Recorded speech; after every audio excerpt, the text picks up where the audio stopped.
Hey, welcome back to Metropole Grid. That's the upcoming music from the new Luigi's Mansion. What a weird tone to come in on. How's it going? It's labeled launch day. It technically isn't. It launched yesterday, but it wasn't up on JNet, so we're waiting to today to play some Netrunner. It's a new set. The Automata Initiative is out, and I'm actually kind of stoked we waited maybe for a day because a whole bunch of other stuff came out alongside this. So we got the rules highlight. We have my favorite article publication of the year. The pronunciation guide is live. This is sick. How's everyone doing? We're gonna be streaming for a while today because there's new cards. I haven't played them yet.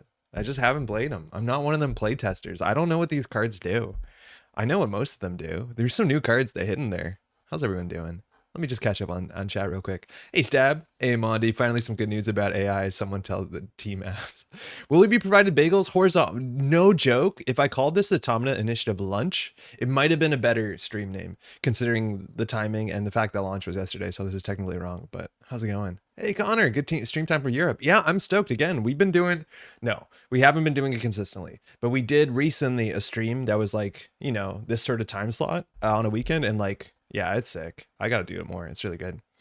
Perfect timing, fiercely cutting proxies for tonight's meetup. Yo, did y'all put your orders in? I know in the EU specifically, it's a bit harder. There's a bit of a delay, I mean. Hey, Pouch! Metropole Grid streaming. Oh, there goes my productivity for the morning. Yo, how is the East Coast Nats? I have a call in 10 minutes. Yo, Cody, yo, yeah, everything's up as of this morning. So I'll message you after this, but we're in a good spot. Launch day stream. So how's it going? Ludmilla, hype, how you doing? Is anyone else having issues in Netrunner DB? I read that and I checked. It seems fine on my side.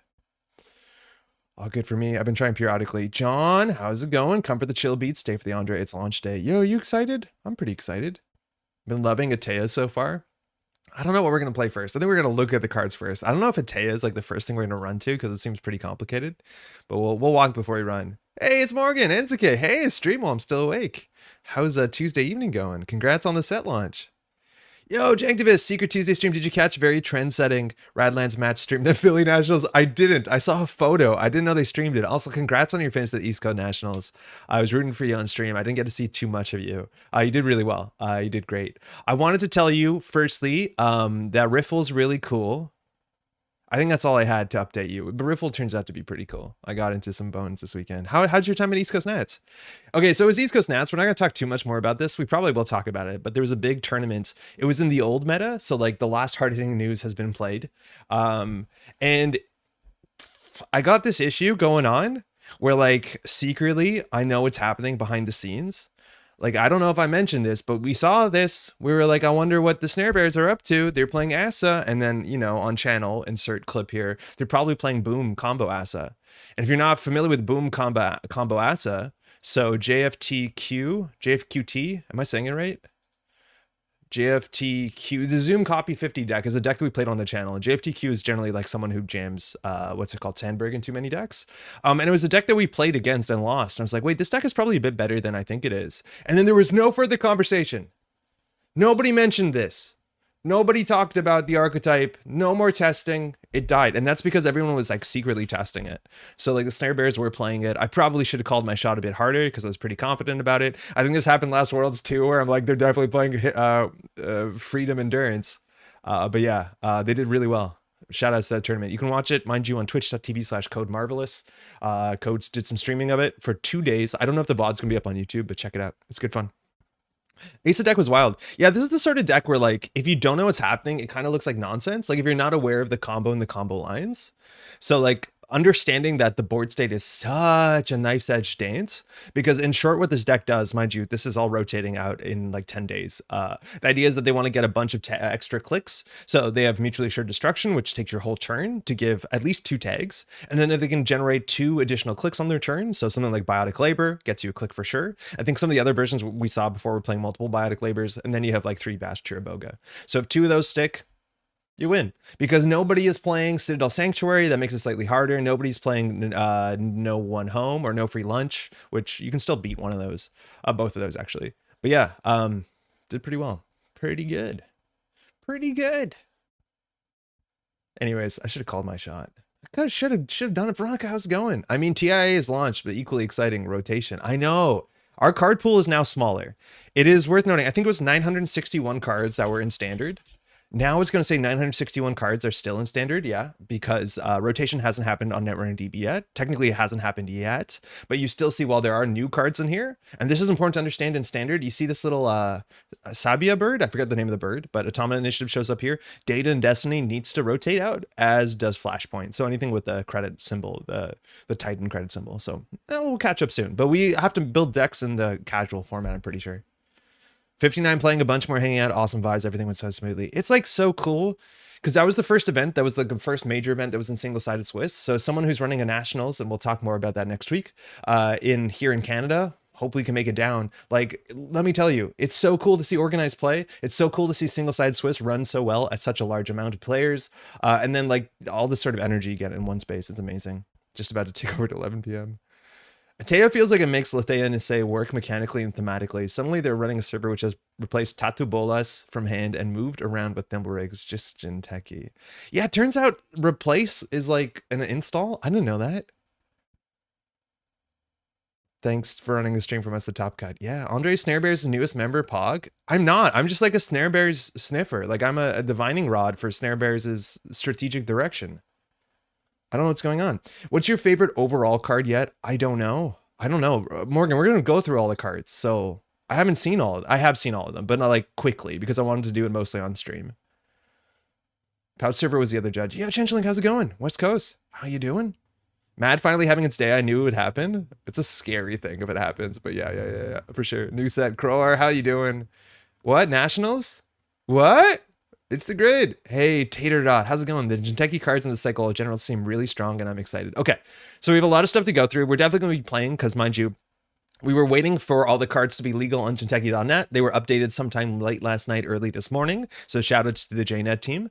So we're going to be able to play all the cards. They all seem to be there, which is great. But we're going to start by first looking through all the cards. Mind you, there's 30 games right now, which is pretty sick. So all the cards are online now, and they have them in this just gallery here. So we're just going to go through all these cards one by one. Now, most of these cards we'd already seen before on different people's spoilers from the community week, from Null Signal Games themselves. So only a couple of these are like brand new that were just released last morning. There's like, I think a handful that weren't, yeah.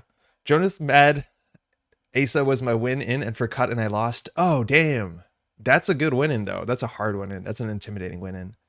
They just released a new rules article which explains that swap equals install. Yeah, Veronica, I was really surprised by that. But we need to go through the pronunciation. In fact, I'm going to have the pronunciation guide at the same time open because we're going to be saying a lot of stuff in a real ignorant way. And we're going to try and make that not happen as much as possible on the basis that we're going to be doing a bunch of casting. And it's nice to like say stuff right. So huge shout out to Ginevra, who puts together this guide that lets you know how to say things good. All right. Oh, buckle up. Oh, this is gonna be fun. All right, let's start here. We're starting with some Anarch stuff. Let's just get these together, these two tabs. Yeah, okay, cool. My favorite card is the flavor and art of Behold. Hey, Church, Behold has like one. My favorite thing about Behold, and like there was gonna be no other way it was done, is that it's with an exclamation mark, which like of course it has to be, right? Re-rotation, should an exception be made for the mini factions? Grendel, I kind of wish it was in some ways. In other ways, I think rotation in this game is nowhere near fast enough if you want to get more people into the game. Like the fact that obviously proxies are legal, but you know, people struggle to get the FFG product, and I don't think a lot of people are as willing to proxy as, you know, abstractly you'd want it to be. I think rotation needs to be way quicker than it is. That being said, yeah, just reprint the mini factions. I'm with you. Title, Andre says words. Good morning. Skip on, how's it going? Pronunciation guide? Yeah, it's like my favorite thing every year. I don't know. It just tickles me. Behold is one of the fun ideas that came to me in a fever dream. Yellow snare. Okay. Anarch stuff. Anarch has a lot of support for this whole idea of trashing stuff off the top of your stack and from your grip. So classically we saw Steel Skin Scarring, which is just a slapper of a card. It's a staple card regardless of generally what's happening. And then we're seeing a couple more cards that, or I think it's 2 or 3 cards in the set that also interact with that mechanic. And that mechanic's power value has like entirely changed with the new rotation on the basis that one of the biggest rotations in the modern standard format is the heap breakers. These conspiracy breakers, there's one of each type. If you haven't played standard, well, as soon as you play standard, you see these basically on click 1 or game 1.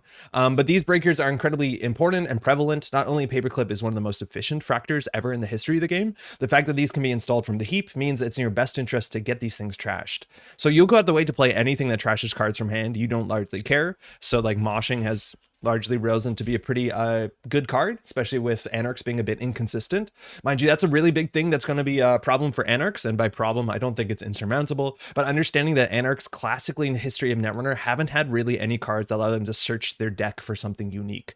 They always have like, look at the top 6, look at the top 3, draw a lot, but they never have like the self-modifying codes, the mutual favors, the sort of things that other factions have to be able to find specific answers sometimes. Anarchs have to be a bit inconsistent. So the idea that they can run 3 of each of these breakers, 2 of each of these breakers, and not care about the dead copies because they have ways to generate value by destroying them, and then they're just pretty good cards, is huge. Cards like Zero aren't as popular as they used to be, but like understanding that this is a core Anarch playable card, the fact that you don't care about taking net damage to draw more cards shows you kind of what the bin breakers have done to Netrunner. Not that that's bad. I think it's an exciting card. But so just keep that in mind when we see more cards like this, which like inherently, if these were printed alongside the bin breakers where people are more encouraged to play more things that trash cards from hand, these seem a lot better. So it's like really weird because we see like some of the most obvious support pieces, but following a package that has rotated out. So I still think they're going to be pretty good. Not that this is a really like mind-breaking design. There are a couple cards in this set that in my custom set, and I have receipts to prove this, that I was working on. I made this card. I also made this card. I think my numbers were slightly off. I think it was a 0 for 3. It probably wasn't a 0 for 3. I think it was a 1 for 4. And then from trash from hand, it was 2. But I made it 1 influence and criminal, thinking it would be like a cash card that you spend influences to import from whatever, because there's no real way to trash your stuff in criminal. It's not a great idea unless you're playing cybernetics, and even then it's pretty niche. But yeah, okay. Anyways. I'm sad they're gone, but it was so necessary. They pushed out all breakers. Yo, VK, I agree. They do push out all breakers. They also push out program destruction for better or for worse. And I think arguably maybe for better, I'm scared. But like, that's one of the weird things is we've been playing with these sort of things. We've been playing with the Anarch breakers for 7 years. Like they came out in 2016. It's the getting towards the end of 2023. Is that reasonable that we've been playing with the same breaker suite for 7 years, almost 8 years? I think that's messed up. Like, I don't know. I don't think Netrunner is a better game when the set is like 7 years old. That being said, rotation was a bit slower because of the transition between FFG and NSG. Rotation wasn't as fast as it was meant to be, but it's weird. It is really strange. Hey, Bacaloda, how's it going? Okay. I have no idea how to build a deck anymore, so I think I'm just going to listen to the stream. Yeah, Veronica, we know what we're doing. Don't worry. Ugh. Hey, Kat, how's it going? How's your weekend? New cards. Yeah, tell me about it. I'm so stoked. Sorry, we're going to have to go through all these cards. We're just at the start and already we're derailed, but it's going to be fine. Is this just a strictly better steel skin scarring? Is this? No. Credits are less good than cards. Generally, if you play Hoshiko, you understand that a card is worth at least more than a credit. It's really easy in Netrunner to put more cards into your deck that give you credits. So generally drawing those cards is a bit better. So if you want to compare this to Steel Skin Scarring, which also the fact that it prevents you from dying, which is a really important thing, I would say this is not strictly better than Steel Skin. I think you're going to see Steel Skin as a 3 of in every Anarch deck still, but you're only going to see this in certain decks that have synergy. Cool thing about this card, it is a 3-credit econ card, and shoutouts to the NSG design team. They've been doing this very consistently, whether you realize it or not. Is basically every set, every faction gets a 3-credit econ card that becomes better as long as you're doing in faction or in that sort of mechanic support. So of course, this can become a 4-credit econ card with like prepaid voice pad or a ghost tongue, okay. But if you can get this to fire as a clickless 2 credits, that's obviously fire. And again, that's a big thing that NSG is doing, and I'm a huge fan of it. It kind of pushes us more away from this sort of like all the value cards in one Hoshiko deck, is that we're having cards that are like, oh, this is a 3-credit econ card, so that you never feel bad about it, but it becomes a 4+ econ card if you have a suite that is synergistic with. And I think that's a really cool way to do designs. It's really simple. I just got logged out of Restream chat. That's like kind of terrifying. Give me 1 second. Why would that happen? Just give me 1 second to see that this is good. Invalid email or password. Okay, I think we're back in. Yeah, we're good. But now we can die richer. Hey, Izzy, how's it going? How's your East Coast Nats? We were absolutely cheering for you in the last round, and I think you did great. I think, well, spoilers, I know, as you know, that you're very close to making the cut, which is obviously a bit of a feels bad, but I think you had like the highest strength of schedule, almost of the whole event. So you had a hard road to get to where you got to. So really well played. Top placing Jinteki as well. Hey, Piotr. The bin breakers being a full cycle of 3 so long was huge. It's going to be fascinating to see how the game goes without them now. Yeah. You can die richer. So funny. Okay, I think we're back in. I just want to see if everything's synced up. East Coast Nats was great. Yeah, I'm not seeing new messages in this Restream chat. That is a frustrating thing. Give me just 1 minute to try and restart this thing to see if it's good. Because it's just not updating. It's connected, but it says it has 0 viewers on both fronts. Okay, so hold on. I need to just restart this. I hope that's going to work. Because otherwise I just have to read 2 chats like a normal person, but then the chats won't be distributed across, so it'll feel lonely. Okay, I think we're back. I think it swallowed a couple, so just let me check out. But I think we're going to be okay. I'm sad to see Sunny go, David, how's it going? But at least I get to be the last person who played Sunny on a live stream at a national level or higher event. I think I saw a bit of the Sunny game that was on stream. It was like pretty early in on the day, right? You were playing against CTM or something? It was an NBN matchup. I think it was CTM, yeah. Late joining the stream, but I'm here for Andre's nice hair. Joking, I'm here to support Chili. Thank you. We're all day like 5 minutes in. It'll be fun. I made an ordering error round 6 that cost me a game, and I'm keenly aware that if I'd won, then I'd made the cut, but every other game was great. So much fun. Tune into the next episode of the QTM podcast for the full recap. Self-promo? Yo, let us know when the QTM podcast is something we can share. There was much QTM love in the chat, so well done all y'all. Your friendly hours, tell me about it. Okay. First round against CTM. Hey, do you think Hoshiko will be banned? I don't think Hoshiko will be banned anytime soon. I think we're gonna have to see what happens to Anarch as a whole. I think the Anarch like consistency pile of value, and I like how they refer to it in the balance update. They just, I forget what they called it, but just like how Netrunner degraded into just a pile of value is really funny to me. But I don't know. Okay, back to the problem at hand. Episode 1's live now. Okay, send me a link, Izzy, on Discord. I'll add it to the show notes. That's sick. Okay.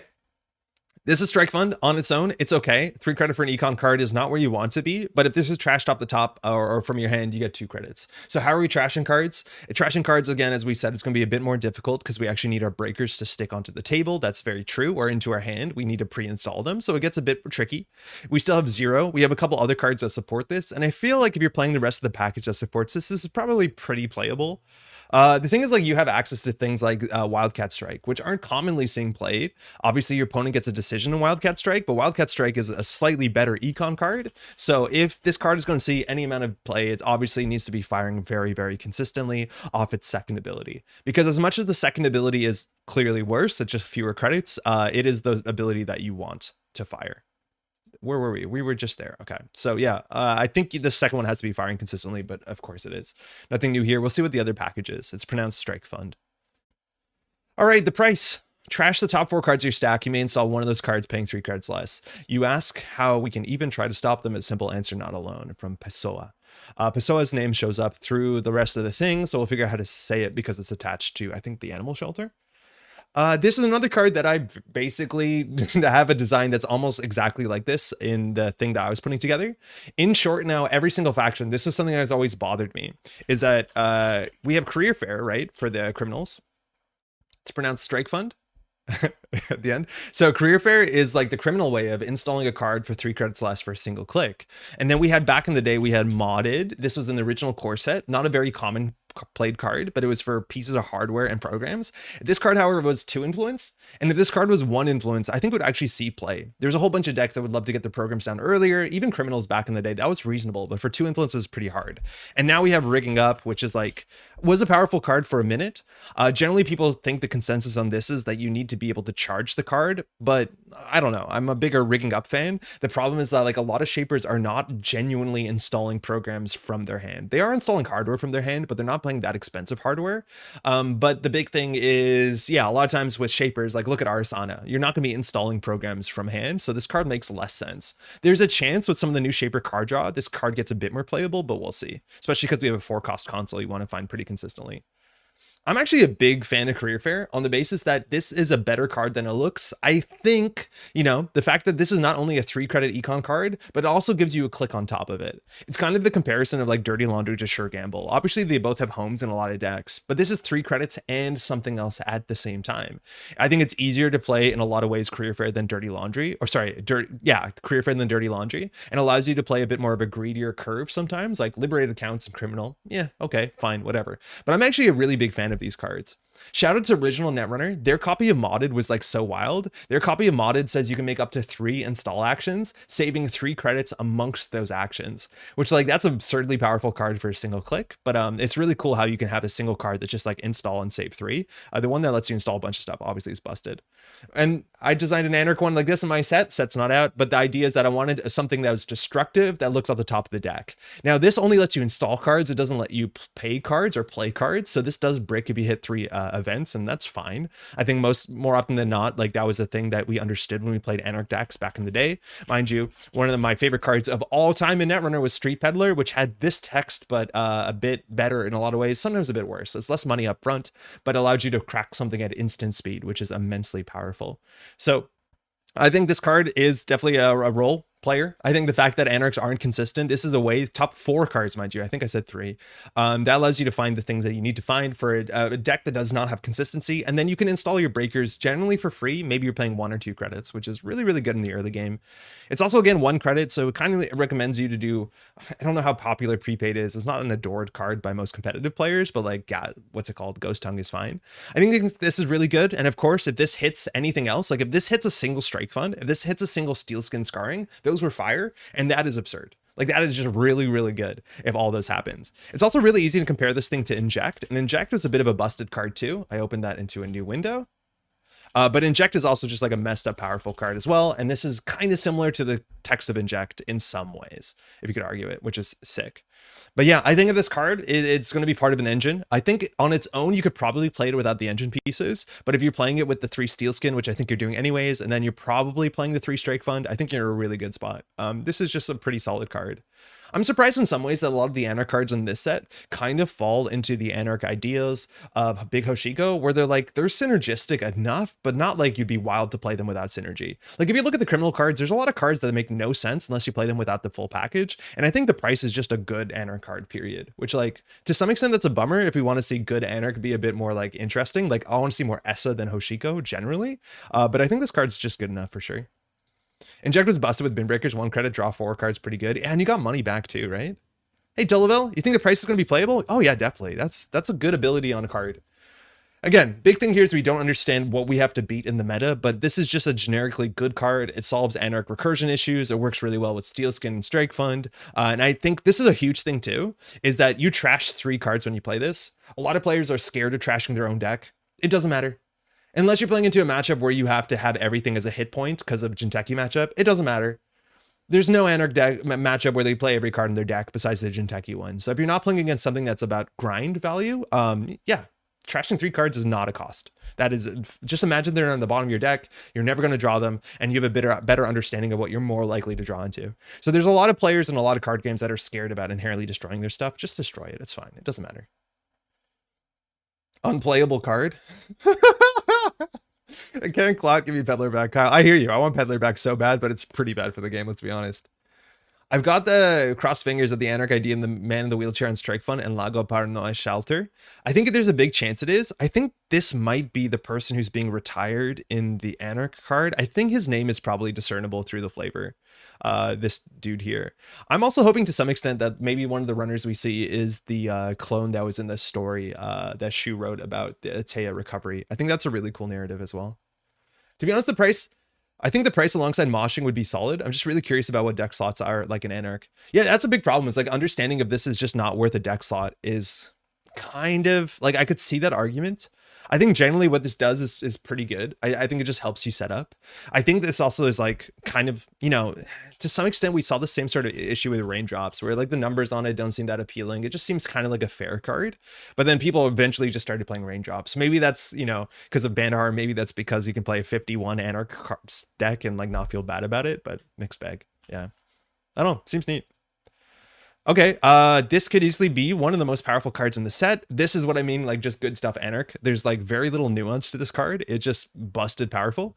It's unique, it's 1 credit, it's 1 influence, so everybody could and should consider playing this to some extent. It's a chip. The first time each turn you trash a corp card, place a power counter on this hardware. Now, how often we're going to be trashing corp cards in Anarch? You can trash just about anything that you want to with things like Imp, whether you want to play that in Freedom with other trashing stuff, whether you want to play Carnivore, I think this makes Carnivore a bit more playable, or whether you're just trashing assets. If you're just trashing assets consistently, it's pretty good. When your turn begins, you may remove 1 hosted power counter to draw a card or remove a tag. So just good abilities. If you get this down for 1 credit and you just do your game plan, you're very likely to draw 8 to 9 cards from this clicklessly. And that's very good, as long as your game plan involves you trashing stuff very consistently. Removing 1 tag is nice, but like, let's be honest, that is the worst time possible to have a remove tag clause on a card. The only time that's good is if you've got hard-hitting news equivalent, because otherwise, why are you starting your turn with a tag? That's probably a pretty bad spot to be. We see a lot of Anarch cards or some Anarch cards in the set that deal with tags, either giving or taking or removing. Not giving, sort of giving. And like, you don't want to spend the whole turn being tagged. That being said, if you do get tagged and survive a whole turn, this is a really nice way to remove a tag for free. In fact, that's one of the cool things is Oppo Research, that new HHN only fires when you trash the card or when you stole an agenda. So you're at least guaranteed with Oppo Research to be able to clear one of these if you want to at the start of your turn. And that helps make the Oppo Research less bad. So I think you're going to remove the tag from this, not inconsistently, but I think that's like, obviously, in terms of like a tag tech card, this is the best that I think the whole set has, which is like, tags are kind of scary. So yeah, look what they did to my boy Aaron. It's fine. This is more reasonable. I think the card is just really, really quite good. I think anyone can play it. It is just generally good. I think it's definitely going to shine the hardest in any deck that's consistently trashing once a turn. So like the freedom stuff, the loose stuff, of course. But I think there are definitely metas you can slot this in for one influence and get free card draw while dealing with assets in anything. So just very powerful card. Yeah, very, very, very little cost. This is the sort of card that like I would expect it to have been a cybernetic, right? Like it has the cost structure and ability of a cybernetic, like low cost, unique upfront. Like I thought you'd have to take a meat damage or something. Yeah. More free card draw for Anarch. Yeah, maybe. You got to do a bit of work though. At least it's interactive. Like, don't get me wrong. Looks nice with Stargate. Yes, this does work with Stargate. This is actually a really important thing. This is the first time each turn you trash a corp card. Certain cards force other people to trash cards. So like Ma specifically says the corp does the trashing. Just watch out. Sometimes you trash, sometimes the corp trashes. On top of that conversation, there are some cards in the set that say the first time you trash a card that you're accessing. This one is the most generic. It just says when you trash a card. So Stargate will work, but cards that say when you trash a card that you're accessing, which I think there's a card later on this set. We don't get power, but yeah, this thing is just good. Do you want to charge it with Padma? Probably not. I think you just do Earthrise. Yeah, it's really good with Imp. Very tragic that Audrey doesn't work with Stargate, even though this does. Yeah, this is the one. Audrey, V2. 2 MU. That's actually interesting. I don't think I realized that the first I looked at this. 3 credits is not bad. Again, anything that's 3 credits is free for the price. Whenever you trash a card you are accessing, there's that text. Place a virus counter on this program. So it does work. Sort of with Solidarity Badge, but not all the time will Solidarity Badge work with Audrey. Interface hosted virus counter to break up to 2 subroutines. That's really powerful. This is an AI, mind you, can break everything. And then trash 1 card from your grip to get +3 strength. What do you want from me? Blood from Seymour, which I'm pretty sure that's Little Shop of Horrors, right? It's been a while since I've seen that one. It scared me as a child. That's actually one of the like classic musicals I think I've seen the least. Yeah, I would say I'd seen the least. Audrey's art is terrifying to me, Lamau. Still going to use it though. So this card is a reimagining of like one of the most important Netrunner cards of all time. At some point, this was just the most bonkers thing. This was Faust and allowed you to break subroutines and boost strength by just cards from hand. And back in the day, you could cheat around very specific ice, but you just installed 1 breaker, you drew a lot, and you could break everything. It was absolutely such a wild time. Arguably bad, arguably really fun in some ways too. And so this is like a modern version of Faust. Funny enough, Faust was reintroduced back at the meta for like a month or 2 between like the new sets coming out just to like mix things up, and it's not like no play, but that's not too surprising considering a lot of the cards it needed to support didn't exist. Yeah, I think this thing is really exciting. An AI rig, get that down, is really good. It's totally worth knowing that you can lower the strength of ice you're encountering. You cannot use Turbine with this because Turbine says non-AI. So you're definitely going to be limited by boosting strength. The fact that you get to 6 strength, which covers, I think, like 95% of the ice in the entire format, is really good for at least 2 cards. And then you're generally going to need only 1 virus counter. So if you can get virus counters on this at the start of turn by moving things around, there's a lot of ways you can do it. This is definitely a real breaker. I don't think this is going to get ever incredibly out of hand. The same way Amakua can't, but I think this is easier to deal with when Amakua. Now, this is a whenever clause, which is like pretty wild. So if you can figure out how to trash a lot of stuff in a turn, this gets a lot of counters, and you can actually like kind of snowball in. And I think that's pretty interesting, pretty powerful. I think this is probably generically good enough, but is going to sing definitely in any of those sort of like Lou or Freedom decks where this can be a pretty consistent breaker. The only issue with things like a Freedom is like, this is another thing that you want to purge out. And then when you purge them out, they're in a pretty bad spot. As opposed to like when you play Amakua, it's generally just like Amakua and Leech, and you can play Audrey and Leech if you want, but you're gonna have to play some sort of mana destruction. So I don't know if Carnivore is good enough because they both are taxing out your cards. That seems pretty difficult. So you're probably gonna have to play Imp at least at a minimum. I think that's good. The 3-6 breakpoint seems pretty good. The 3-6 breakpoint is really good. And like with a single, what's it called? Data sucker, ice carver, whatever you want to do. Like that's a 4-7 breakpoint. And 4 is an important breakpoint. I don't think as important as it used to be. It's also definitely worth knowing that while we got other ice that interacts super favorably when it comes to AI, we lost IP block, which was like the most prevalent anti-AI hate. And there's some other stuff in the set we're going to see, but understanding whether people are going to play other things like swordsman, that's really important. Also, the 3 breakpoint is really, really big as well, because like, oh my God, are you going to see magnets everywhere for like a long time now because of Arasana? So like having a nice way to break a 3-strength code gate, not that Anarch really struggles with it, but having that attached to a flexible option, a card, and just a card, like, yeah, you Banhar through this for a card. It's really fun. Like, do you play this or do you just play Banhar? There's a big chance Banhar is just good enough because, like, let's be honest. Yeah, but definitely a very powerful card that we'll see play in startup and standard. I'm not sure if it's going to be the most powerful thing. And that's like a really important thing with Faust is like nobody looked at Faust and saw it to be as great as it was. So I think the fact that this actually has a built-in gate where you have to interact to get the counters back and like you can virus your way out of the meta to some extent. Yeah, it's going to be neat. It was good. Knobcurie is good with it. Even Friday Chip was good at it. Yeah, anything that loads virus counters onto this thing is really powerful for sure. I think I saw in chat before, we're going to do a tier list. Yeah, we are. We're actually recording the first half of it tonight with Jeff. So one half of it will be up soon, and then we'll probably try and record the second half this weekend. Speaking of this weekend, APAC Continentals is basically this Friday/Saturday based off of where you are positioned on the globe. So tune in for that because it's all the new meta. There's a team that's doing all the streaming on Null Signal Games. If you want to go check out it's Null Signal Netrunner. What's their Twitch channel? I keep forgetting. It's Null Signal something. It's probably Null Signal Games, right?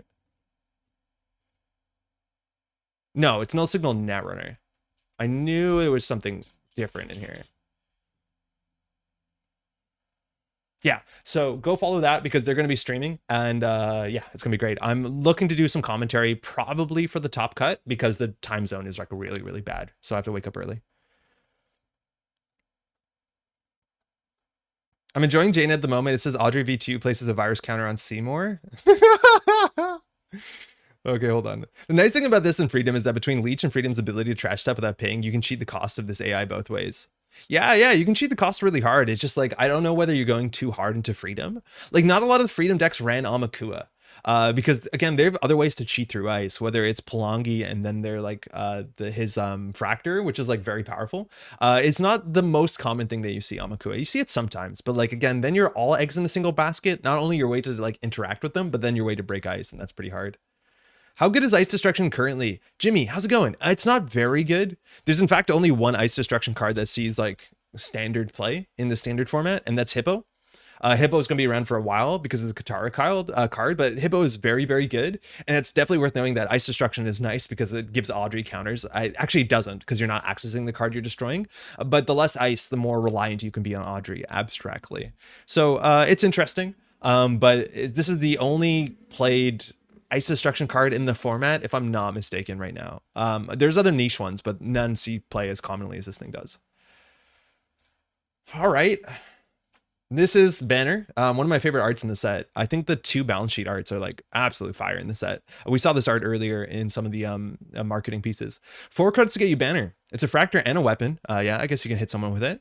Interface, it has 5 strength. You're not boosting it outside of this card. You have to. 2 cards, subroutines on the barrier you're encountering cannot end the run for the remainder of this encounter. Above the maze of smoke and swinging fists, they saw the banner waving. This thing's absurd. What? How many ice do you think this struggles with? What do you think? Yeah, Jester, JNet's live. JNet is live. How many ice? Oh, balance sheet has 3, thank you. There's Chisel, yeah, but nobody really plays Chisel. Go to hell, Eula. How much ice do you think this deals with? So if we do Z standard, it doesn't work. So we have to do Z standard and we have to remove sets. So what's the syntax for set? I think we have to remove set 11 and set DAD. I just want to make sure that we know this because we're going to need this a fair bit. So when we do cycle, we need to get rid of cycle 11 and cycle 9. So C. So we're going to do C, no 11, no 9. I think that works. I don't know if we have to pipe it or not. And then we'll do subtype barrier. Oh, it is a pipe. Okay. Okay. So that should get us down to 34 cards. So these represent all the barriers in the format. So we have two issues we have to watch out for. Firstly, any subroutines that are not strictly end the run type subroutines. Also, absolutely weeping is Apex, because this just says they cannot end the run. They don't have to be end the run subroutines directly. They can be more than end the run. So yeah, I think Zed latest gives a new rotation. Oh, let me check that out after. That would be actually really sick. Does raindrops trigger if ending the run was the only thing a subroutine would do and you fired banner? Yeah, because the subroutine triggered. I think you're right, Demo. That's actually really neat. So firstly, 5 strength. So let's look at it. Ablated barrier. It's a new barrier. We'll look at it. This was revealed on the last day. It gets through it. You get through Aket, fine. You get through Battlement, fine. Blockchain's not a real card.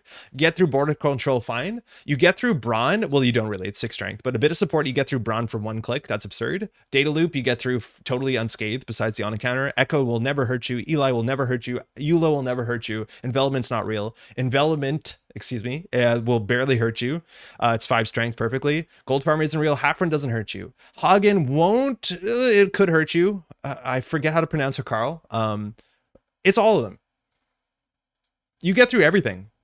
You literally get through everything. Like, yeah, sometimes they gain 2 credits, but whatever. But like, there's no ice that is a problem besides Pharos if they advance it, because then, well, obviously you're taking a tag, but like if they advance it to triple advanced, yeah, that's a problem, but they've put a lot of money into that. You always get through Sandstones, through Pings, to tatu-bolas. Tithonium has been banned. And the only other one that you don't get through consistently is Treeline. You get through literally everything. It's wild. Like, that is so absurdly powerful.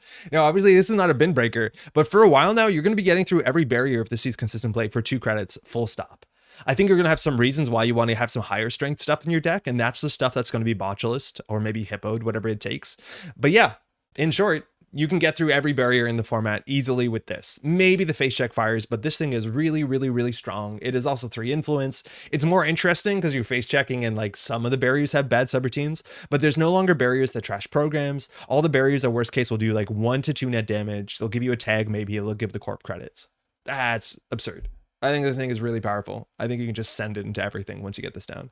What I love about this card, it forces the corp to pay attention to subtext rather than just the numbers. Yeah, you care about the numbers too, but like that is one of the reasons why, and like, you know, as much as we shit on this card, that there is an actual reason to play Maskarovka in your deck. Because if people are playing Banner consistently, Maskarovka actually is reasonable. Like, that's cool. That is cool that subroutines actually matter, as much as this card does say text doesn't matter. Yeah. Envelope isn't real. Wait until it shows up a lot. We can see it's true. Yeah, that's another thing too. It's like it can be a self-correcting meta. That being said, it's like, do you need to play Banner if you need to play Cleaver? Like, is Cleaver just a better solution than Banner? I don't know. I think it gets to 5 strength really easily, but I think there's a chance that this is actually the shorter path to success. Can we meme about Chief Sleep countering Banner? Does she rotate? I'm pretty sure she rotated, but I'm not sure. That'd be really funny though. But like Chiefs League doesn't really exist. No, she rotated like into the, you know, the Bankar meta. So whatever. Yeah, Banner and Banhar is like kind of hard to say, but I don't think it'll be an issue. It's never a bad time to meme about Slee. All right, this one was announced on the day. This is Monkey Wrench. This is another cool Edmontonian art. I like that word, Monkey Wrench. It's just a really good word. It's a Trojan. So I think it's our only Anarch Trojan. So it installs on a piece of ice. Host ice gets -2 strength. Each other piece of ice protecting the server gets -1 strength. What is the text on Bishop? Host ice gets -2 strength. That's all Bishop said. So we used to have for 0 cost, and mind you, cases were a bit more clumsy, but these were like OG Trojans. Anarch had a whole set of chess pieces you moved around the board, and it's just strictly better than this. Funny enough, Rook was the one that actually cared about everything on the server, not only the one it's hosted on, but you have a way now to deal with all ice.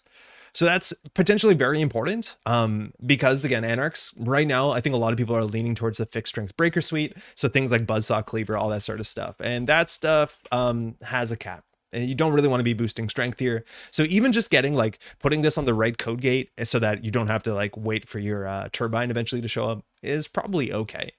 The big question is whether this card is just better than playing like, okay, you know, like you can just play Ice Carver, you can just play Leech. There's so many other ways to do what this thing does. The question is whether that text matters for Arasana, and I'd be pretty surprised because most of the Trojans are not too picky about strength of things. So this one's a bit of a question mark to me, but it's definitely a puzzle piece that's going to show up in some stuff, but like maybe not necessary. I miss Rook. I really do miss Kaisa. I'm starting to get worried we'll get deeper into runner meta where the things you're saying about the new cards.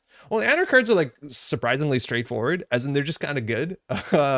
I think. But the corpse get a lot of cool stuff too. But time will tell. I think this rotation is such a big deal because like corpse inherently have a entire, I think, new avenue to attack, which is like program destruction. Like that is worth something. That's a really, really huge thing. All right, here we go. We're in. Okay, so to pronounce, Eru Ayase Pisua. Okay, Eru Ayase Pisua. Pisua, not Pessoa. Pisua. If you can speak Brazilian Portuguese and you want to give me any tips at any point in time, you can leave a comment. I love it. Big deal counter one. So this is a unique clone. This character Eru shows up on a whole bunch of the arts. So firstly, the fact that Eru is a clone is important for the story because clones can live as, you know, as free people. I don't know what the term is. That's probably better than that in Brazil. And that is something that's eventually being challenged after the Bayreuth rights are being challenged. So the next domino that will fall. And you see Arrow in the background of, I don't know if that is Arrow, but it's like a very similar piece of attire. It looks like the exact same character. And of course you see this man on the wheelchair in a bunch of the art too. And we'll see them coming up. But yeah, that's Arrow. Remind me to show you the one-of-a-kind Rook alt arts I have. I think you like them. Oh, that's really sick. All right, so connection clone. We got a lot of unique connections in the set, which like shout out throughout the whole thing for the Lost Geek special, the Paolo's Cafe, because this card is neat, but have seen no play, and largely it's because there's not a lot of unique connections, let alone in startup when this was a thing in startup, but then just like over the history of the game, unique connections. We haven't seen that many of them, specifically in the Null Signal Game sets, so it's always cool to see unique connections. I like unique connections. I think most people do because they represent characters, and characters are something that a lot of people can like, you know, identify with because they're generally people, and that's great. So for a click, you can take a tag, mind you, it should cost 2, to run archives. If successful, instead of breaching archives, breach R&D, uses ability only once per turn. And then the threat 3 text, and mind you, threat is the new mechanic that says once one player at least has 3 or more agenda points in their score area, this text is active. So if you're behind and the corp is on 3, this works. If you're ahead and you're on 3, this works. So either way, it's just, I don't think that you should look at this as a catch-up mechanic, but more so just a powerful ability that will not be turned on until at least we enter what you could kind of describe the mid game, as much as you could technically reach the mid game in a single access in Netrunner. So it says whenever you breach R&D during your run on archives, access an additional card. This will work obviously with Eru, but also will work with, I think the only other card is what's it called, Divide and Conquer, which is a pretty rough card. Yeah, this one I'm not so hot on. I think this is the sort of card, like this is the first Anna card we've seen in this set that requires you to take tags. So if you're putting this down for 2 credits and then spending a click and taking a tag to run archives to see a single card on R&D, let alone 2 cards on R&D, that's really expensive and really slow. We have another card, Sneak Door Beta, which I think is going to see a bit more play in the upcoming set because Sneak Door Beta works really well with Mercury. But like this sort of effect has technically been around for a long time. And I think Sneak Door is much more expensive, as much as there's generally a lot more benefits attached with making a successful run on HQ in criminal decks. So you can generally get a lot of that cost back. And then they need to ice up, you know, that server as well. Now, this doesn't take a tag. And like the fact that this is also a resource means that's very difficult to protect this thing, because as soon as you start using Arrow to go on runs, you have to clear the tags to prevent Arrow. And that's really difficult and really expensive. Even if this card didn't take a tag, would it see competitive play? I'm not 100% sure. The fact that you can't play any run events, that you have to actually click the Arrow button and it costs 2 credits, like that's not amazing to me. Like in this world, we have access to cards like Finality. So if you want to say 2 credits, and mind you, you have to get through the ice on R&D. And so like, I don't know whether you want to Banhar it or play some of the breakers. There's a lot of ways obviously to get R&D. I don't think you should say you should play breakers, but you can just put Banhar down in Finality. So I don't think there's a lot of like, there's not a struggle to get immense pressure off of R&D, but the fact that this is expensive and then has a tag attached to it, I'm pretty soft on this card. This card like would be maybe a bit more reasonable if we saw a way to clear tags clicklessly at a timing structure that made sense.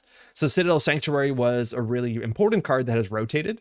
This is the only card right now in the format that allows you to clear a lot of tags clicklessly and creditlessly. And that's such an immense economy card. Like Citadel Sanctuary, I think a lot of people undervalue how powerful this card is in terms of economy. This thing costs 2 credits, and then you clear potentially 8 to 9 tags for free if you have Link. And each tag clears at click and 2 credits. One of the best economy cards in the entire game, although it's situational, and you know, largely shows up in decks that are going to tag themselves.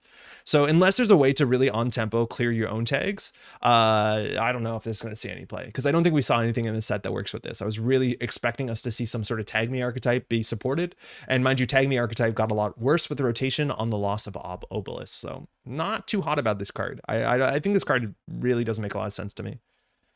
Hannah Wheels Palintra. Oh, wait. Are we doing it good? Hannah Pilintra. Nailed it. Oh, so it also says the first character there, Eru, is Japanese and Brazilian Portuguese. I think there's a lot of Japanese population in Brazil for one reason or another. Like if Arson is really strong meta defining, gets in everywhere for free while drawing cards off installs, do Corpse just play 0 ice HP combo or op combo because then her deck's actually brick? If Banner's too good, do we not see barriers? That's always the problem. I think inherently there's already like a reason in the set to not do that because you have Mercury, and Mercury kind of incentivizes you to play a bit more ice. But so far, what we've seen from the Trojan archetype, I don't think we're at a point where ice doesn't matter. I think with Banhar, ice specifically doesn't not matter, triple negative. So I do think you care about ice with all that stuff, and you're making good decisions for what ice you want to put in decks when you're playing against Banhar. We should probably just say Siahya from now on to make that more clear. But yeah, so like, I don't think we're that far.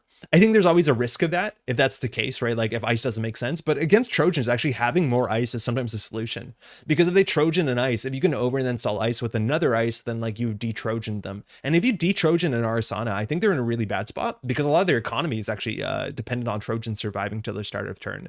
I think encourages like a lot of free ice destruction, which like I'm a bit nervous about that in general, but I don't think it's that bad. I wouldn't say it's that far. It's like the same kind of thing with Endurance. It's like Endurance was a card that seemed like it devalued the value of ice, but actually the solution to Endurance was just to play ice, because if they couldn't make a free run every single turn, they didn't generate value with Endurance. So I think it's more likely to not be that, but I think that's something to keep in mind for sure. I guess the Anarch ID in the next cycle is about tags. Yeah, there's a big chance. Misanachu, how's it going, by the way? Called Shot Anarch cares about tags in the cycle, so we'll probably see more. Yeah, maybe. Brazil is the biggest Japanese diaspora in the world. Okay, cool. Neat. Yeah. All right. Hannah shows up in the narrative if you played on Green Level Clearance, which I really enjoyed that story. This card, unique connection again. I think Hannah is a streamer in the narrative we saw so far. The dog in the background is sick. We see a bunch of cool dogs across this whole set. Click to gain a click. Goofy text. Run a remote server. When that run ends, if it was unsuccessful, take one tag. Use the ability only once per turn. So basically, you can clicklessly check remote servers, specifically uniced remote servers, at very little cost, which is so cool. As a way that for 2 influence, everyone can consider playing. That gives you that sort of like Jack Sinclair ability, which is not something anyone really splashed for. So I'm not sure if you're going to see this card splashed. I think the meta would have to be really messed up for that to be incredibly good. But the difference here is that you can use your programs and you can get any value that you're getting off of making successful runs. Now, you can also use this to run iced servers. So unless there's a defensive upgrade, something that surprisingly ends the run, you're going to get your click back anyways. So while this can be used for just checking uniced servers, this can be used for checking servers in the game if you're confident about your breaker suite. And I think that's super cool. It just gives you a free click a turn as long as you're running. And I think that's a really good thing that we've seen about the set as a whole, and NSG's designs for the last little sets, is that so much more of their stuff is inherently about interaction. So that's great. You're not just sitting back and generating value like Beth does. You're like actually have to go out there to get your 5th click back. Yeah, that's cool. It's worth noting that if the server doesn't exist anymore because it disappears, something like a Spin Doctor being removed from the game, or like a Moon Pool, anything that can make the server actually disappear, that does not consider the run to be successful nor unsuccessful. So there's actually nothing that you can run on ice that will make it be an issue unless there's some trick somewhere that ends the run. Deep dive on wheels. Diogene, how's it going? Yeah, this is also really neat because at least the bottom text here says you can spend a click and trash this to gain 2 clicks. So you actually up a click. You actually can refund the cost of the click to play Hannah, which is a kind of nice spot to be. And you can remove a tag. And so obviously these seem like they work together. The idea is that you could, bail into a server and then find out it's not worth it. And then you can remove the tag and gain an extra click on a turn. So that's really cool, is that she has a built-in backup mechanism. And universally, just taking a tag, this is one of the best ways in the format to actually clear a tag. Because not only do you clear the tag for free, assuming you've already got your value from wheels, but you actually gain a click. Also, incredibly important to understand that removing a tag is not part of the cost, it's part of the effect. So you can fire this on any turn to trash Hannah to gain an extra click, even if you don't have a tag, which means anything like deep dive that requires you to run 3 successful servers means you can deep dive easier. And that's kind of neat too. So a very playable card. It's potentially a slots problem because I think this is a meta thing. I don't think you're super excited to play this. Like if you're playing into every deck that is icing up the remote server heavily, I don't know. If you're playing into Asa that has a lot of remote servers, probably. If you're playing into Near Earth Hub, definitely. So it's a bit of a meta call here. Generally a very good card. It's easy for this to pay itself back. Getting free clicks is better than getting a free card draw every turn. It's better than getting a free credit every turn. Yeah, because you can do any of those things with it. You can just click for whatever you need the most. So very, very powerful. Crisium Grid doesn't make runs fail.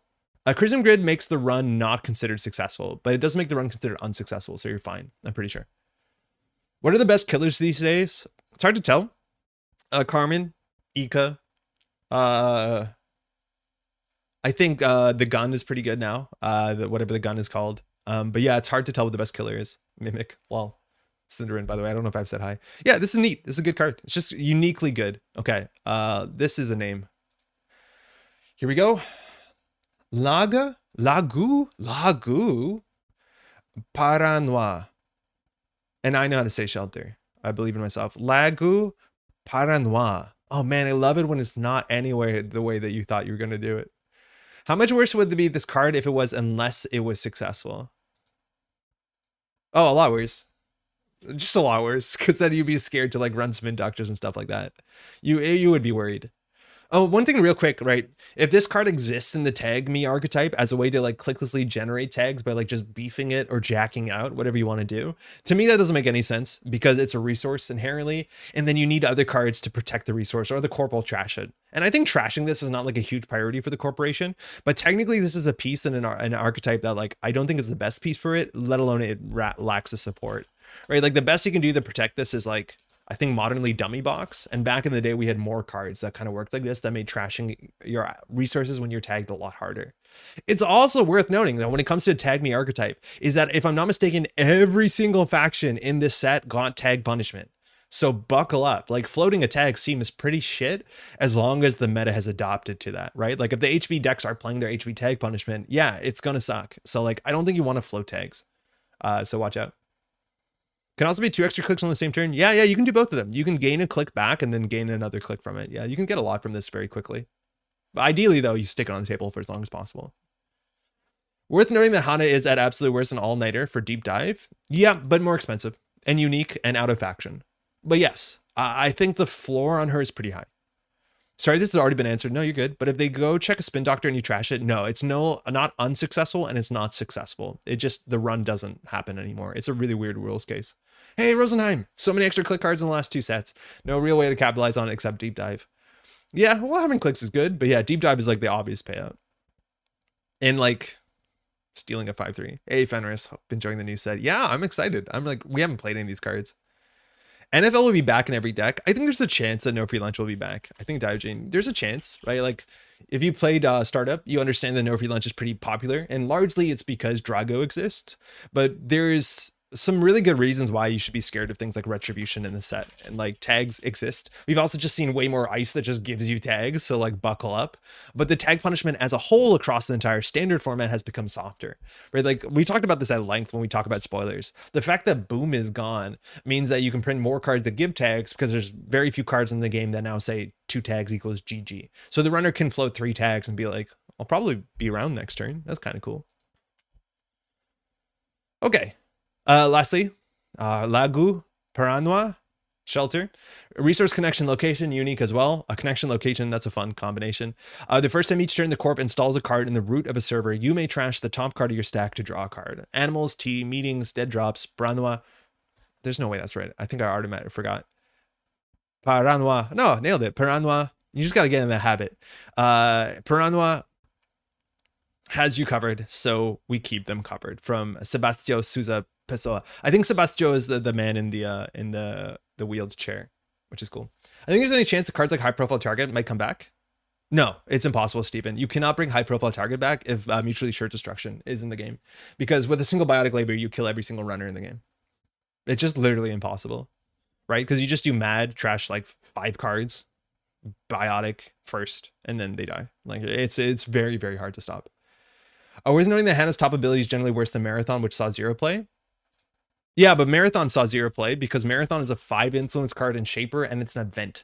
So you have to hold it in hand and it's 5 influence, and Shaper is not the sort of deck that wants to be doing that. In fact, Shaper decks like don't run that many events. I guess it gets a bit better now because this was before Anacom, but like in Anarchs, you have so many reasons why you want to check stuff, right? Like getting freedom counters, Anacom to trash things, not Anacom, Amakua to trash things, and he has like, it's just a totally different archetype. Yeah, this card I'm not very hot on. It's really weird. So like, firstly, understanding that trashing the top of your deck, I don't think is a really big cost. Like, again, a lot of players are scared of trashing the top card of their deck, but like very important if you haven't played Netrunner for a long time, this is one of the best identities for a really, really, really long time, is that Max says when your turn begins, trash the top 2 cards of your stack, draw 1 card. So if you're a 45 card deck and you never draw, which you still did draw in Max, in 15 turns, the game is over. Now, back in the day, we had ways to reset your entire deck. We played a lot of other stuff to get through this. In fact, the Max deck that finally won Worlds, I'm pretty sure, was running like 70 cards, about there, 68 cards, something like that. So like, yeah, really, really good. The ability to trash the top of your deck is like not a real cost because, again, you don't play all the cards in your deck. Who cares if you start trashing stuff? Again, that is entirely changed to some extent by the fact that back then you had the bin breakers. So inherently just trashing your stuff, you could look at your heap like it was another hand you had access to. So it was actually in your benefit to trash as many cards as you could until you got your breakers. And even then, like, you didn't care that much. Going forward, while we don't have this, we still have cards like, you know, Simul Chip. We have ways to interact with our heap. Hopefully, you know what Simul Chip does. You also have Retrieval Run, which, like, there's some Retrieval Run support in this set, as much as this card is not seeing a lot of play, and you need this to install something pretty expensive for it to be largely considered worth it. Yeah. Now, we've also seen other support cards, right? Like this, it's a Steel Skin Scarring. Not only do you draw a card, you draw 2 more cards. You could get 2 cards for your Strike Fund. That's pretty good. But this is a card that is conditional upon conditional. Like, firstly, you get this down. It's not too expensive. And then the Corp, they have to install a card in the root of the server. They do that mostly every turn, but they don't do it every single turn. So this might not happen. The cool thing is you can draw during their turn. I don't think there's huge synergy to that, unless it prevents you from dying to some weird combo stuff if they have to install cards to kill you. I don't know if we've seen that so far. And then you can trash the top card of your stack to draw a card. I feel like there's a lot of ways to get enough clickless enough card draw in your deck that feels less destructive than this, right? Like, it's really weird how I compare this to I keep forgetting what's the one from System Gateway that costs 3 credits that just lets you draw twice for a single click. I never remember the name of it. Flexible, Cyber Sand, Genetic Resequencing. How did Andre pronounce Simul Chip? I spelled it real bad. Wait, you say Simul Chip, right? Verbal, thank you. You say Simul Chip? That's what the Southern Hemisphere does, huh? So like this card sees no play. And for 1 credit more, you have a much more consistent way to be drawing, again, consistently enough. This obviously does not in any way interact with any of the, you know, the trash from the top of your stack stuff, and there's a fair bit of that, and you are going to end up playing a lot of that stuff, I think, regardless. But I think this thing is like it also to some extent to me feels like the Nihilist. Now the Nihilist is in a worse spot because it forces you to do something and then it forces your opponent to make a decision, and like obviously that's a really bad spot to be, like way worse. But to me this feels like a lot of steps for you to do something that I don't know if it's entirely necessary. I think if they're more better payoff cards than like Strike Fund, which is okay, it's not bad. And then I do think hitting a Steel Skin is pretty sick. I just don't know why you wouldn't go out of your way to play any other card draw. Because trashing your cards is like a different cost than it was back in the day. Like, it's not that I don't want to trash my cards, but it's like, it's not as good as when trashing your cards was amazingly good. I don't care that I'm trashing my cards. I'm not that hot on this one. I don't know. But this is the sort of card that, like, classically I'd look at and be like, yeah, sick. I don't care about trashing my cards. And just to understand that without paperclip, I'm not excited to do it that much. It's simul as in simulacrum rather than simultaneous. Well, another subtle note. If the corp installs a card in the root of server during your turn, you get an extra trigger. Yes, you do get an extra trigger. And there's a bunch of cards that will install on your turn in the set. Because especially now they've defined that swap is install, but I think a lot of swap cards are ice. So that might not happen that often.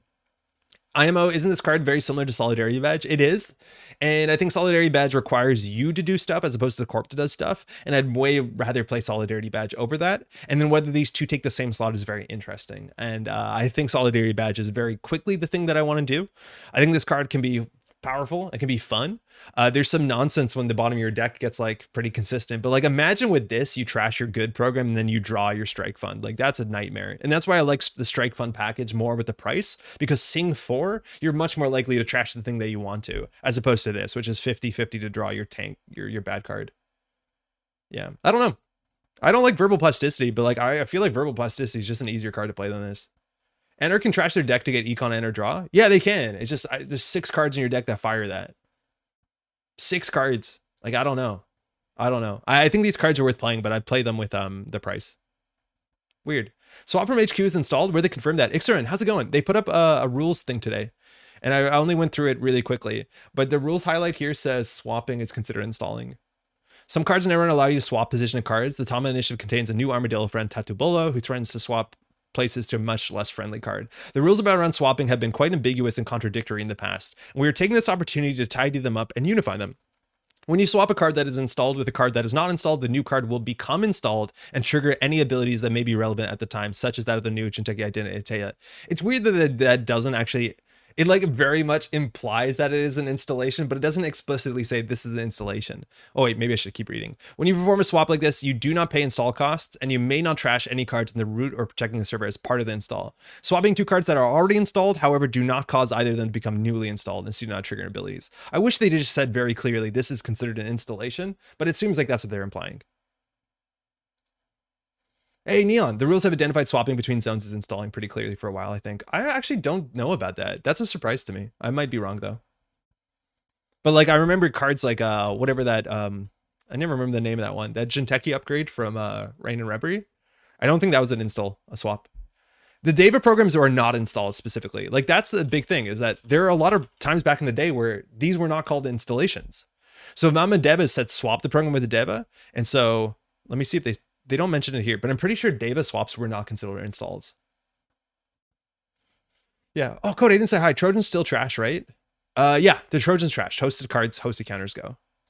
Yeah. That's what it means, the difference between swapping and installing. Oh, yeah, sorry. Yeah. These were, they said this is not an installation, which, like, if this was an installation, these cards got better. These were never good cards. There's one in each faction, but yeah, keep that in mind. All right, Anarch cards. Honestly, it's weird. It's like, not that flashy. Like, there's some really good stuff. I think Audrey and Banner are notable, but like most of these stuff are like kind of generic Anarch stuff. Nothing here seems like really wacky, like really powerful effects. Like there's no Tsahya of the set. I think that was like the standout card of the other set. Maybe you can see Audrey as that. I don't think Audrey's going to be immense, but I could be wrong about that very easily. But yeah, no, nothing here stands out as like, wow, that opens up a brand new archetype. Besides like, oh, there's a slightly different economic engine in Anarch decks. And like, that's fine. But yeah, this is, a lot of the stuff seems like just pretty generically good, which is weird. Is Shaper viable now? I think so, but that's a hard thing to answer because it's also mostly up to Corpse. But the Shaper cards look good. Wheels look like she could be fun, but Tag Me feels iffy. I don't think you play Wheels as a Tag Me card. In fact, I just don't think you play Tag Me, but Wheels is definitely to me not a Tag Me card. It's an efficiency card. The only card I don't get thematically for Anarch is Audrey. Well, you got to feed it blood to grow your plant. You got to make a bargain. It's a Faustian bargain. Hey, Jackmate, how's it going? How you doing? How's the new set? Okay, let's go on. I want to play the cards. Okay, we're going to get through everything, though. We should. Hold on. Mercury, Chrome, Libertador. It's a Byroad identity. Whenever you breach HQ or R&D during a run, if you did not break any subroutines during their run, you may access an additional card once per turn. 4515, I decided I am free. Love the flavor. Shout out to Patrick Sklar, who has continued. He has a bit of short narrative stuff that was on the launch page, if I'm not mistaken, of the new set that explores a bit further into the Mercury story, which is great. Really cool. Yeah, Mercury's cool. I think Mercury is something that's, firstly, the character. I think everyone generally like really enjoys the character Mercury. The narrative is really cool. The Byroid kind of like coyote, again, I'm not sure if that's the best term for it, but somebody who is helping people escape is awesome. And then Mercury actually just like literally kicks ass. Wow, just showed up just in time to get a shout out. That's the Patrick J. Sklar. Abs, totally wild. Yeah, Criminals getting their abs back, I think is phenomenal. Sign me up for that. Yeah, I'm kind of on the fence about Mercury. Like, I'm not super excited about Mercury because I think Mercury inherently can incentivize a playstyle that is like very bypass heavy, which is the sort of thing where like your ice quote unquote doesn't matter. And then on top of that, your on and counter effects, like the cool parts of ice might not matter. And then you can just kind of sit back and then just like throw haymakers into central servers and hope it works out. I don't like that playstyle, and I think that's pretty frustrating where like it's hard to make your opponent interact with you. I think understanding how the criminal decks are going to be structured, whether you're going to see really greedy sit back Mercuries or whether you're going to just see like normal criminals that are going to let like subroutines fire more consistently or have more ways to de-res and sneak through ice. I don't know. But like, I think inherently this like only changes deck building a wee bit, and maybe you're a bit more excited to let subroutines fire. Maybe it changes corp play patterns. Like there's certain ice that, and this is like a really cool thing about Mercury, is that there's a whole bunch of ice that classically we have decided, or we have largely called like taxing ice. So for instance, and this one rotates very importantly, this doesn't exist anymore, but Mouseless is like always a really good ice to put on R&D in the Whalen matchup, because this thing is annoying to go through. Nobody breaks it efficiently, but it doesn't end the run. So that means it's often better to put on something like R&D, where the expected value of a run on R&D is only about 20% chance of an agenda, where on the remote server, a lot of times it's 100% chance of an agenda. If you ask me, do you want to let the mouseless fire so you can get a 1 in 5, or to get 100% what's in the remote server, or you trash the Rashida or whatever? Yeah, generally you want the mouseless on R&D. And this actually incentivizes you not to do that play pattern, which I think that's actually really fresh and really nice. That like ice placement gets a bit more interesting because you can smash through the mouseless and see 2 cards. I also am not sure if I love this idea ability, the fact that like, oh, on turn 1, if you don't ice R&D, which like I think a lot of times icing up R&D on turn 1 in standard isn't the play, that you can just lose so bad because they built in multi-axis, like heaven forbid turn 1, like a jailbreak, they see 3 cards. Like, yeah, you can lose a game to that. And I don't love that. Like this to me seems like an anti-threat mechanic where it's like, it's a powerful ability that's more powerful on turn 1.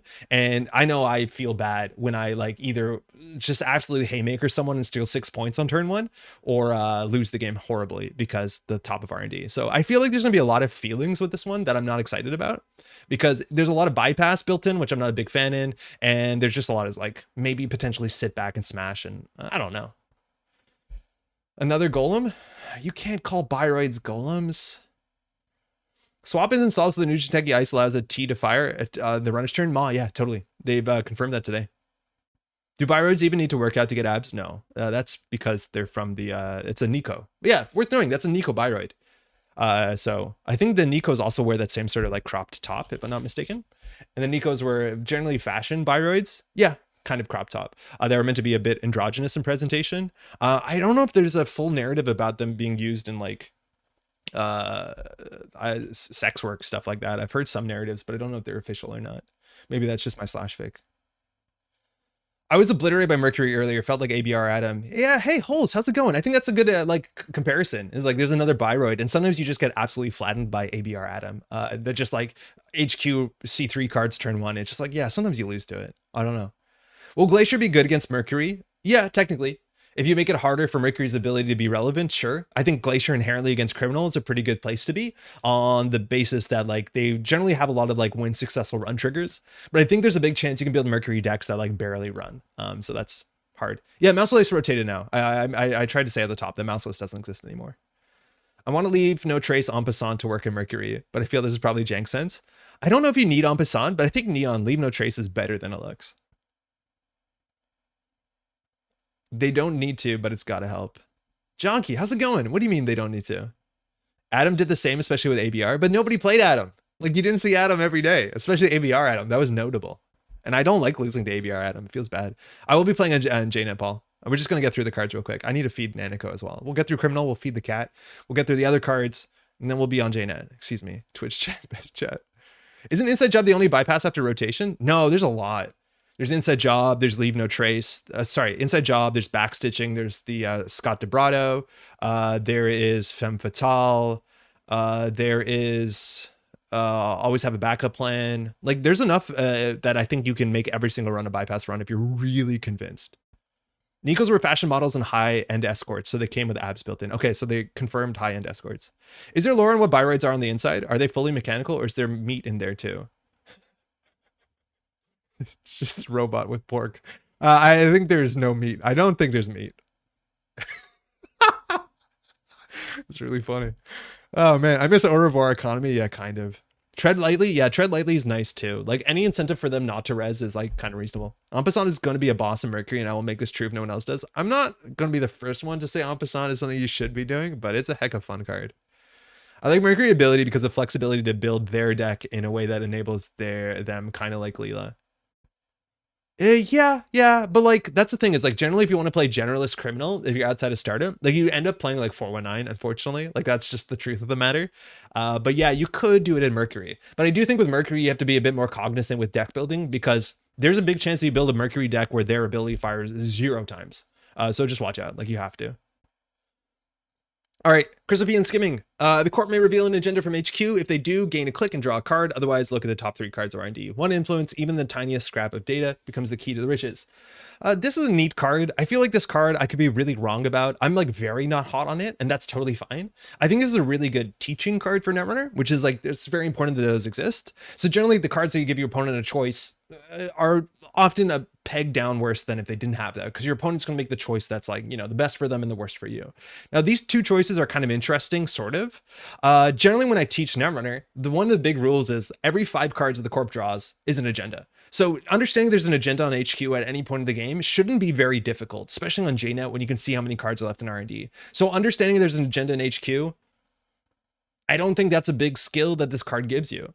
Now, if they do that, you gain a click back and you draw a card. So this replaces itself for a credit. That's like, okay. I think there's some turns where you could consider showing them the top 3 just because their clicks are that important. I think that's going to be pretty rare, but showing the top 3 cards of R&D is obviously maybe a fair bit worse, because not only do they know what's coming up on top of R&D, they know your next 3 turns. That's like a lot of value put into a single card. So I think more often than not, even if you're flooded, you probably need to show HQ. Because the problem is if you're flooded and you show the top of R&D, like that means you're flooded. So like, why aren't they running HQ? So I feel like there's like some amount of Yomi here where you go deeper into be like, I'm going to do the thing that they think I won't do because I should have done the thing that they thought I would do, but I'm not doing that. I just don't think that's going to be as common as you think it is. I think Pat called this card as like potentially if this was like a token card, which I love that idea. There's like a whole bunch of card games like in Flesh and Blood. There's a thing called a Frostbite token, which is a Frostbite is a card that has like a minor effect, but it's not a card you put in your deck. They're just like 6 to dozens of cards in the game that generate the token. And I think this is a sort of card that could fall into that token camp, where it's an ability that's neat, but it's not maybe powerful enough to put it as an entire slot in your deck. And I think that's a really cool space for Netrunner with token cards, as much as maybe more feels the same. One influence means Shaper will love this. I don't think Shaper will love this. I don't know who will love this. I don't think anyone does. Just divide by 5. It's not that hard. Corp, yeah, the Corp doesn't know the top of R&D. Only the runner does. That's really bad. Hermes 419, yeah, it is. Everyone's so down on this card, and I think it seems so good. Sit back and wait to strike kind of Mercury deck. Yeah, but they should never show the top 3 of R&D. Like, I think if the Corp shows the top 3 of R&D, they're messing up. And so, like, now this card is as good as how often your opponent messes up. Which, like, at top tables, they generally don't mess up a lot. Like, they try not to really hard. So I don't get it. Like, I think you just always show an agenda from HQ. Maybe this is bad specifically when the Corp doesn't have agendas in HQ, because then you get to see the top 3 of R&D. Like, that's really cool. That's the best case for this card, but like, that's so niche. Top Hat Rotate Adjuster. Top Hat doesn't exist. So like, even knowing the top of the deck, like, that's valuable, and then you can line up your multi-axis, but there's no card like Top Hat, which means like, oh, I can access the 3rd card because I know the 3rd card's a card. So an agenda. He said he loved my idea. This card's unplayable if Spin Doctor is on a table, and that kind of kills it. There's a lot of really powerful cards in Netrunner that, like, if you know the top of the deck, the Corp can already shuffle. This is technically, you know, if you have the top of the deck, if you have a Spin Doctor on the table, you're more likely to show the top 3 of the deck, and then you can just shuffle if they run or bluff a run. But I don't think that's a big concern with this card. Now applying for lead designer. Hey, Kalana, how's it going? This card's a nightmare to translate, by the way. Oh, why is that exactly? The fact that even the worst case the card replaces itself makes it as interesting as filler. Yeah, I just think more often than not, Alderaan, you want your cards in your deck to be a bit more interesting than just filler. Just divide by 5. For real, just divide by 5 makes it so much better. There is like so many like really basic skills like that. Like generally just spend, and I say this to like the folks that we do our Decreement sessions. How many cards has the Corp drawn? Have they shuffled anything back? Okay, they've drawn 10 cards. They haven't put anything in remote server. They have 2 agendas in HQ. And just believe that, like believe it. And then you'll be confident to run HQ, understanding it's a 40% chance of an agenda. And you realize you win the game more when you learn when to run HQ. I could see it after a big sabotage turn. This is actually really bad with sabotage, because if you know, well, hold on. With sabotage, it's really weird. Because if they saw the top 3 cards of R&D, it's like this, it becomes sort of a mind game. Maybe you're less likely to sabotage R&D, you just sabotage from HQ. I don't know.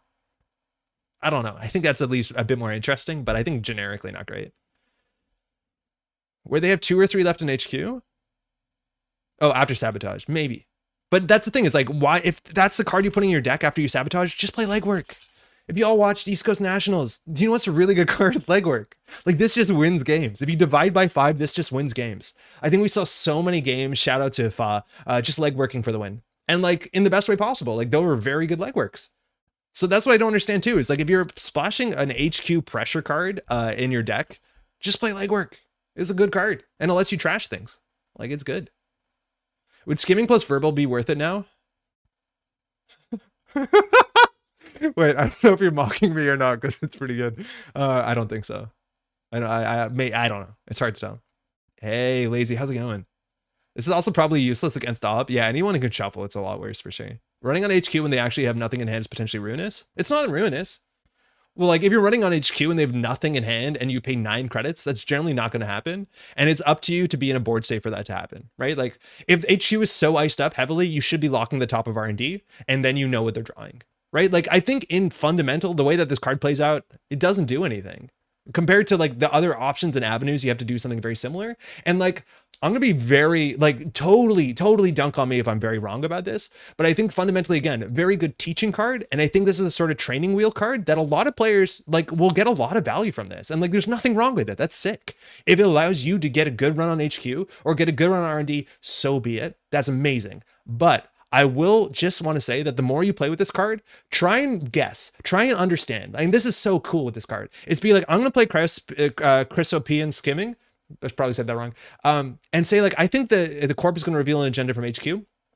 And if you can guess what they're going to show you and you're right 90% of the time, you don't need to be playing this card. And that's when you start to take it out of your deck. So again, very good training wheels, but I think eventually the more you play this, the less you'll realize you need this because you'll just be building a better intuitive sense of where the agendas are. Also divide by 5.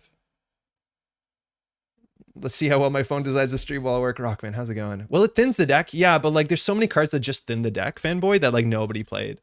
Like, I don't know. There's this one influence card that just said draw 2, gain a credit. Like nobody plays that.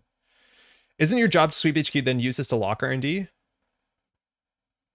Potentially, but like, I don't think that's worth a slot. Right? I don't know if that's worth a slot. You're right. It's like more interesting when they can't show you an agenda, which like, that's really weird. It's an adjective from transforming metal into gold. Oh, just the name. Yes.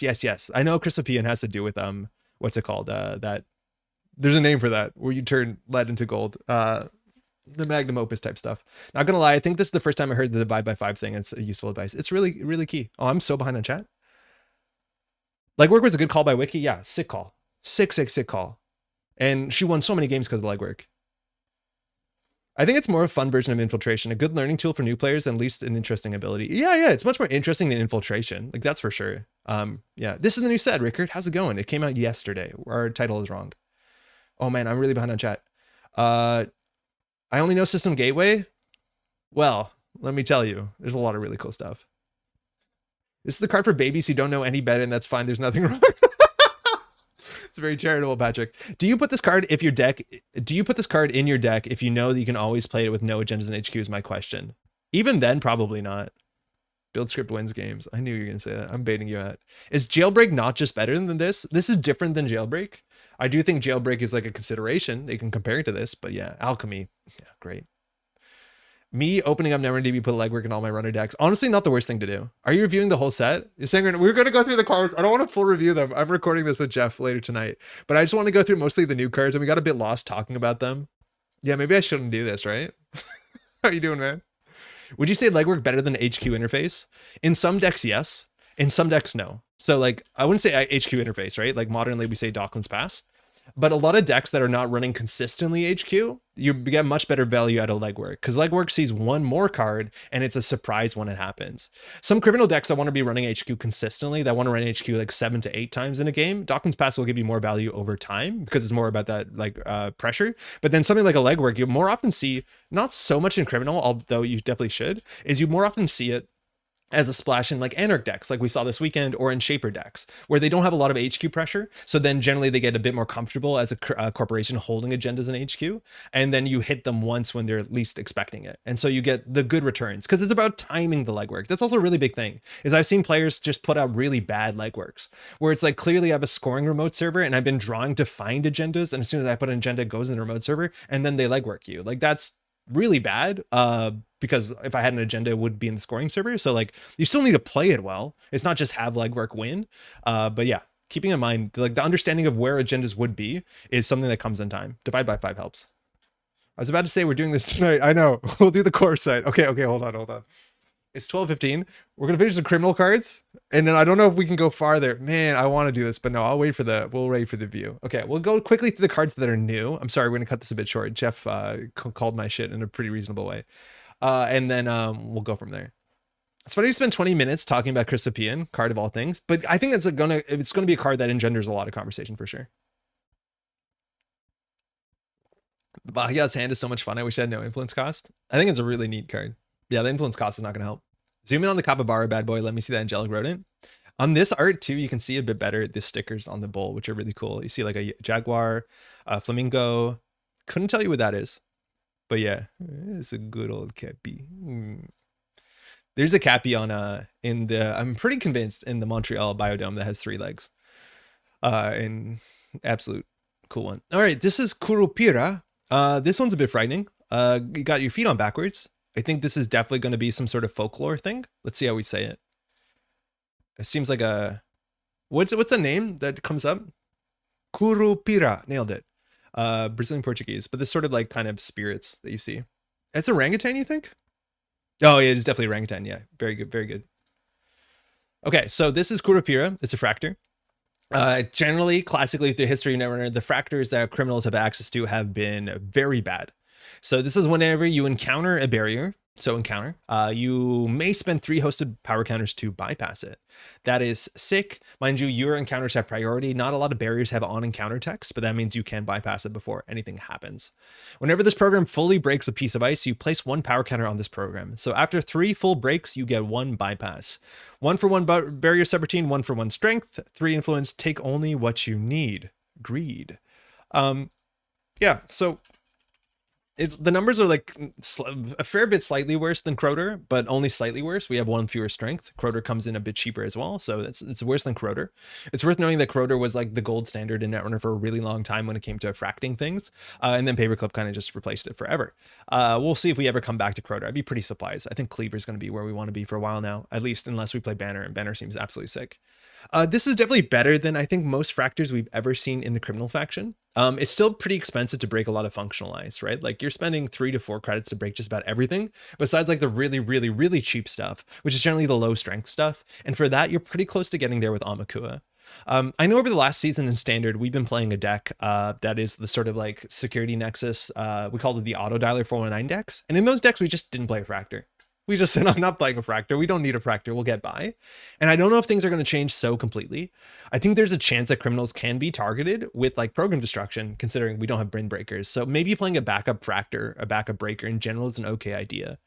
I don't know what the best cases you're bypassing with this, because for this to be really good, you need a really good target to be bypassing, but then you also need really good cheap things to break through. I think Wayland, you have good examples. You can go through like the really small barriers, like I don't know if people are playing ice walls. I don't think they should be, but I think you're going to get through things like border controls, and then you can bypass like a massive that they've triple advanced their pharaohs, right? So like half and half. So it's going to be really weird to get the value from that, because if you're bypassing a small barrier, like maybe you save 2 to 3 credits, like that's not the worst. I'm gonna say this is like better than any fractor criminals have had, but I think you probably still want to import something from out of faction, unless like the support with this and Chesvo and central servers might get you there, but I don't know. I think there's a big incentive to run bigger barriers, because I think Banner is really good. There's some pretty expensive Byron barriers. Yeah, try to break a Brawn with this, like it's a nightmare. But like it's the same with Cat's Cradle, and like people still play Cat's Cradle. I think largely people are upset that they have to play Cat's Cradle, but these are the exact same numbers as Cat's Cradle. And like if you ever broken like a big, but even just like a magnet with a Cat's Cradle, it feels kind of shit. So like I don't think this can feel that much better, but it's definitely a bit better than you thought it'd be, isn't it? 3 barrier breaks is so many ice to break for Crim. It is. That being said, like you need to use this to break it. So like, again, with Chesva, you basically have a 3 strength fractor, but I feel like that's a pretty flawed way of looking at it. Got to keep in mind Turbine or Leech helps this. Yeah, I think so. I think Criminal, it's still kind of hard to play Turbine. You can't draw it consistently. It takes up your board slots for other things you might want to be playing, like Sneaked or Beta or Chesva. So yeah, Turbine helps all ice, right? Like I think at some point we like that always comes up, right? Like, you know, Turbine helps this, and yeah, maybe. But I think if that's the case and you're playing Turbine in faction, like you should just play Cleaver. Right? Like if you're already playing Turbine, can you afford to spend 2 more influence to play Cleaver? Because the fact that you break most Biroids, most barriers for 1 credit as opposed to like 5 or 6. Monkey Wrench could help. In Criminal, you're generally not going to be playing Trojans. Your MU is really tight. I don't think you're going to splash this out of faction because they're not particularly good. So it's just like an option that you can do if you need to because you don't want to spend influence. And like we've seen some Criminal decks not play Paperclip at Worlds. They were like, I need to spend my influence on boat. So there's some reason. Will the Liberation Cycle replace Borealis in Startup? Kebs, yes and no. When this set comes out, so this is the Automata Initiative, which is the first half of the Liberation Cycle. When this is out, which is yesterday, it will be added to Startup. Only when the second part of the Liberation Cycle, the name of which I do not believe we know, when that full part is out, so we have the full 130 Liberation cards, then the Borealis Cycle will be replaced. But as of now, Startup just strictly got bigger. So Startup added 65 cards. Standard, we lost a fair few cards. So yeah. Just run Eli and Bran and this Breaker Cries. Yeah, it's really easy to tax this thing out. So like better than it looks, but like better than it could have been. But like generally Criminal Fractors have been pretty cursed. This is better than cursed, but it's... I'd be doing so much Baba Yaga brewing if it hadn't rotated. You don't get this text though. I guess you can still use the Kurapira, but then you're not using this. So I don't know if you can Baba Yaga with this. It's very easy. Anywho, this one's new. Let's just do this one and then I'll feed Nanako because she's probably pretty hungry. San Diego Group has been playing NSG Plus, which is Ashes with standard cards. Oh yeah, Neo, I've heard that called pretty commonly too. And that is all just like the NSG cards. Is NSG trying to reduce the number of cards in standard? I don't think they are. I think that was common for rotation. That's classically how FFG did rotation as well. I think for some extent, like, and this is a really big question. It's like, I think to a large extent, NSG needs to. I think standard, like there's a huge benefit of having a bigger card pool for sure. But I feel like there's so many people who are playing Startup that are like a bit nervous to get into standard because the card pool is so big. And as well, it's important to understand proxying is a possibility at all levels of play, all the way up to Worlds, right? Like you can proxy all the cards you want for days. That the fact that the card pool is so big and so hard to get the original stuff because they've been out of print for like 6 years or whatever, that getting a smaller card pool a bit quicker is probably for the best of the game. Let me know what you think about that. That's actually a really interesting discussion. I would love to hear from folks who only play Startup. And mind you, any rotation becomes the easiest point to enter standard because firstly, there's less cards that you need to proxy. I also think this is a really big rotation for standard because as much as I think Startup is like probably, if not worse, in terms of like certain cards being so busted, powerful, and prevalent. I think standard now losing hard-hitting news and boom has a lot of the teeth removed that I think a lot of players use as, I'm going to say excuses to not play standard. I probably should be as belligerent as possible to get people into the format. Neo has a small ban list, I'm pretty sure. So maybe that's the difference between NSG Plus. Baba Yaga did just rotate, I think, which is like obviously a huge bummer. Okay. How fast is Threat 4 active? How do I play with threat cards knowing with the abilities online? Sorry, I can't think of the correct word right now. No, that's good. So Threat 4 means that this text is active once a player has at least 4 points in their agenda suite, in their score area. So either the corp or the runner, whoever gets there first, this will be online until if they lose agendas, it becomes offline. So you don't have to count how many agendas are there. How fast it will happen, it depends on the decks and the deck compositions. I think that's a really interesting thing about Threat. So we've seen largely, I think, only Threat 3 and Threat 4. Threat 4 is something that might actually be not there yet if you're playing only 3-pointers as a corp deck, because then they have to steal 2 of your agendas. So in some way that means maybe the game's not much longer on because they're already on game points. So it might not be a longer game, but generally you can get away with playing like 6 agendas in your 44 card deck. There's a chance that Threat 4 might not be active for a long time, as opposed to Threat 3, which could be active as soon as turn 1, turn 3, turn 4, because you just have to score 1 3-pointer. Maybe there's a chance Threat 4 makes more sense in your deck if you're trying to hit that threat threshold. You want to play more 2-pointers, so you can play like the 10 2-pointer deck or like the 2 3-pointers and then what is it, 6 2-pointers, whatever the math comes out to. So I think that's going to be pretty interesting, understanding that and understanding what decks this feels better into because you're hitting Threat 4 consistently. For what it's worth, I think the threat on this card is not that important, but I think it's a really nice design. We didn't even talk about this card, but this is Debbie Downtown Moreira. Moreira? Hold on. Moreira. I saw Zoe talking about how this art was actually kind of designed after a very specific metal player from a South American band. I'm not a very big metalhead, so I didn't know any of the names, but that's really cool. They're a musician that plays metal. And it says whenever you play a run event, place a credit on this resource. So runs, get paid, and then you can spend a click to run any server using the hosted credits during that run. Now you can't play a run event while using Debbie. You have to actually be making the run with Debbie. But the idea is that you make a bunch of run events, this charges itself up, and then you can spend a click and use those for either trashing assets, upgrades, paying costs, breaking stuff. That's pretty neat. Now the threat for on this card is actually a really cool design, and it means that this card, that is ideally a card that you install early in the game if you really want it, that it becomes relevant. Because it comes down and technically is a click for a credit play as long as you use it immediately. And I think that's actually a really nice design, and it's something that a lot of cards in hindsight could have used some value, right? Like Daeg is another card like this that you want to get this down as soon as possible. But if you only draw into your copy of Daeg when you're already on 5 points, they're already on 6 points, and you're already like threaded out, you don't install Daeg. And so I feel like any card that like has a bit of that temporal, you need to install this early or don't install it at all. Having a threat that has like a little kicker that speeds it up is a really nice design. And so I think retroactively, I don't think it's going to happen, but there's a lot of cards like that that I wish had that design. So even if you draw it late, it doesn't feel terrible. I think that's sick. I think this NSG reclaiming the term Debbie Downer, I think is unfair to the Debbie Downers I've known. Debbie Downer, downtown Downer. I remember someone saying no Vacheron, which fair. I agree. I play only startup, but I want to get into standard so bad. However, I don't think I will until it's only NSG cards. I fear that Spark, there's so many people like you. That sounds so mean, but there's a lot of people that are in your situation that are just waiting for that rotation. And like, there's so many people who are getting into the game now that understanding like, oh, there's worlds. Oh, but I have to play this other thing. I'm just going to wait till it catches up. Puts a huge incentive for standard to be a bit of a quicker rotation. So we'll see if that's better or not. I think it'd be better for the game if a standard was smaller, just at least until the point that it becomes all NSG. As an established player, losing big boxes always feels bad, but I get the need to lower the price of entry for new players. Yeah, no, there's definitely for a lot of players don't want that. They want to be able to play with more cards. Also for a lot of people who maybe just like spent a fair bit of money hunting down cards on the aftermarket. And then you say like, oh, those cards are rotating out. They'll be upset at you. There's no way around it. So it's really hard. Hey, Stefan, I'm getting into standard now. I just spent the last 2 hours editing PDFs off Proxy Nexus to spend to printing for proxies. Yo, welcome to standard. It's an exciting time for everyone. Neo Bandless Endurance, Rizeki, K2CP Turbine, and Cyberdeck Sandbox. Oh, not Drago. Mucha, thank you. The rules highlight about forfeiting agendas to Resident Archer mid Estabrado is amazing. Whoa, wait, for real? They hit the Archer? Wait, for real? That's so sick. On Estabrado, for example, the second part of the text is only active when any player has 4 or more points. The threat level is based on the actual weight. Where's Archer? If threat level changes while resolving an ability that refers to threat, what happens? For example, the runner plays the Estabrado and runs with the corp has 4 or more points.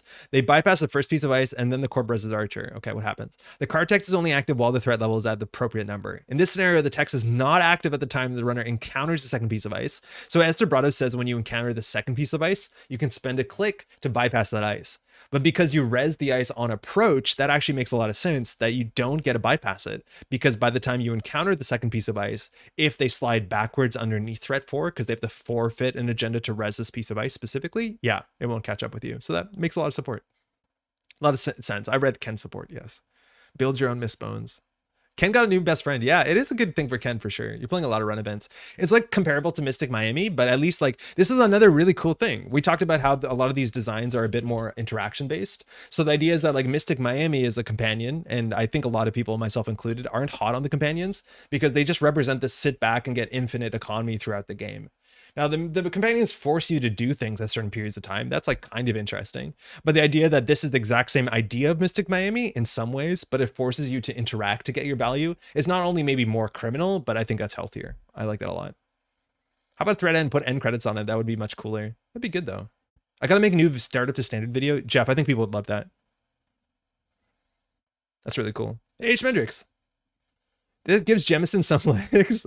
Jemison generally forfeits agendas to score agendas, so I don't think it's a huge Jemison buff, but yeah, I don't know. All right, cards that we haven't seen, let's go through them quickly. I think we saw all of these. I think we saw all the Shaper cards. Maybe we didn't see Pichasao. I remember seeing this. The art on this is fantastic. When you pass host dice, you may gain a click. If this is not the first time you gain a click during this run, add this program to your grip. That's really cool. That's just really cool. Otherwise, Bachia Benz, HB cards, I think we saw all of them besides Ablative. It's a low cost, low strength gear check barrier that just simply ends the run. But it says threat 3, when you res this ice during a run against the server, you may install one non-agenda card from HQ in the root of another server. That's a wild ability. It's just click compression. It's efficiency. This will fire any like ASA triggers. If you want to play this in a Taya, it will fire too. So I think it has some interesting spots in those sort of decks for sure. I wonder if there's anything really unfair you can do with this. Like technically you can get a B1001 on the table. That's pretty cool. Salvo testing was spoiled, I'm pretty sure, with Ben Bayokin did a spoiler video. And I think this was in it, if I'm not mistaken, which is so cool to see Bayokin.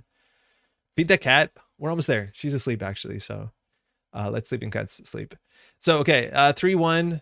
As long as a piece of ice. Yeah, this was in the Bayokin video. So we'll get back to that at some point. Otherwise, this is new, I'm pretty sure. Fuenetria. Sentry AP Observer. Wait, install from archives? You can install from archives? Whoa. Whoa. Oh, that got good. That got really good. Wow. Okay, that's actually really good. I didn't realize it said archives there. That's really strong. Phonetria. Ah, that can't be correct. I'd like to... No, it's not here. Help? Is this a card I was meant to know how to say? I need some help. Phonetria?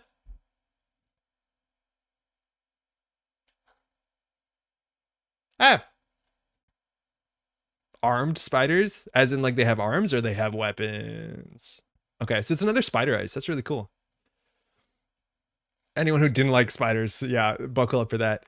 Art's fantastic. This is Marion Ruiz. Whenever the runner passes his ice, if there are 4 more cards in their grip, that give them a tag. This is what I was excited to see, whether we're going to see tag across all factions. And we have now seen tag cards and punishment across every single faction. So I think we're just going to see more tags.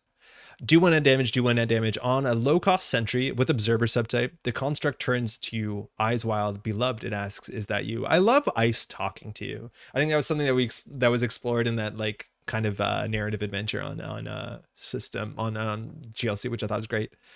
Yeah, this is really neat. Generally, you want to keep at least 4 cards in your hand because of the existence of Obokata. Now, Obokata has rotated, so you're actually not forced to access with more than 4 cards strictly. Although you probably still should. This is interesting to understand how good cheap sentries are. This is, mind you, is like a sentry that'll do 2 net damage, so just like full stop, which is, you know, interesting because that's a face check, you know, thing you have to worry about. What's the most an ice can do to you? Technically, Karuna already filled up that spot, so this has to really care about the on-encounter text to be relevant. But the idea is that like ice like this a lot of times got poo-pooed because, you know, you got through it with Bugalter for like cheap to free. That's not a thing anymore because they banned Bugalter, so it's pretty good. Now, is Jinteki going to care about tags? This is 2 influence, but then you have to care about 2 influence on cards in hand, which is possible. You can play Snare. Again, there's a whole bunch of tagging decks that are going to care about like keeping big cards in hand because of End of the Line and then Mindscaping. So I do think there's a lot of reasons that that text can be very devious in a lot of decks. I'd be surprised if this just fits into like the sort of Jinteki kind of grinder decks that we see modernly, which got a bit more interesting without Obokata and with the new 5-3. But that's some like pretty wild text. That's just really wild text. 4 cards is cheap. I mean, like, you know, yeah, you're right. It's not cheap. Can you imagine behind Kakugo? But I think behind Kakugo would be the worst case because then they're less likely to have enough cards in hand, right? That's a cool thing, though. It's when they pass the ice. So you can always, yeah, exactly, choose to take the net damage to not take the tag, which, like, I don't know if that's a good spot to be in. That's really cool. If you're looking to be splashed around in kill decks, there's 2 pieces of ice in the set that I think are going to be splashed around a lot of decks that care about tags. This and the Jaguarunda. I think that's what it's called. And they're both pretty neat. This one cares about cards in hand, which is really fun. The banning of Bugalter without a decent replacement makes it seem really hard to play Crim right now compared to Anarch.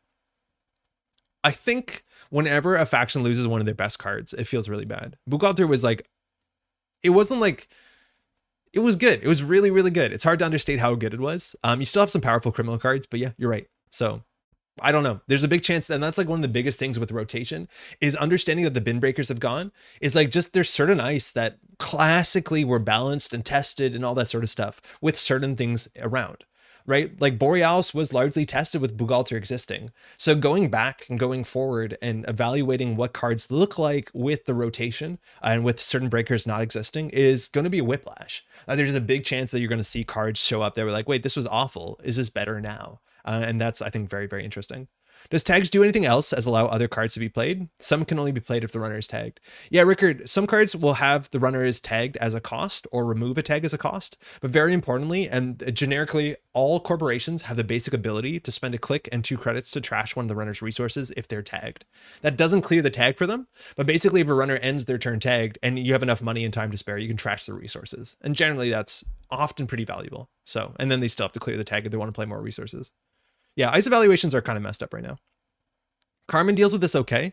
Yeah, the beauty about Carmen as compared to Bugalter is Carmen comes in as 2 strength, and there's a lot of 2 strength sentries. So Carmen breaks this for 2 credits. You still might have to take a tag, but like Carmen being 2 strength while Bugalter was 1 strength, it like kind of evens out. Obviously Bugalter's better, but just keep that in mind. 2 strength sentries is the place to be for Carmen. All right, tatu-bola. I'm pretty sure this was spoiled, but it is just a nice old barrier you can do like kick flips with. You get your money back, kind of like a Mitsubaku. It says next. Yannick Stuckey. Who is Yannick Stuckey? What is their handle? Because 2020 is a while ago that I forget a lot of the handles. I know Sid7 has a card here. Is this just Yannick? Neat card. Counts as an install. Pretty wild. Oh, it's QVM. Thank you, Jackmade. As much as I love to stay up and keep watching, I really got to sleep. Good night, Andre Chaffolks. Yo, Morgan, congrats on the release. Really excited for your stuff. Get some sleep. Phonotria data loop remotes seem ripe for shenanigans. As long as your data loop is behind this, yeah. As long. Bayokin did spoil this one too, yeah. It was a lot of fun hearing him talk about Netrunner again. Yeah, really cool. Daniela was spoiled pretty late on, but that was a spoiler. Starlit Knight was the thing from the ARG. I think all the NBN cards we've seen. Shout out to VSA for being an IP block. And then there's 2 cards that we didn't see here, 3 cards we didn't see here. Armed Asset Protection, really weird card.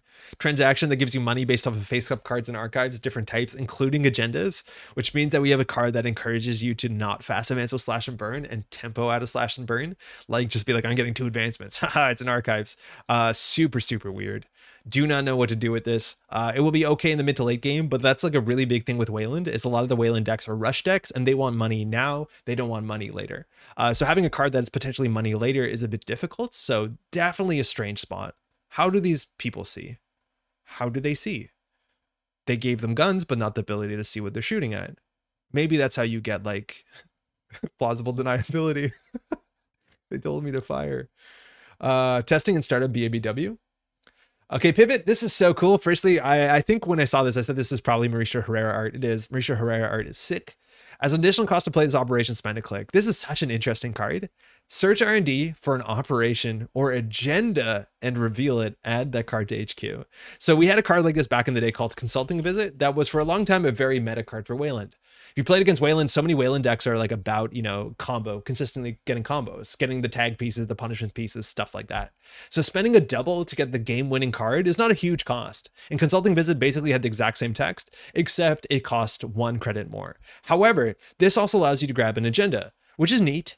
I don't think you really want to be grabbing all the time slash and burns with it because you don't have the clicks to use it in an on-tempo way, but you can get an agenda and set up and hold it in HQ, as risky as that is, or get the agenda and then put it in a remote server, which is neat. That's just like strictly better. I did not realize this had a trash cost. That's at least a bit more interesting. And in threat 3, you may play or install 1 card from HQ. Very cool. It doesn't have to be the card you search for. It can be any card in HQ. That means that for a double, you can grab a card from your deck and play it. That's a lot of value. That's a lot of power. Whether we're going to see this to consistently see, on the turn that it matters, you can get your Oppo research, your tag punishment. This is going to be a very powerful card. It's 2 influence, so it's splashable everywhere. This is quite powerful and quite important. Looking at the map, do you think they're digging down or this is like an isometric? Because it kind of looks like they're playing like a shoot 'em up, right? Like, is this a top down of the jungle? Like, is that the Amazon forest or is this them boring? Monkeys. So I'm not a big monkey fan. I'll go out there and to say monkey isn't like a low tier animal for me. If you've ever played Arc Nova, unfortunately, I do not play the monkey cards. I just don't like them. I just don't like them. They're too human. Too human. They creep me out. All the other animals, very cool. Monkeys, don't trust them. These monkeys seem good. I like these monkeys. Is that a river? I'm thinking it probably is the Amazon. Assuming all the other flavor text, but like you can't tell because these look like topography lines, which makes you think it's a top-down map, not like a board chart. Mauricio art has the best art in the set. Austin, yeah, I'm a big fan of Mauricio's art in general. It's like very different than some of the other Netrunner art for sure. But yeah, I like it. The color on her jacket is also really sick. Very similar jacket to what Issa is wearing above. How do I get NSG era of cards? Are there any legal issues leaving with all the cool new releases? Tatu-bola, how are you doing? No, not at all. Depending on where you live, you can just go to the Null Signal Games website and they just have a storefront there and all the prices there, I'm pretty sure, with shipping included. So you just hit all those buttons or you pay nothing. They have print and play, pay what you want. So you can just grab a bunch of PDFs and print them yourself. It's worth knowing at all levels of organized play, all the way up to the World Championships, proxies are legal. So you can pay 0 credits and play the game. Otherwise too, if you want, they have links to websites like Drive Through Cards and Make Playing Cards on the Null Signal Games website, which are just external printers that you can send anything to and they'll print. So they're just a button. They have a storefront. You can just buy cards through there. There's a bunch of markets that Null Signal won't ship directly to. So for a lot of people, that's the button to hit. But yeah, there's so many ways to get into the game and there's no legal issues. I preferred the art when they were upside down instead of taking the bus. Also kind of weird. It's econ instead of meat damage or something. Ada, on the armed asset? We Be Monkeys? Yeah, I know. I don't think I like that. The cycle's based on South America, right? Probably correct then. Yeah, it's in Brazil. So that's probably the Amazon. This has been the new Metropole Grid segment, monkey dunking. Monkey cute, except larger monkeys can sawed off. I just don't like them. Off topic, but trying to build a Thule deck in the new pool, no stock buyback. And I may be missing some cards, but I don't know if any econ exists in the deck outside of like Regolith. Any ideas? So that was a big thing, is understanding if HB has received any economy in the set. I think they have. I think though you have to get your economy from other cards, right? Like Greasing the Palm is okay. Vovo is reasonable. And I think you need to play Vovo. You probably want to play other assets like Marilyn, Nico, stuff like that, because that does help with it. Wage Workers is like kind of an economy card, but like you're probably going to be splashing some of the economy options. That's been a huge problem with Thule, is you don't have econ in faction. And I don't think HB has got very direct econ things as much as they got support to play more assets, right? Like you can resin ablative to go get an Nico back. It's kind of neat. I think the most off the top of my head, I think Your Digital Life is a better card than it looks, but I don't know if you want to spend 2 influence in that deck. Andre's Animal tier list video. It's the same guys in Dedicated Response Team. Oh, you might be right. Yeah, the Wall Runners. But I'm pretty sure they could see. Oh my God, they can't see either. Okay, so this is a really old card. Shout out to the narrative here. The art was sent to the printer upside down or sideways. These were meant to be people running up the side of a wall. And instead this, like those are buildings in the background, right? Like the art unfortunately got printed wrong. But now they're running upside down, which is absolute nonsense. But you're right. It is exactly, they have the same sort of rifles as well. So these folks can't see shit, which is how they ended up running upside down. They don't call them dedicated for nothing. Yeah, exact same people. That's really cool. This game still exists. Varsav, how's it going? Not only does it exist, the new set came out yesterday. How you doing? Welcome. Love Ares making it to print. I know. It looks really cool upside down. Like, I don't think I would change it. I think it would probably look terrible sideways, funny enough, because we're so used to it. But it is what it is. Angelique Garza Correa. Ambush Enforcer Expendable. This card, I don't know. There's that one line from like an old Yahtzee Krasha video talking about how every sniping game is basically a very simple point and click adventure with only one puzzle in it. I always think of that whenever I'm playing a sniping game. Yeah, just click on them. You're playing Team Fortress 2, just click on them. It should be that easy. This thing is really neat. 2 credits for 2 meat damage on ambush. It's not an upgrade, so it's an asset. Oh, it is an upgrade. It's an upgrade. And then you can always like just weaken them with a single meat damage. Having a click to do 1 meat damage is actually kind of important, as long as threat 3 is hit, because if they have 1 fewer card in hand, it's much more likely they die to an end of the line after a public trail. So yeah. Yeah. Pretty good. Pretty cool. I think that's a really neat card. We see the sort of like op decks, the sort of Arctic Blood decks, and like this fits in there relatively well. I think everything this card does is good. Trash cost is low. You have to have this card rezzed, so you pay 0 to res it. But when they have this res, the runner immediately gets a bit of information of what they can access first. So keep that in mind. I feel called out as someone who usually gravitates to the sniper class. It's a really easy puzzle, but we'll figure it out. You click on the dome. Really high influence to import. I think that's probably for the best. You don't want this to be in Jinteki decks as another way to cheaply do damage. Like 2 damage for an upgrade is a lot. I think that's actually unheard of. 2 damage from an upgrade. That's a lot. It's unique, so you can't stack it. Yeah, I don't think you want to stack it. I think it's neat that you also want to keep this in HQ. Like that's an expendable mechanic. That's very interesting. But a very powerful card, either on the table or in hand. It's just weak on R&D. But the fact that it's an upgrade is like very, very, very good. Enforcer subtype, I think we see like 3 or 4 Enforcer cards this set. Also, I mentioned this before, like, look at this stuff. What is Wayland doing? Unclear. They're just setting up. I think we're going to find out what exactly they're doing in the next part of the set, which is really, really, really cool. Professionals have standards. Yeah, Steven, there's so many lines from those videos. That whole video series is really good. I forget what he's talking about with his parents on the phone, but like, I love that. All those video intros are so good. Yeah, professionals have standards. Is there a doc that explains all the subtypes and what they mean? There isn't, because largely they're flavorful. Most of them don't matter. Ambush means it hurts you. Enforcer means nothing. It's just flavor. Expendable means it has this sort of ability that you can spend it from HQ. That's a new thing from this set. And then classically, all the other ones are like generally accurate. Like AP means anti-personnel. It means it'll do net or meat damage to you. What else? Destroyer means it'll destroy programs or cards installed. Sentry Code Gate Barrier, you probably are familiar with those. And then SysOp is a class that we see in this set. And the SysOps, generally, this is new for this set. They all have the same ability to move around, but that's actually a new thing. This one doesn't move around. The fuck? Yeah, okay.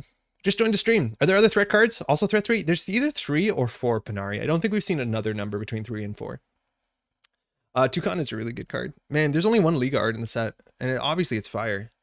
Liga's doing a lot of art for like Magic the Gathering, so Liga is probably like real busy. That's really cool.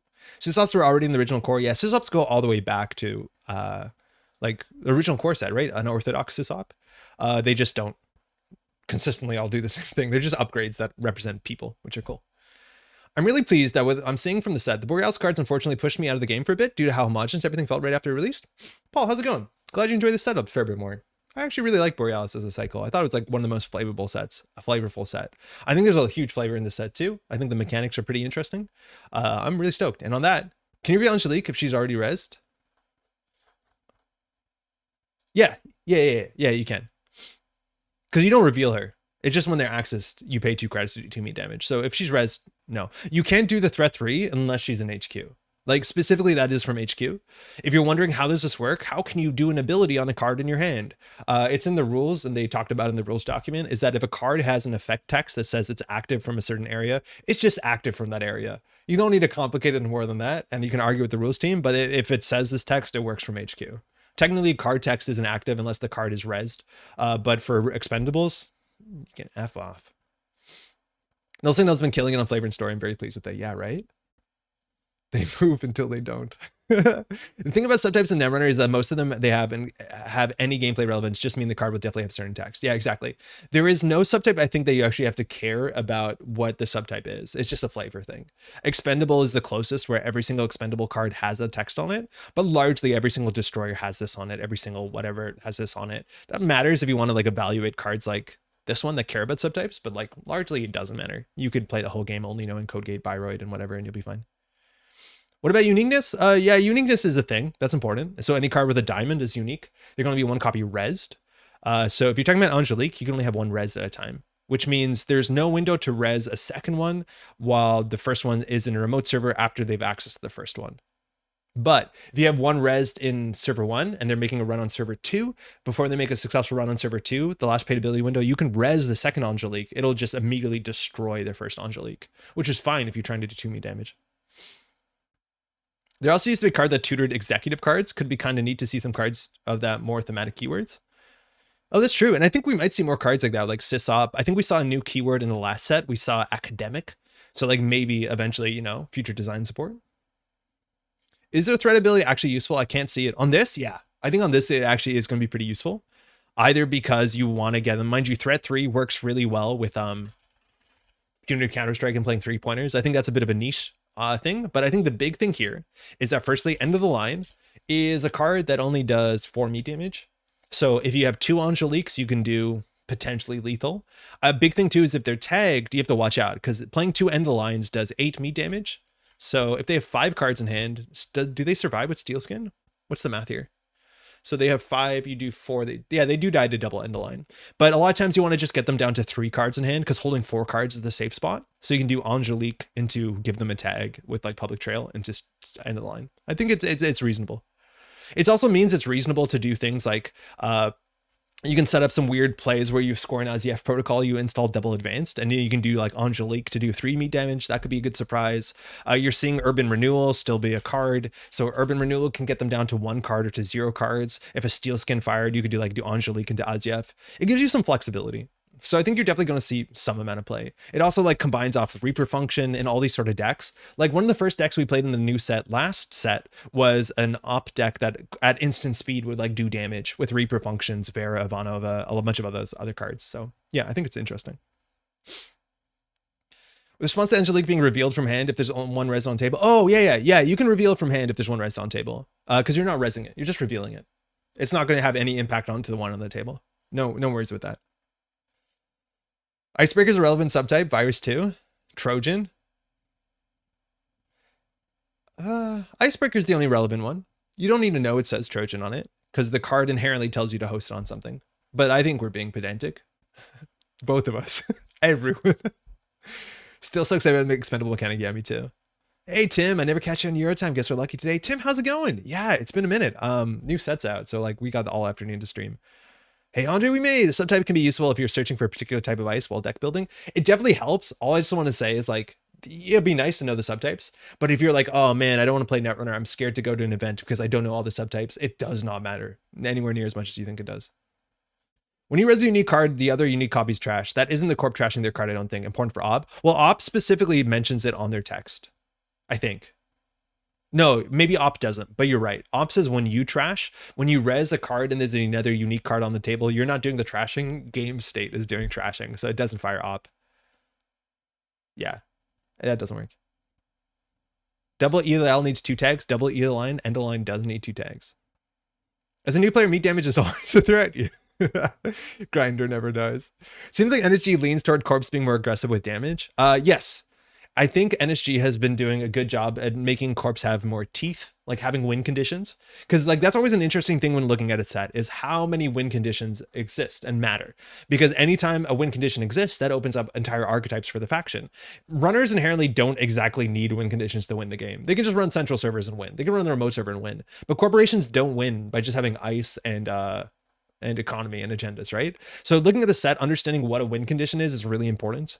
HB has like some efficiency win conditions, greasing the palm classically. Jinteki, Atea, I still don't know what it does, but Fuji represents a fork, a win condition that's really relevant. Adrian Seiss is a win condition. Danielle is a win condition. Those are really important. Mindscaping is a potentially a win condition.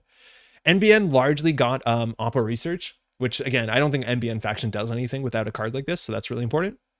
And then Wayland has some fast demands. It has pivot to like get win conditions and has a bit more support for the what's it called, for the plan of hurting someone until they're no longer alive. And then you also have Tucana efficiency stuff, which is really good.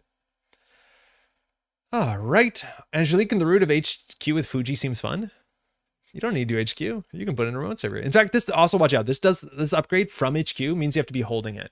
I don't think you can fire that if it's installed in the root of HQ. It has to be in HQ, so it has to be in your hand. I don't know if you're mentioning that, but that's worth saying, is that I don't believe that fires if it's installed. It's only from your hand. Unless I'm wrong, which makes the card more powerful. Greasing the palm classically. Sir, just came out. How can be a classic? I don't know what I said. What if last season all Andre played was Grinder P and this season all he's playing is Grinder BON with Angelic? BON rotated. Jad, how's it going, by the way? But Builder of Nations rotated just before Treeline came out and then Angelique showed up with her rifle. Is synth bonification still legal? I think it is. That sounds like a Red Sands song, a card. Yeah, it had a big Mars energy. Yeah, HQ means your hand. Okay, cool.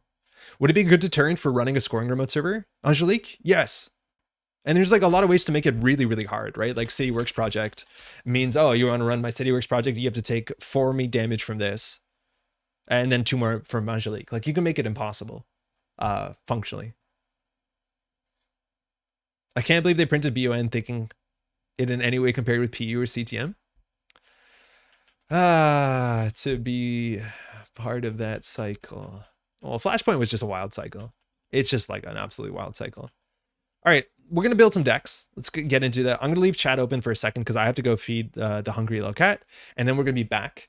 And then we're going to do some deck building. If there's a certain deck archetype that you're really excited about, let me know. I don't think we're going to start with Arasana immediately because I think that's the most complicated one. So we're probably going to start with something a bit more simpler and then we're going to work our way up to that. So yeah. Can we figure out Jaguar still didn't make the Thule playable? All right. It won't take me longer than like a minute and a half, so I'll be here. If anyone comes in and they're confused, you can just tell them where we at. I'll be right back. Oh, not this song. Bye.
Okay, we're back. Everyone wants to see Atea. As much as I said, like, we can't play Arasana because it's complicated, now I need to read the text on Atea. Are you kidding me? Hey, George Weiss, anything interesting with Epiphany? I have no idea what the HHN boom area is going to look like. I think Epiphany is probably the deck I would, on my own, start with, because I really want to see what it does. But everyone wants Atea. I don't know. I don't know what to do with Atea. It'd be fun to see a Jinteki deck that just isn't PEPP. Yeah. Everyone wants Atea. Okay. We'd love to see any deck that's actually trying to score salvo testing. That's the 5/3 that is core damage, right? What that deck is then doing with it is something I'm open to. Yeah, I'm not a huge on salvo, because you have to score it early, right? Atea is complicated AF to play, I know. Did you look at the neutral cards? There's 2 neutral cards. Again, Jeff and I are going to do a tier list video, so I didn't want to go too much deeper into it. But the neutral card for the runner is like generically playable, but most people would be too scared to do it. And then the corp card is like a really fun thing. Epiphany might be coded wrong in Jinteki. It's only showing me 2 cards. Oh, that's not good. Philip, it seems straightforward to me. Atea is just Jinja City as an idea, build big tower. I think that's one way to do it. I don't think you necessarily have to do it. But we'll try it. I'm pretty sure we have to do new corp deck, and then we have to go into casual, because I don't think the cards are here. Do you already have a favorite card from the new set? Oh, shit. That's a good question. A favorite card from the new set? For flavor or for mechanics? Or for both? Or for art? Hard to say, honestly. Wow, it's really tricky. Like, Arasana seems to be, like, the favorite card for so many reasons. Like, Arasana seems awesome. I don't know. I think Jaguarundi is just like a wild face check that I'm probably going to enjoy playing that, as much as it might get broken pretty cheaply. Adrian Seiss is going to be frustratingly good. There's a big chance that I'm going to be an Epiphany fan. Like, unfortunately, I'm probably going to enjoy that. I just love having options. It's like the most op-like thing. I'm also way hotter in digital life than I think anyone else is, which is like, that's a problem I have to kind of rectify. I would say one of those. I do like a sniper. Give me a sniper. I'll play the sniper class any game I play. Okay. Let's try and build something. Where are we? We're here. Front Company Atea. Yeah, we're definitely going to play Front Company. Does then finally the new set make Hakarl good? James, I looked up how to say Hakarl the other day. I don't think so. I think it's really hard to make Hakarl good. I think the best thing about Hakarl is it might not be 3 strength. And even that I'm not confident about. Okay, if we go to standard, is Atea here? It is. Oh, nice. Got to play Arasana and Epiphany at the East Coast Nats Day 2-side event. Oh man, I love both of them. It was really cool. We saw one game on stream of the new, what's it called? The new set. Okay, I just want to check that we're here. So I'm going to go standard. Okay, we just need to make sure. So we have Liberation in here. and it took out terminal directive, and it didn't take a flashpoint for some reason. Oh, sorry, flashpoint we have to remove, and we have to remove data and destiny. Okay. I just want to check if all the Atea cards are in here, or all the cards are in here. So what's the name of the armadillo, for instance? The armadillo is tatu-bola. Okay, so it's there, but is it here? It is. Okay, I think we're fine. I really want to try environmental testing Arsana. I think a lot of people will play it. Still can't pull up NRDB anywhere. I don't know what's going on, Stab. It seems okay. It's loading a bit slow. Okay, Atea, 4515. See some clones at work on the art. I'll limit 2 remote servers. That should be fine. The first time each turn you install a card in the root of or protecting a remote server. You may install 1 card from HQ in the root of or protecting a different remote server, ignoring all costs. You cannot score the second card this turn. So, all right, we're just going right into the deep end on this one. That is a free install every turn. That's something that's like very HB click efficient compression. Generally, I think we want 1 server that's iced up and then 1 server that's just a nuisance. However, the nuisance server we have to invest in as well to some extent, because otherwise we're not getting a lot of efficiency unless we're like bolstering both servers.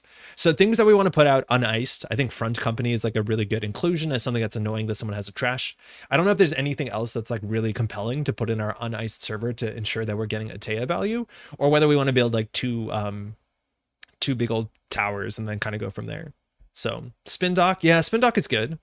You can't res the spin doctor before you commit to the second installation, but spin dock generally goes in second remote server.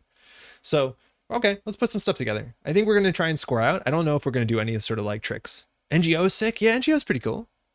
Sniper, the second server. Sniper's 3 influence. I don't know if we're going to kill. I think we might just like try and build something efficient and score out. It's worth knowing that the new Obakade is like worth scoring out a bit more.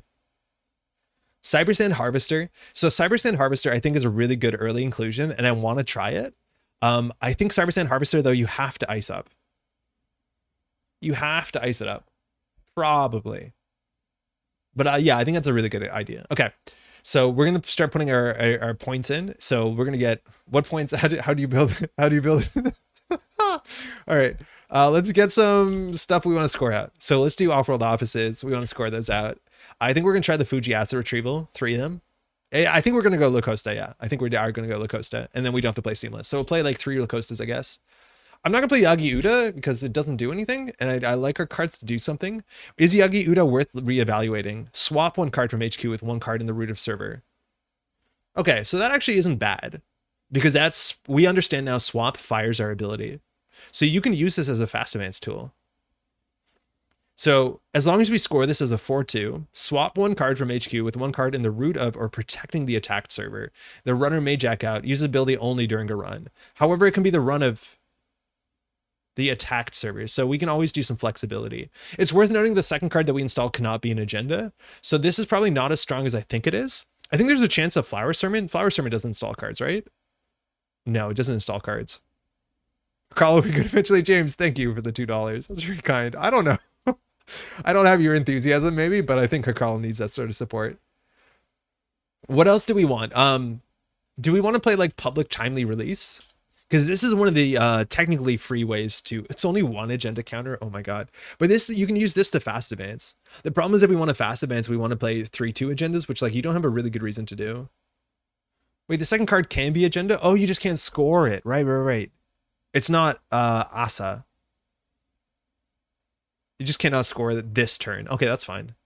Bass is 3 influence. It's the same as Biotic. No, he's 3 and Biotic is 4. Yeah.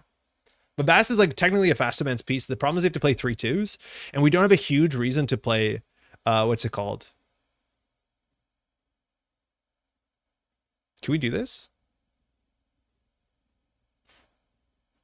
Surely we're on Seamless? I don't know. Maybe Lacosta means we don't have to be on Seamless, but we probably should be on Seamless. We could play this and then in the remote server play like things that hurt people.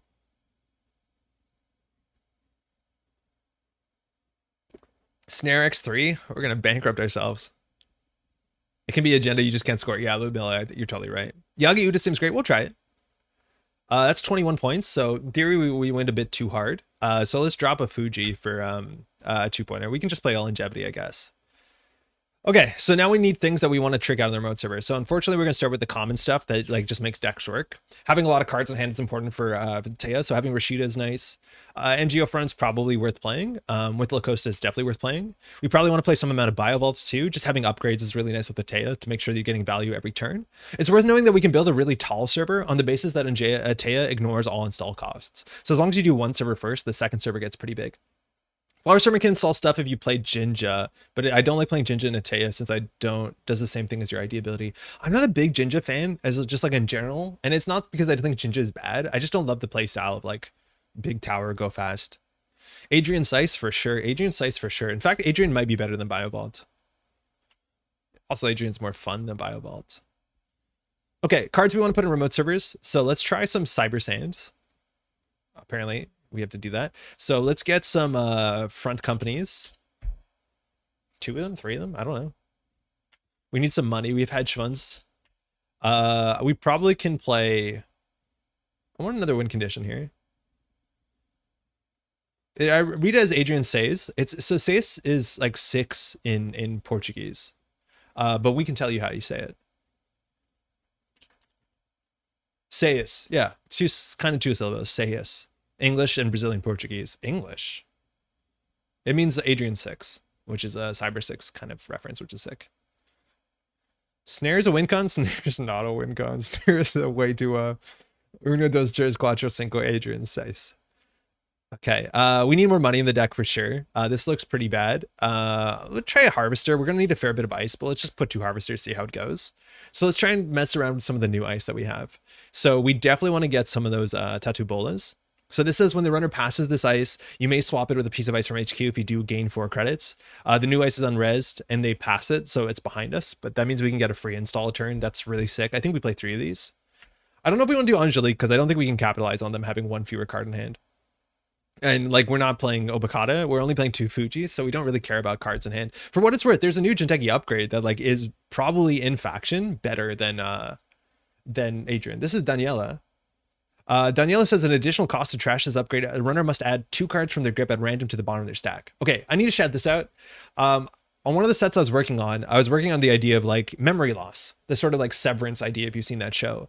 And I love this because it's a way to do damage that doesn't encourage grinder. So I had a bunch of cards that say like do 2 damage. Well, take 2 cards from the runner's grip and shuffle them into the deck. Putting them on the bottom of the stack is more interesting in some ways because you know you won't draw into them. So there's some decisions here to be made as much as they are random. But I love this as a way to do damage that doesn't grind the runner out because they don't lose hit points, but they lose cards in hand. And I think that's a really healthy way to do some sort of damage abilities like this that mean that grinder strategies don't work. So I'm a huge fan of that design. I think it's a really nice way to tackle that without being unfair.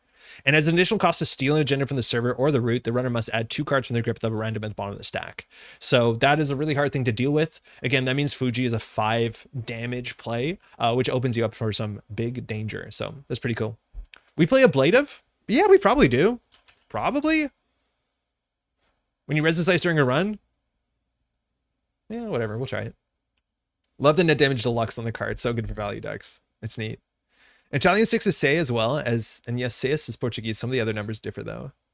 Regolith for money. I think we might have to. I hate playing Regolith for money. There's a big chance that because if we play Ablative Barrier, we actually can get away with playing a Hansei review a bit easier, which is nice. We're going to need a lot of ice in the deck though. And I don't know if this is enough money for the list. So what else do we want to play in the deck? We probably play some amount of Nancies, right? With Glacier. Yeah, we do need some hefty ice. I don't think we need to ice up Centrals as hard. Like front company is whatever. Like they're gonna deal with it. I don't think we have to like do full RP skeleton. Do you play Regolith for like other reasons than money? Well, free install, right? I don't know if we're in a world where we play Vampronasa yet. I don't think so. I think we have to play a Teeny because it's new, but I'm not that hot on this ice. We'll play 2 Teenies. Anemone is like neat if we're playing more damage, but like, I don't know. Less decks are playing this modernly. Too many cards in a Hoshiko deck. Bathonimus is like, yeah. Wait, I added Bathonimus? I misclicked. I'll add 1 because I legally have to. Wage Workers is kind of hard to play in our deck. Like we're not doing too much with it. Triple advance. If it leaves it on the table though, we just lose our server and that's pretty bad. I think you want more ice than usual because you have an extra remote to ice up. Yeah, I think Solomon, how's it going? We definitely want a bit more ice and more card draw to get access to that ice as well. So we can just jam some ice in here. If we're going really tall, like we could maybe consider Surveyor. It's nice when you got 3 ice on a server. We'll play 1 Surveyor and see how it goes. We have a lot of influence. Oh no, we have a bit more influence left. Unfortunately from here, AI hate may make a lot of sense. Yeah, we can play a Swordsman. We just need some, what are chunky code gates?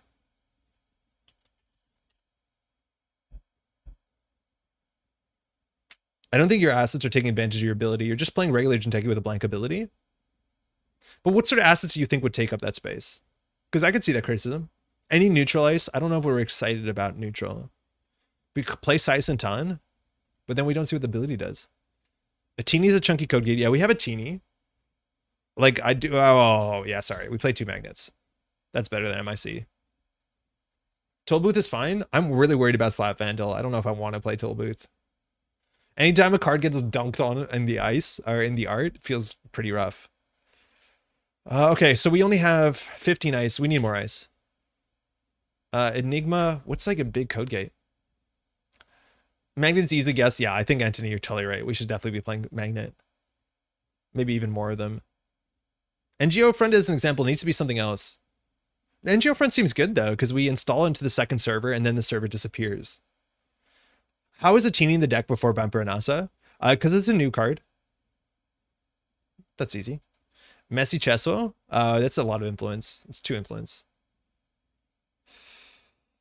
Okay, so just want to, like, let's see what our ability does. The first time you install a card in the root of or protecting a remote server, you can install a card from HQ in the root of protecting another server. So 1 install gets a 2nd install. So, okay, we'll play 1 Vampy. I think we have too little money, too expensive ice. So the idea is, oh man, border control would be good. So this is our hand, right? Okay. So how do we get 2 installs worth of value here? So the idea here is that we can install Spin Doctor in 1 server, and then we can get an NGO Front on the table in another server. That's not a really good hand, but we would have mulliganed this probably. Okay, that's a bit better.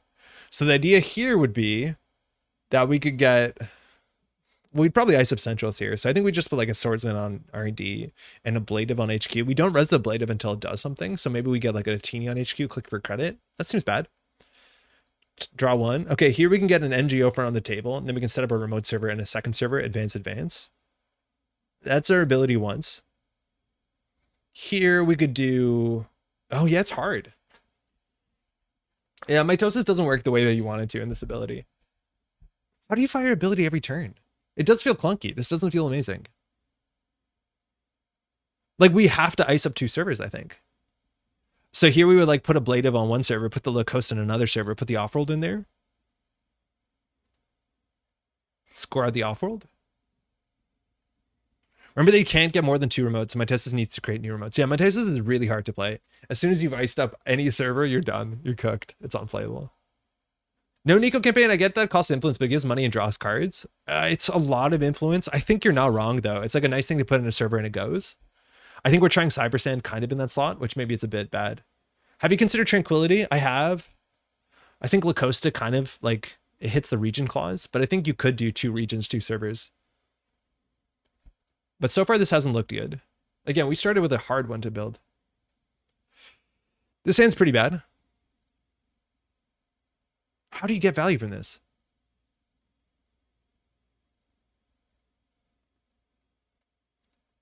Okay, here. So like we definitely want to score this out with a thing on it. So we probably just ice up Centrals here. Yeah, that's ugly. Okay, I think we need 3 copies of this. But as soon as we get a copy of this on the table, our ability can barely fire. You're not getting much econ? I know, tell me about it. How do we get more econ in the deck? Like, do we need Regulus? We need things that we can clicklessly install to get value. Right? Like, I think the Harvester is probably too ambitious. Like, maybe a Maryland is good, because then with the Maryland, you can trash the thing that you've installed over. Like with Maryland, you don't mind destroying the Maryland. It's a lot of assets when you're limited to 2 servers. It is, but some of them are like don't last forever. And the Rashida's like we want to put in the ice server. The problem is like we do not generate value installing on the second server. Like, unfortunately, I feel like Warrior Tracker cards like this are really good for this sort of deck. It's like a really good install to put on top of your assets. Right? You can do Subliminal. I'm not a big fan of Subliminal. Like, we're not stopping them from running every turn. Is Jaina down for other people? There's no game showing for me. That's scary. Cross the bridge when we get to it. I don't know yet, Veronica. If you're not logged in, it won't show you games. But they might have done a server reset to some extent because I know some things are not running well. Things the runner might want to trash so they can clear the occupied server for us. Yeah, that's fine, right? If we play more operations instead of assets because we only have 2 remote servers. But if we don't play enough assets, we won't fire our ability, right? Like, it's somewhere in the middle. Also, Volvo Azeti is kind of econ. Volvo is nice. Volvo is a cool card. Threat 4 is okay for this deck. Volvo's probably just strictly better than Cyber Sand in this. Yeah, I like Volvo. That's an easy thing to get value from. I think we need more operations and ice and less assets and upgrades. If we put more ice in, we're committing to the double iced server game, which, like, I don't know if we can afford that. Tucana has a lot of influence, but it's good for Atea. Oh, Tucana is really cool, but it is 3 influence, right? This one allows you, says when you score something, go get an ice from your deck, which means you can double fire. Any decent econ adjacent upgrades. Tranquility, as was shouted out in chat, is like pretty reasonable. Tranquility is neat. Vovo is neat. I'm not sure else. Like, the more often than not, they're like value-based stuff. Like, yeah, Tucana is neat. Why don't we play front? We are. NGO or front company? NGO front company. 2 NGO, 2 fronts? NGO seems so important for us. Like, the fact that you can play install advanced events NGO and then put an ice on the same turn seems pretty good. That seems neat. It also works really well with La Costa. If anything, we can cut like one of these. Like, this ability doesn't seem that important. No, that's trash. Okay. Like, here we can ice up centrals. We can just get these 2 on the table. That's pretty bad. It's pretty bad. Ice goes onto the other server. Yeah, we have to ice up the asset server half the time. Okay, this has to be good, right? Magnet HQ, front company, NGO front, advance the NGO front, res the front company. Then they have to run R&D for free. They access La Costa, they trash that, they run this, we score 5, we spend half their turn. It's back to us. We crack the NGO front, the front company's done. We install Rashida and Spin Doctor. We draw 2. We put a tatu-bola on the spin, on the Rashida. We put the Sayas there. That is actually a pretty sick deck. It looks like you built a worse Asa. Yeah, but that's, I think, what Atea is going to do a lot of the time. Front company takes up a remote and encourages the run to run centrals instead of the remote, which doesn't feel great. I agree with you. I do agree with you. But it also slows them down from running the remote server, right? Like, anytime they have to run the remote server, they have to spend a click running centrals. It's not necessary, but it's a neat trick. I feel like you play front company in Epiphany. I think you only can play front company in a deck in which the net damage matters. Maybe. Daily quest behind 1 ice. If they don't run it, we just keep it. Yeah, Daily quest is a nice inclusion, but it's a lot of influence. It's 3 influence. Like, we'd probably be better off just playing Nico. Or Maryland. Or Regolith, kind of. Like, ideally, the click compression we get can, like, counteract the fact that Regolith is messed up. 1x front company, at that point, though, it's, like, random if we draw it. Right? Like, you kind of need it early. Actually, you kind of need it late. All right, this hand is not good enough. Oops. We need ice. Okay, we just get more ice in the deck. We got something. Yeah, Maryland is a bit slow, but I think you overinstall it. We don't have to play that, like, Mindscaping card, right? Okay. I think we're on to sort of something. I think we have to cut some cards, so let's cut a Hansei. We need more ice in the deck. Is Adrian a 3-up? I feel like it is. I think he's just so good. I say Epiphany because CTM with bioethics was hell. It's not that bad. You could just still play, like, in theory, Bladderweight. Everyone roasting Andre when the meta's not even out. I don't mind. I don't think anyone's roasting. I think people's feedback is, like, genuine. And, like, it is real feedback. Like, this doesn't seem particularly like it's doing anything. But I think it's going to be a bit better than it looks. Tranquility Grid does seem strong. Does it seem stronger than Vovo? Yeah, let's just say it does seem stronger than Vovo. But the problem is like we can't put it on a La Costa server, so we have to put it in second server. And now the way that we built our asset package, we don't have that many things to put in second server. How often is La Costa firing for? Are we jammy enough? I think we can be. Like, that's the big thing is we're encouraged to jam every turn. Right? Like we it encourages us to jam in the wrong server. Are we playing ablative? We are. Yeah. Oh, it's only threat 3. I forgot about that. I thought it was on always. There's a chance that this isn't necessary. But like this is really good with getting Sayus back. It's really good with getting anything back, really. Tattoo and ablative seem really good. Yeah, that's true. Well, not necessarily. Why are we playing ablative? Oh, because it has a good ability that lets us fire a tail on their turn. Maybe threat 3 is like a bit awkward because we're running mostly 2-pointers, but we'll see. There's a chance this can be 1 fewer. It's just we need enough barriers in the early game. If you're going to do La Costa, I think you want either drip or click-based econ in the other server. Yeah, so that's the idea. Is like we have Regolith, but like if we leave out a pad campaign, they're not going to let us have that. We just have to cut 1 card, and I think we're okay. I feel like a teeny Vampire Nasa are too expensive. I think one of these should just be an Enigma. Sayus can be a 2x. Oh man, Sayus is such a good card though. 1 ablative, 1 surveyor, +2 seamless. That's reasonable. But then we only have like 14 ice in a deck that installs ice really quickly. Cut a 3rd Anansi. I'd rather actually cut the Vampire Nasa. Nah. I just need more ice. We need cheaper ice. We still need more agenda points. No, that's only because we're on 50 cards. If we get to 49 cards, it'll say we're correct. It's just because we have too many cards. Can you play Essa with Creepy Sunflower AI at some point today? I don't know if we're going to do that so much because I want to play the new identities a bit more, River, but we will at some point. Cut the Saisentan or add the Saisentan. We're already 2 cards over though. Like obviously we cut the Pathenimus. But now we only have 15 ice, which is not enough for an ice hungry deck. So we have to start cutting something. -1 Adrian. Okay, we have to add an ice back. Enigma as just an end the run code game. We have 2 magnets. That's probably good enough. Expensive enough. Cheap. Saisentan's a win con. Nobody wants to win like that. Enigma, yeah, I'm like a good enough with Enigma. All right. Let's see how this goes. Also with Vovo. Okay, so you know how you're like bombarded with 3,000 ads every day and you don't notice? I was watching the stream on the weekend and I was getting an advertisement from Amazon, which is normal when you're watching on Twitch. And it was advertising some sort of like $2,000 toilet or bin or something. And it was called Vovo. And you can't tell if they're listening in on you or because you see so many ads. At one point it lines up and then you're like, whoa. And then you just like tune out the other 2,900 ads you watched. Hard to tell. I don't think Swordsman does anything. It does net damage. Hoping I play against you. Veronica, you can do it. We can do it. All right, let's go.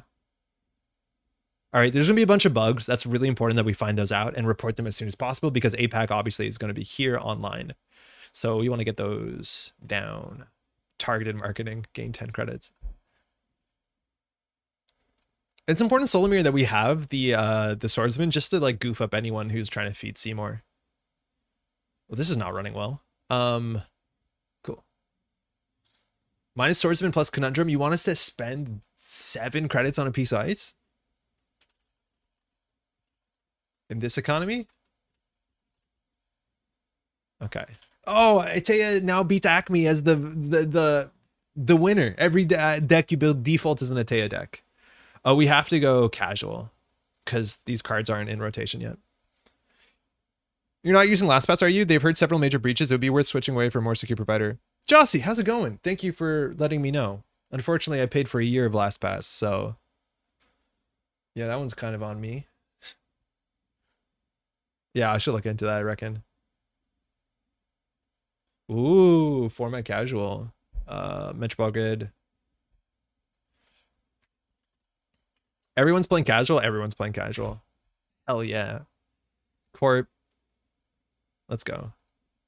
Hey, Dan, I've been playing Atea all morning. How's your deck? We built our first Atea deck. Oh, shit, I forgot the format. Nice. Unfortunately, I goofed the format. Congrats on the launch, Dan. Also, how was your time on the weekend? Let me be your host.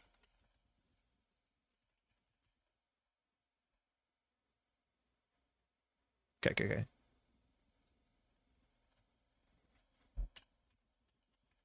Seemed like a huge success. So we're a corp, we're doing cash. Go, Veronica. Get in there. Nailed it. Meow, hey Andre. Pick one, how you doing? Watching for vacation. Slovenian super hyped for new cards? How are you finding Slovenia? I don't know if you know. My whole family, we are Slovenian. Govorimo malo slovensko. Tudi. Razumem. Govorim samo malo. But my mother grew up in Ljubljana. My dad came from the west side. I've loved Slovenia. Spent a lot of time there. Did you know the person that won the whole thing has been playing for 6 months? I have heard. Credit this deck to Dan B. Dan B is watching right now. Dan B, this is your Arsana deck. Wiki Hype Gang. Yeah, so cool for Wiki. She's from like the area too. She's from Pennsylvania, right? Posted a picture of his deck list in Discord and took it and made it worse. She killed me in 3 turns round 1. Man, so a lot of that stuff doesn't have commentary over it. Some of it does, like especially the top cuts, but I'd love to go through that sort of stuff and commentate over a bunch of it. The problem is like the meta is already gone, so like maybe people don't care.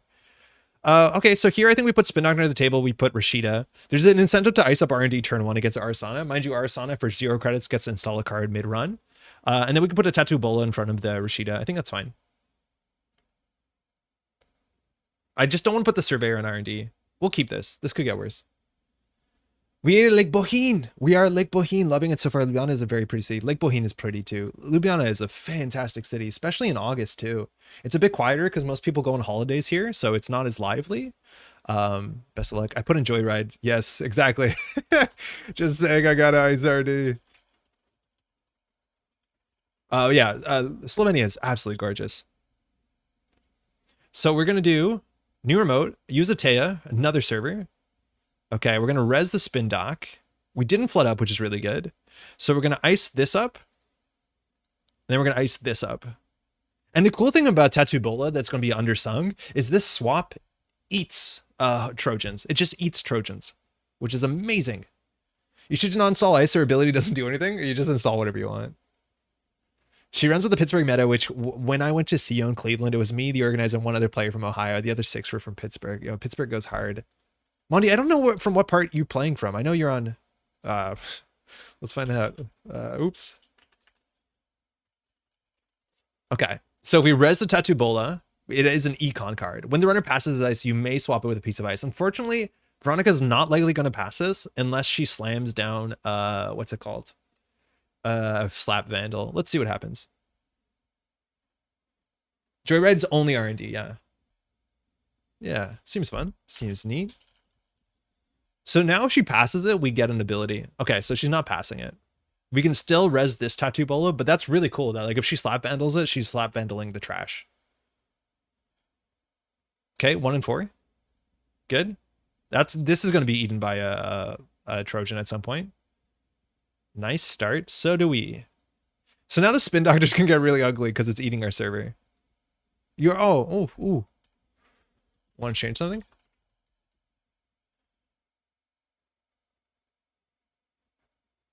Should have used my ID, put SMC in before ETR. Oh, it'll die unless you crack it though.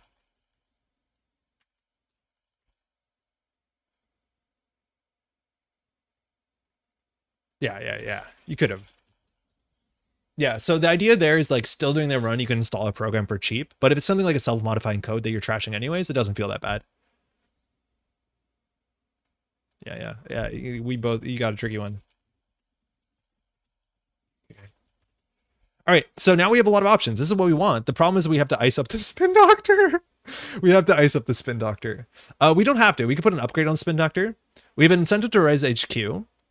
So we could just destroy the spin doctor here, unfortunately. This is ugly. So what do we do here? right? Like our server so far is tatu-bola, which is an end the run, and then we can put something in front of it like an anansi. We need to get the NGO front brewing. We need ice up HQ. This is important. Spin Doctor isn't your only way for another turn. You want ice on that server eventually. Yeah, I'm not convinced if we're double icing the servers because we don't have like value over time, but I think you're right. That's probably for the best. It's just like, what ice do we want to put on the Spin Doctor? Like an anansi? Yeah, I guess so. Maybe that flexibility is worth something. Okay. We need ice up HQ. This seems like a nice candidate, and then we advance. Like that's a powerful turn. That was a powerful turn. Tattoo does trigger its swaps. Swaps is now considered install. I don't know if that's new or not. I was convinced it is, but they've confirmed that swapping is installing as long as one of the cards is entering the table. Straight overclock. Very cool. Very cool that we can replace this with an Anansi. SMC coming down clicklessly with the SMC Arasana. Let's see what she pulls as a fractor, if it's going to be a fractor. Cleaver, nice. Now we still can get some money off of this. Is this ability almost strictly worse than Asa? No. It's more complicated than Asa. But you have a different card pool for consensus. Boring breaker, but I can't really host Trojans. I know. Yeah. It's weird. Yeah. All right. So then we'll see if this fires. Swap and gain 4 credits. Don't mind. We'll put the Surveyor is nice, but you don't want a Surveyor with 1 ice. So we'll do the Nancy. And then, of course, 12 credits are good. FFG had literally contradictory rulings. Yeah, FFG changed it a whole bunch. So now the Joyride's going off. Whoa. So she's drawing 5 cards. That's so good. We don't have Snare in the deck. You draw if successful, though, so you are safe. I think we'll just swap the Bolas. Just because it's money. It's so goofy. Wait, why didn't it fire our ability? Wait, Tattoo didn't trigger on your turn. It should have. It didn't offer it, but you're right, Anthony. They should have triggered a Taya. And then we would have put a Lacosta on server 1. Okay. I'm going to put a notepad thing you're not going to see here, but Atea not firing on Tattoo. Want to install something? Yeah, so just so that we can like tell the JNet devs before the weekend. So we'll put this in server 1. Cool. Not Surveyor. We'd have to put it on a different server. Not that we're getting value from this. Yeah, I don't know. Weird. It saves the credit. You're right. Yeah. But I don't think we're going to struggle to get that money. Okay. This is ugly. This is ugly. Yeah, they're both Anansi, so it doesn't really matter. But the Spin Doctor here sucks. She trashed the Spin Doctor, though, which is a bit of a hard trash. I think, I don't know. I think with Atea, you're probably not wanting to give us a Spin Doctor because we trash this, install Spin Doctor, get ice there. So I like this. So this is rough. This is so weird. So we want to install this, install that across these two, and then we'll ice that up with a Surveyor, and then we'll just probably click for a credit. I don't think we want to put the Tattoo out anymore. It's more of an economy flex card. It gives us a free install, which is super valuable. We will shuffle.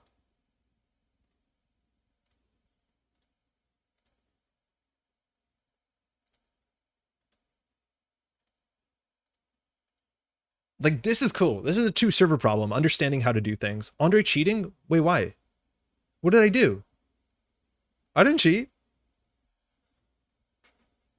I have to install in a different server. So I installed it in Nancy here, so I have to install something in or protecting this server. Oh, very cool. I triggered my ID ability on the first one, not on the second one. Because there was 2 tattoos that turn, so we were meant to trigger on the first one. So you're right, I can do it on R&D, but she ran server 2. We don't have to score this out, but I kind of want to. Should I use Taya on the ice, not the agenda? It doesn't matter. Because this is not Asa. If it was Asa, yeah. But this doesn't give information. With Asa, it cares that you do the agenda first, so you don't give out information. But for this one, the second one can be an agenda. So you're not giving out any information. Besides, you're not going to fast advance this turn. Maybe you can say that's a misplay, but I think it's pretty niche. But yeah, against Asa, you definitely want to install your agenda first. Okay, this is the new one, Urban Art Visage. So now she can break anything that she can get to the SMC. Luckily, this is... We put another tattoo here. Okay. Still worth rezzing, I guess. You lost a credit? Oh, you're right. I could have done this first to get the ice and then install the agenda. Yeah, we lost a credit. That's totally correct. So this doesn't trigger our ability. Yeah. 100% correct. We goofed it there. Okay, so they know we're drawing in. We have 2 servers here. Choose a card in server 1. A teeny. So that means, oh man, this is so weird. So we put the regolith in here to get the 3rd ice here, and then we install and advance this. I think we need to keep that teeny in hand because of R&D being open, but she hasn't shown pressure yet. Her economy isn't very good. This is really cool.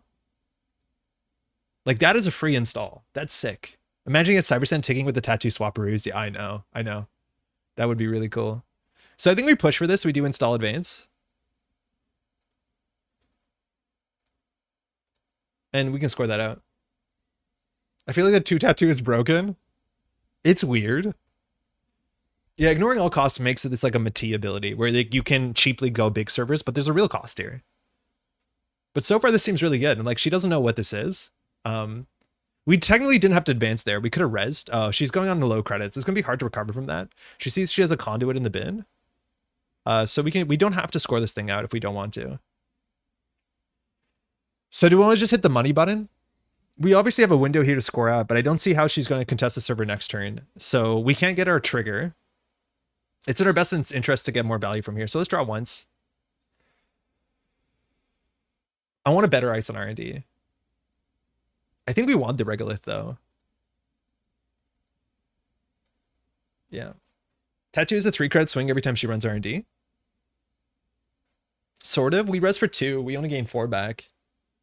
And we can't fire our ability here. So like, it's not that bad. Overclock. Classic. This is also, excuse me, nice to draw into a better piece of ice here. Cost a runner 1. Yeah, but they get a successful run.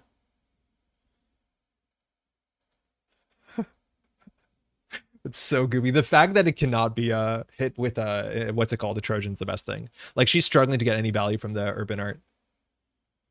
Oh, living mural's coming down. So using the money to get a living mural down, installing it on a tattoo, environmental testing clicking up, stealing a Project Yagyuda, some really cool plays here. Now this is a killer that works on this server. Now the ice it's hosted on, unfortunately, we're going to return to hand. So here we have a window to actually trash this so she can't urban art vernissage, which unfortunately is in our best interest to do that. Like, I do think we just trash this tattoo. So I think we draw 1 and we destroy this, because otherwise she returns it to hand, which sets up her environmental testing engine, which I don't want to do that.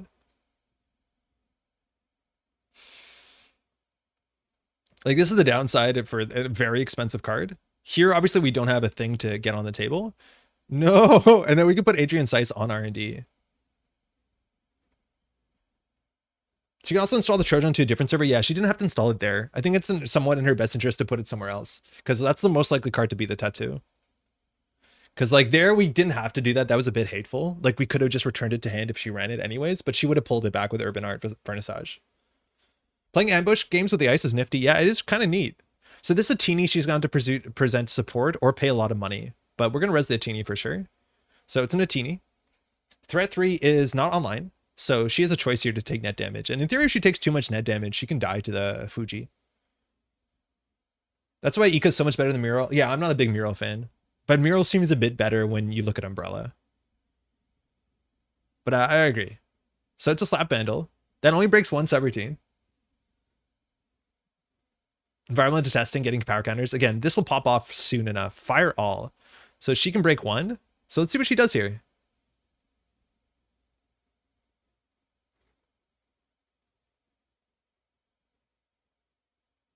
So there's 1 damage. Did I break 1 of the subs? I don't know. I don't think so.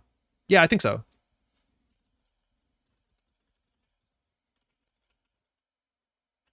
Oh, okay. Or run back? Or just save a credit?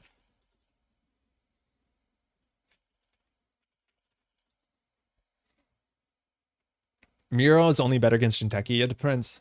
I think you can figure it out. Okay. So she paid 2. Gonna slot in some replanting to deal with Trojan VS. Yeah, I don't know if you need to with Tattoo. With the Armadillo. Uh, weird.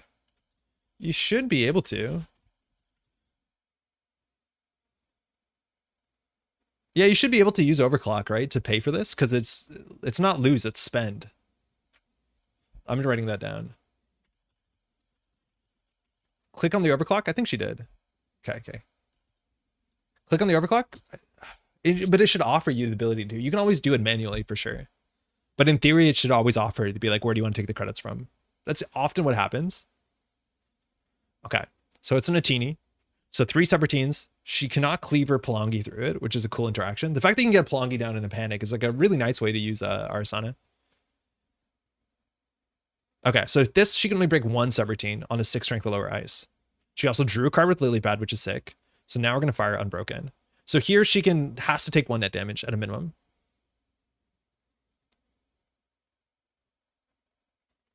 Okay. Shits the Rashida, can't trash it. She has 2 clicks left. And mind you, this guy, we want to res because we can move him around. Oh, fuck. I didn't realize Adrian Slice is so cool because you can install him in your server to get a free install in server 1, res him, and then move him. We could have got click compression with Adrian Sights on our turn. That is so fire. Okay, she has 2 cards in hand. We don't have a flatline here. We want to top deck an agenda. Okay, so we're going to score this. Yeah, it's a good window to score it. And then we want to get something going in the server. So worst case Rashida, we can always draw once here for an agenda. That's really good. So here, I think we probably, like, we probably don't have to score this. Yeah, all the sysoff migration thing is so cool. So I don't think we have to score this here. We have an incentive to get Spin Doctor and Rashida down on the table just to get more card draw because we are basically on game point. Whatever we put in this remote server is pretty safe, especially if we move over Adrian. So we need to advance this once, and then we have 1 click left. So we could double install Trashing the Regolith. Our money is pretty okay with the hedge fund in hand. I think we can get away with that. So that's going to do 2 net damage. So we hit a Cubon, which is good. Sorry, you can't see that. And then we hit another environmental testing. So she's 1 install before getting 9 credits. So I think her value is going to suddenly balloon a bit. So I think we're more reasonable to predict the Rashida than the Spin Doctor. And we'll don't have to res the Adrian here. Scoring the agenda on turns threat on for a teeny. It does, but I'll be honest, I'm not a big fan of the threat on a teeny. Because like we're not capitalizing on low cards in hand. I think more often than not, she should just take the net damage. Like I don't think it matters in this deck. DZ, okay. Environmental testing's online. She got her money back. But now we just need to draw into any 3-2. Atea seems sick. It seems really cool. Oh man. So Adrian Slice actually doesn't stop the successful run on Joyride. That's really important. It's still a tatu-bola. Okay, hold on. So we're going to res her a Spin Doctor to get a better piece of ice. We didn't. So we can res the tatu-bola at least. She has to break this for 1. And then we do an Adrian Slice. Which, like, she trashes it anyways, so let's play side game. She's slap bandling it? Oh, wait, she's slap bandling this. Because she vernissaged that. Yeah, huge. This is cool. Vovo Bola Loops sound a fun way to play. Yeah, I'm not realizing how cool that is. Swap and make 4. No, we can't. So we'll res Adrian. So we have to play a side game here. So now, how much money she spends is going to be really important because she can only access Adrian's size. Now, if she accesses a card from the top of the deck, it's like, whatever. It's unlikely for that to be that important. In theory, we want her not to access Adrian's size. So that still happens more often than not. So we want to lose the side game. We actually want to lose the side game.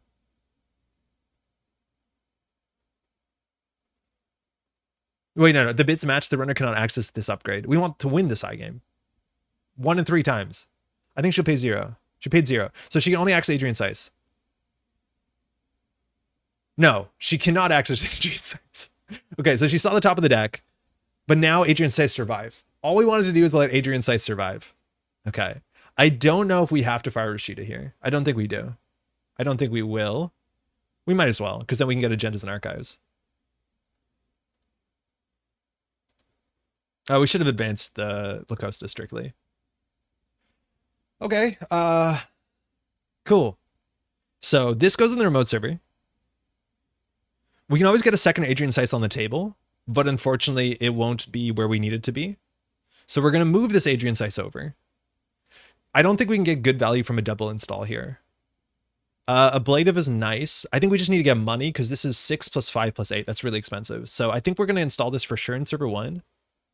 Choose another card to install in another server. We can put an Adrian on the table and have access to it. Adrian's unique. Yeah, we're not going to res him, but the idea is like, in theory, if she trashes this one, we can like get a second one. I think we're still going to put it on the table. Okay. So we just need money. We don't need to advance this. So that puts us 22. Again, we need 6 plus 5 plus 8 plus 2. So that's 21. Yeah, we'll just play more money. R&D is unknown, but move Adrian Seiss. Honestly, I don't know if we have to move him here. I feel like we don't. If she steals this, we'll probably be fine. This idea seems more fun than I was expecting. Ryan, you and me both. This actually seems super cool.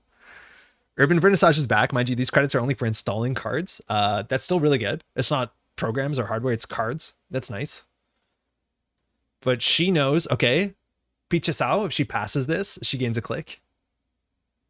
It's still an Atini into a Surveyor into an Anansi. Okay, an Umbrella. So she actually can break the Atini for 2 credits. We did not move over the Adrian Seiss, but this is her last click of the run. So I think she can get in. She just won't have a hand. Not moving Adrian's a big mind games. I know. We didn't move Adrian, which maybe she thinks about that. We get a draw card here if we want. Okay, so this is Umbrella. It only breaks 5 strength code gates, which is really bad for a teeny, DNA tracker and shambles. So 2 credits to break up to 3 code gate subroutines. If at least one subroutine was broken this way, we may each draw a card. So we will draw a card here. We need another agenda to jam next turn. So even if she steals this. All right, but that was really good to get through a teeny for 2. Have a gift. Very kind. Pichasao gave a click back. So this is going to be a 6 strength Surveyor. Now there's 2 traces on here. So she can get through this, but her board state can't deal with this easily. She has access, in theory, to a simul chipping in, what's it called, the Living Mural, but I think the numbers on it are probably still pretty crap. Slap Bundle is good, though. She's going to take 2 tags. Damn. Wait, Arson is really sick. Okay. 1 credit, so we get a tag. Where's your mindscaping, Mr. Streamer? All right, so she has 2 tags. That's not game winning.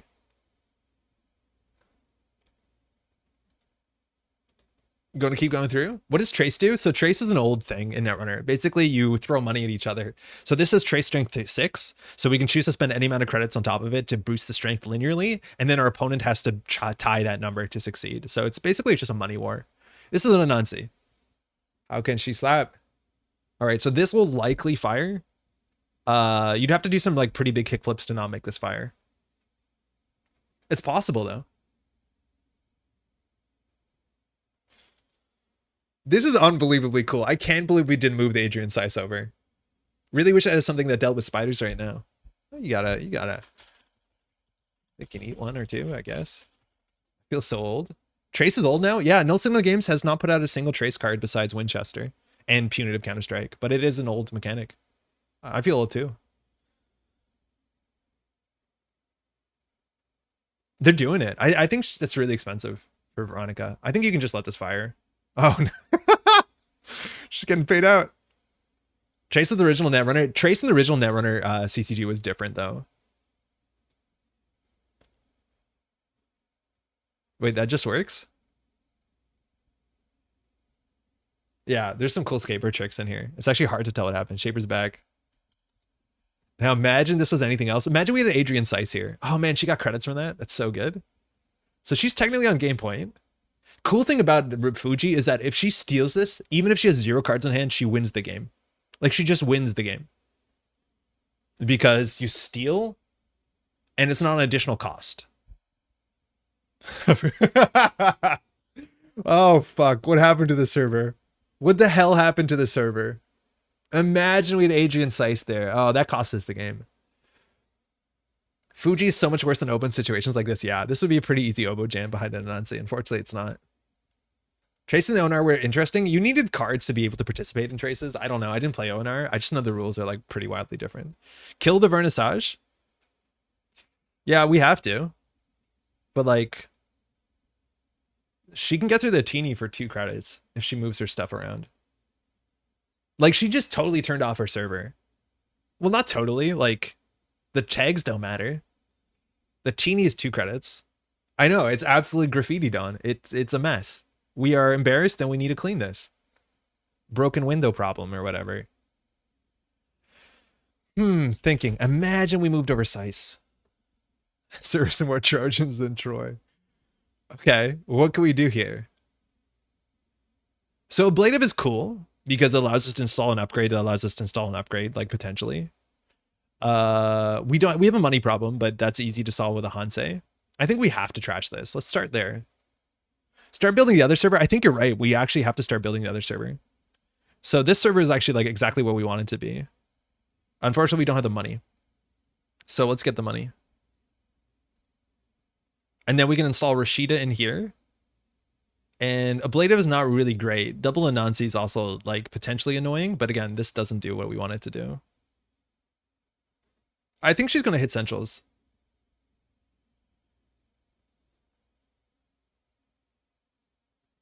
Huh. I want one more defensive upgrade, because imagine we had Adrian Sice with Manic Arm. Like, that's really, really good. And then we actually can get access to it instant speed with Ablative Barrier. Like, if she runs an Ablative here, like, we can do something really cool. We just need her to run to an Ablative Barrier at a bad point. Non-agenda, but it doesn't matter.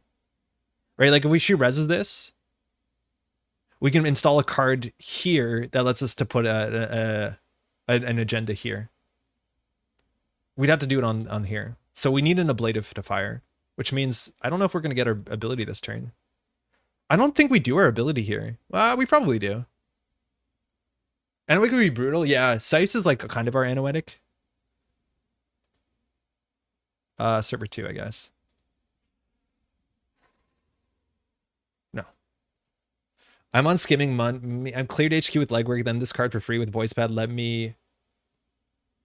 Oh, and on this psycho whatever thing? The thing is, like, you can't really do it with Spin Doctor on the table. It's pretty bad. She's hushed our tatu-bola. She's figured it out. Okay, game 3, draw 3. Okay, mandatory. Oh, he's here, he's here. Don't worry, Bobo's here. Okay. Hush Tattoo, I think is legit. After this game, I'll main Arsana and Taya awesome match. I think Arsana is so cool. Okay.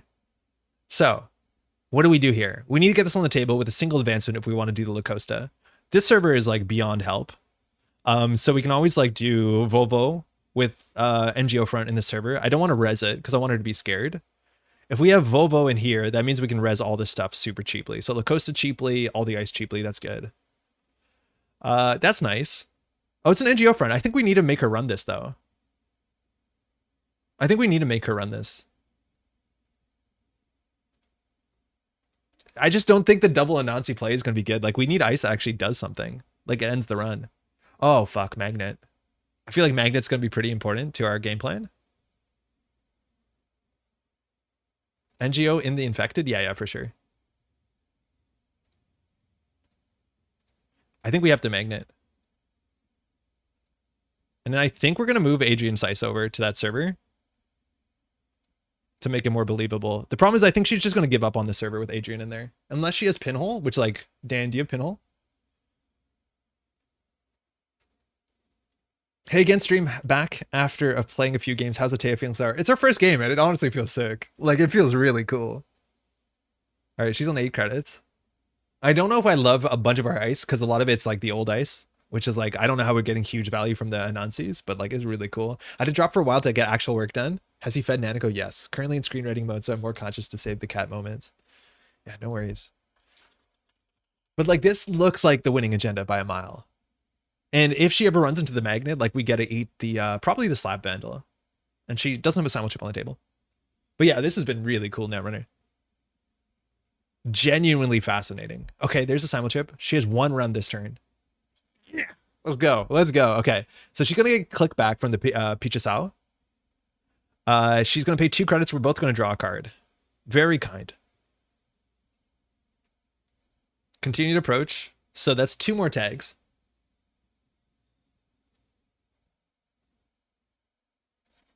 Did anyone take over my book club duties to keep the stream going while he disappeared? I put music on. That was the best I had. Okay. Trace. Tatu-bola loop online. Oh, well, she hutched this one, so it's going to be hard. How bad can 4 tags be? Boom would be lethal here. Concern dodge. Who needs HHN in 2023? Fact that Umbrella just break the... I know. DNA in shambles. Admittedly, it's like that and support. But yeah, going through a teeny for 2 is like pretty bad. Vampire NASA would have been better, actually. But you just let a subroutine fire. Okay, simulchip now happening here.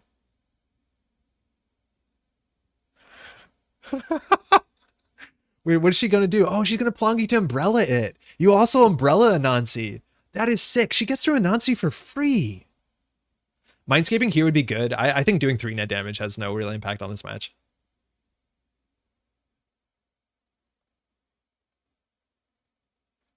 She gets through Anansi for free. Obviously, a lot of work went into that. Like, it's like 4 cards in combination, and we draw a card. I do want to draw a card, I think. Yeah, that's the card we wanted. She declined to draw. Oh, shit. Wait. We have to pop this first. Hold on, sorry. She still has a reason to res this, but we need to crack this first. Because the last window is here. Because this is when the runner makes a successful run. So she knows it's not for the game, but like she still needs to be able to trash this thing. We have another one, so we don't honestly care. So it's in our best interest to make her spend as much money as she can on this. The answer to how much money is the most money that she can spend. Oh man, we needed to keep a spin doctor in here. Oh, do we have a spin doctor in the bin? No, we shuffled it back. Keeping the spin doctor in the archives is actually really important for ablative, because if she runs the ablative, we can res that to like pull a spin doctor and save our meat. I guess we can save the spin doctor.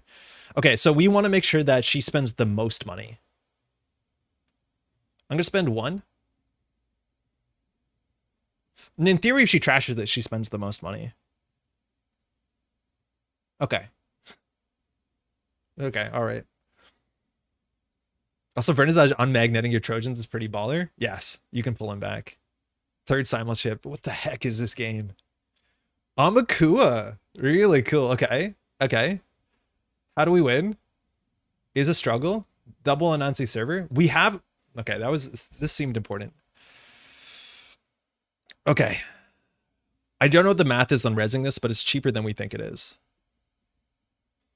So we need to get the magnet in there. We need to get this in there. So we can get a free install into this server, which will just be like concerning for her. I guess the NGO front. Slap handle is only 6 strength. Yeah, at some point it scales out. So we'll do, because this saves us money. Like this is where we can do the double server fork, which I think is so sick. So this is on server 2. We put this in server 2, trashing the spin doctor. Okay, and then we advance this once. And I think we figured out Netrunner. No. Regulus seems better. No, but this looks like the winning agenda. This is a hard play. This is the server. We have an Adrian waiting in here. There's 1 agenda in HQ. Ooh, Fermenter is a bit of slow play if this is the game-winning play. Lilypad draws a card, though, on our turn. That's really cool. 4 cards in the server? Yeah. And they're like, oh, not all unique, but nearly. Poison Vial so cool with the Slap Vandal. I think we're in a good spot. I think we're in a really cool spot. I can barely focus on how cool Veronica's play is because we're struggling to keep our shit together. Okay, that's scary. At least this is the only one that wins the game.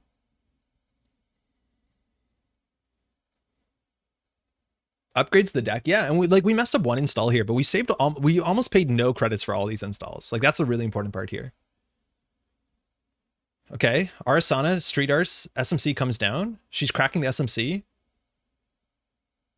Oh no, she's installing the SMC from hand. Cracking the SMC, declining Lilypad. She only has 7 cards left. That's a Cubon. Okay, so now she actually makes money passing this as much as she's tagged. I put Poison Vial on my started by Arasana deck right away, yeah.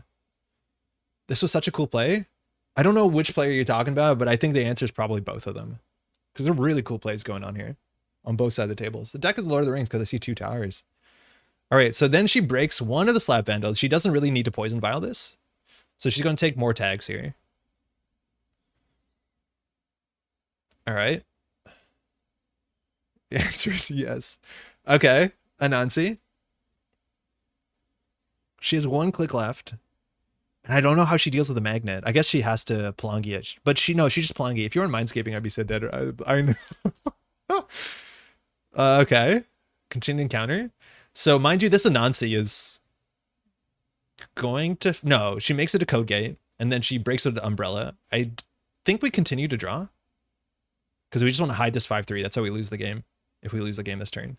This is our last 5-3 in the whole deck.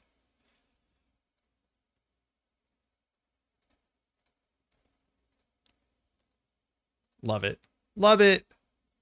Come on in. Paid 0, can't trash Sice. The fact that you literally cannot trash this if you want. Okay, hold on. Res Vovo. Res La Costa for 1. Start turn. Advance. 2 server game is real. Just like NSG wanted. Good game. That's such a ridiculous fork. So hard to call that right. But damn, well played. Did some real mean stuff there. Like, we were confident enough that we didn't move over the Adrian Sice, and it mattered. This also is turn 13. Right? Like, this board state for turn 13? Are you kidding me? That's absolutely buck wild. Turn 13, this is the board state for both players. Like, I think the game as a whole, like, Netrunner has sped up over time, but like, we've made an absurd amount of decisions and not a lot of time. I like what the deck did. I think I made a lot of mistakes, but these are just, yeah, for sure. For sure. There's a huge ceiling here. The fact that it's obvious is amazing. Yeah, I love when you play a deck and you're like, oh, I botched that and it already felt good. Hey, cheers. Game. That was really cool. I think the play against Atea's hit central's hard, probably. I think it helps, but then like it's up to them to put enough pressure on the remote servers for that to matter. Mind you, like this server, we res this for 1. We host a Trojan, that's going to be a problem. We res these for 6 a pop. Not that they do enough. Like, I don't think that these are the best card for the deck. Like, I'd rather have an end the run here. Like a hard end the run that they have to deal with. That's really cool. Veronica, that was so cool. Like, what? The amount of nonsense there. Like, I had 3 ice on a server. I had an Adrian Sice, and I was like, I'm not moving Sice over. And then you got through it with a click to spare. I'm like, what the hell is going on? It's so wild. Could she have gone through an 8 strength surveyor in the last turn? I think we, could she have? Yes. No. Maybe. Maybe Monkey Wrench is in the deck. I'd be very doubtful, considering this deck was probably made before Monkey Wrench was revealed. But no. But that's fine, because we wanted her to run through this. Like, the fact that we made this run as like barely approachable is kind of how you have to bait in Shapers, which I think is really important.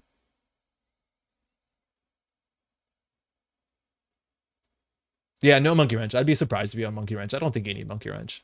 The early Pelongi is really sick. And like understanding that Cleaver is just still good enough is kind of cool. The Tattoo is like way better than we thought it would ever be. Like, holy crap, Tattoo was good. All right, let's run it back. This is cool. I played Arson a bunch and gotten absolutely destroyed by Magnet. Yeah, we're only on 2 magnets. I think you're going to see a lot of decks that are on 3. But yeah, I think Magnet's something you have to deal with. I think the cool thing is the Vernissage lets you fix it. But yeah, it's very good on the 1 run. I think the worst card in the deck, excuse me, was actually Fuji, but I don't know what other 3-pointer you play. Send a message, Spark. We'd probably play Send a Message. Fuji seems a bit better in the list because like we do have all this Anansis that we probably should cut out, but I think you're right. I think Send a Message though is playable. Thanks, you too. Okay, let's see how hard we get absolutely smashed on HQ in R&D turn 1. Mercury, again, central pressure. We're probably a bit weaker to that. Our opening turn, we have no ice. We generally want some ice against Mercury.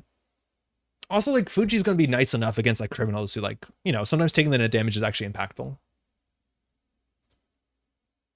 All right, yeah, that'll do with the Amakuas. Unfortunately, these are subroutines that you can let fire, so we might see a double axis on centrals. Ooh, that's bad. That's pretty bad. So, how do we get double installs here? I think we could put both of these out, but then if they both get trashed, we're in a really bad spot. I think we leave R&D open with 2 cards in hand. So, we definitely have to ice up HQ. Probably want to do it with the Atini. So we can do install on HQ credit and then double install. That feels bad as well. This is an ugly hand. How is Ari supposed to deal with 10 strength Pharos? Botulus? Same way anybody does. It's hard. I think Euler's better than Ari, but Umbrella is cool. Euler's a different play pattern, right? Like you have to play like the World Tree kind of versions. Yeah, this is a really hard opening. And the longer we take on this, like the more obvious it is we're flooded to some extent. But admittedly, like Atea is hard, so maybe we get some privilege there. So we have to definitely install credit. I'm going to do install credit, double install. It's pretty disastrous, but assets ban. Yeah, Botchels and Poison Vial. There's ways to do it, but I do think Pharaoh's like seems kind of reasonable right now. Maybe an open R&D is so tempting that they just like jailbreak R&D and that is fine. Because like that's one of the big things here. Also pressuring on R&D. If they steal agendas, we're not drawing agendas. We don't want to draw agendas here. I kind of want Seabass to steal points off the top. Pharaohs and Treeline Ice Sweet. I think Treeline is interesting because like you can easily get it out of range of Slap Vandal, which is really important. But Botchulus is really bad into it. But I think Treeline's like way better than it looks. Pharaoh seems kind of reasonable, words that didn't imagine hearing. I know. But like if you played Startup, you realize that Pharaoh's is actually like a role-playing card. Pharaoh sees good play in Startup because it deals with endurance well, it deals with cleaver well, and I think we're closer to that meta. Pharaoh's was only bad because of Clippy. Yes, it was very bad because of Clippy. Love it. Love this play. They're going to get 4 points on turn 1. We might as well res this.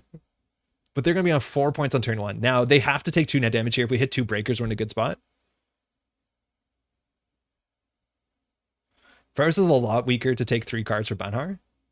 There's a lot of work. Yeah, it's not bad into Banhar. But like, you just don't put on the outermost. Cappy, that's good. Cappy is really mean. If they like shoot at Anansi with a laser. And she's going to see, or excuse me, they're going to see 2 cards here. Yagi Uda, Swordsman. Okay. Not sure if I'm feeling the Yagi Uda. It's probably good though. Treeline seems really good. Oh, they didn't run any of these. I thought they definitely would. That is huge for us. That's the only way we recover here. Okay, Mando. All right, we need a Spin Doctor because this is bad. I don't know if they can afford to go through the Teeny consistently.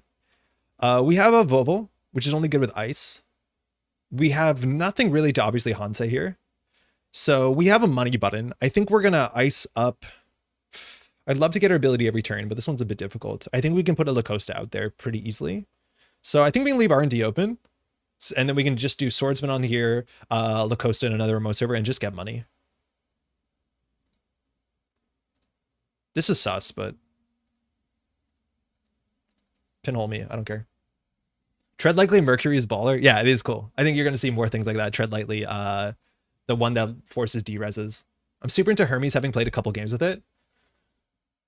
I think Hermes can be a big problem for us. Are there too many barriers since we're done with ID?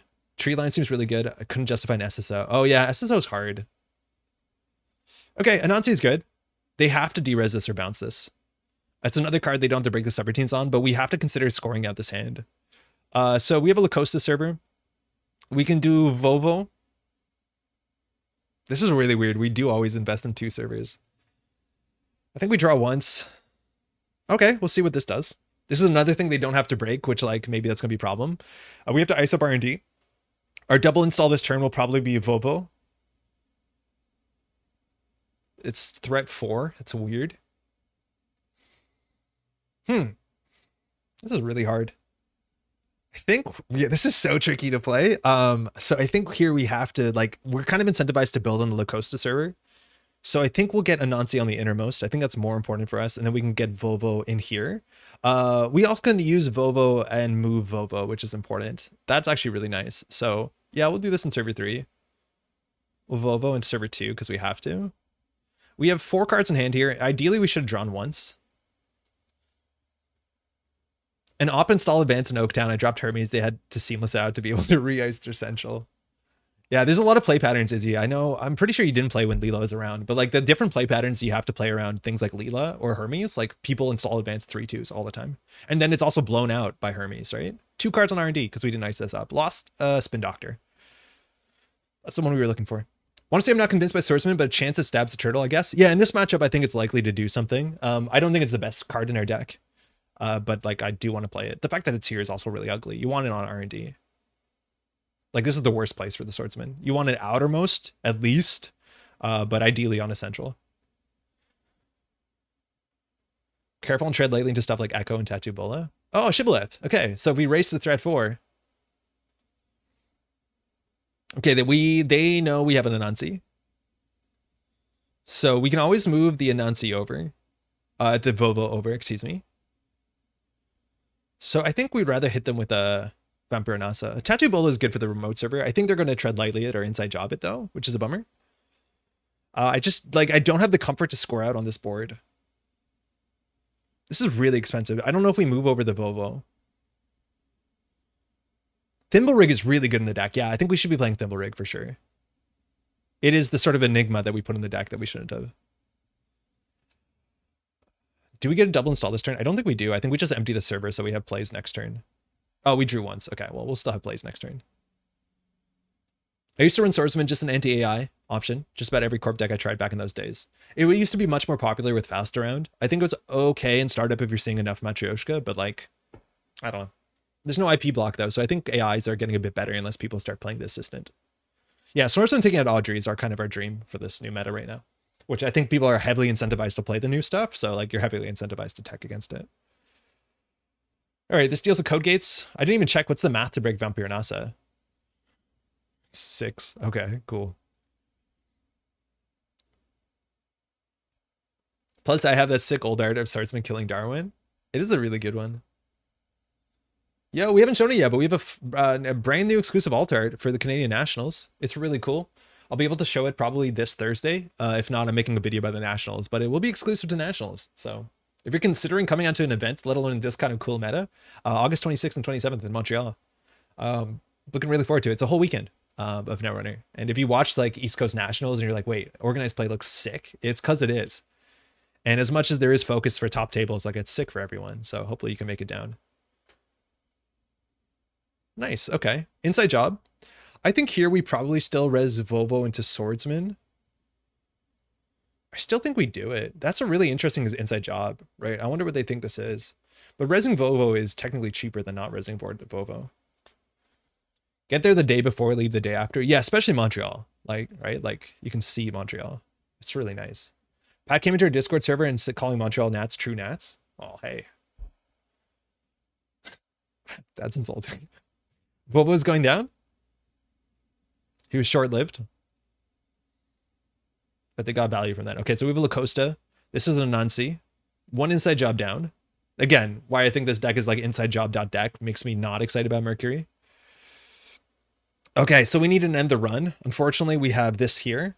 We don't have a really good target here for double install. We could consider doing a longevity serum in here and then installing in front of this one. I think that's fine. Like, I don't know if they would check into a Swordsman on a turn. Like, it seems like a really hard call, whether if we install here, they would check it. The Swordsman firing is not that bad, but it turns off the strength of Shibboleth, which is nice. I think we've had really bad draw here compared to the other deck. Oh, that's better. I just think they need to check HQ sooner than later. Like, they break this for 5. I think at this point, like, we've gone through, again, divide by 5. They don't need to play a Chrysopian scanning. They should know we have 2 agendas on hand if they just divide by 5. Server 2. We need to get the end to run here. And I don't want to Hansei because our hand gets a bit small. And then next turn, hopefully we install something here to get the Enigma there to play around inside job. We can res 2, and then we can jam. Longevity would be fun. DJ Fenris and Mercury, getting a Steve sounds reasonable. You can't do it because for DJ Fenris, you have to pull an out of faction Gmod. So you're not allowed to do double criminal. Okay, this is pretty mean. They pay 6 to gain 5 back. We lose 5. So I'd actually be more scared of the Axis here. New Wayland Ambush, Hokusai plus New Avocado is like a 2-1-2-1 if you're P, so 6 net damage. Yeah. Oh. Oops. 20 credit for Mentor. I know. I'm not. We could actually. Mavirus is actually a really good card in this deck, considering it's the sort of upgrade you're okay on most board states. All good.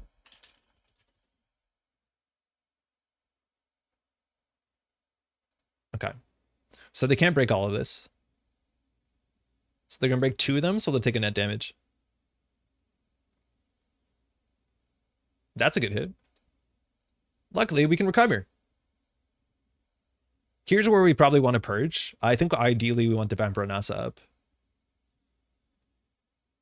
Okay, do we want to double install here? No, I think we just get our money's worth. We're going to discard a card here. So actually, it might be better to Hansei. No, that's fine. Ah, shit. Hold on.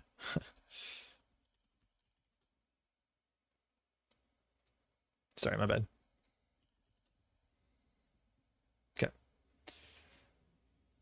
Hey, Yukon, me and Work Slack going heads down to work on something also on stream. Regular the OP, like I don't know. This is obviously a lot of money on a single card, but any deck that plays this well, like, feels so slow. It's not printed for Apex color either, but is that a real color? Okay, now they got the Hermes down, so now we're gonna get pulled apart. Like, this is such a difference from last deck where we had like a really good on-tempo start. Maybe we were respecting Mercury too much, but the fact that none of our ice ends the run, like, I feel like we have to be a bit more aggressive around that. All right, so let's get some cards on the table. So let's get this in server 2 to get this on the server. Let's put this in the remote server. Lacosta is actually a really nice way to go around Hermes, but they can all run HQ and bounce. So we'll do something like this. We're down to 2 Adrian Seiss, and I think this is why we want 3 Adrian Seiss. Do they jack out? Where?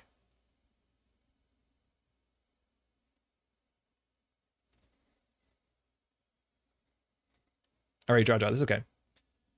Stream, surprise to you, but a welcome one. Hey, VT, will there be one on Thursday? There will be, and I'm pretty sure Pat will be for that stream as well. They, in theory, could die to Fuji. It's super unlikely. But you're right. They have to respect it. As soon as they're on game point, they don't. But yeah, they have to, in theory, respect it. But yeah, we'll be streaming on Thursday normally.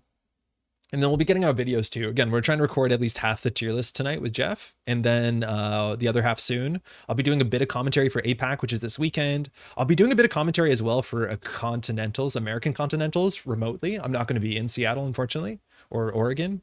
It's in Bellevue, Washington. So Washington, I think. But yeah, there'll definitely be a bunch of content. Class hack, nice. Okay, this is cool. So we can score out an agenda, but there's the agent. We have a click left here, so we can do advance score. So now we can trash any cards from HQ. Do we want to trash this 5-3? It would be our next push if we don't. Okay. And here's interesting, because we can shuffle 3 cards back into archives or into R&D. And I think actually having access to like a Spin Doctor or Rashida in the bin is really good for Ablative Barrier. Admittedly, Ablative is threat 3, I'm pretty sure. So that's not great. So we'll put in some cards back. I honestly don't know whether we're playing enough ablatives to count on having them in the bin, but I think there's a reason, just like in HB sometimes, to keep the cards you want in the bin.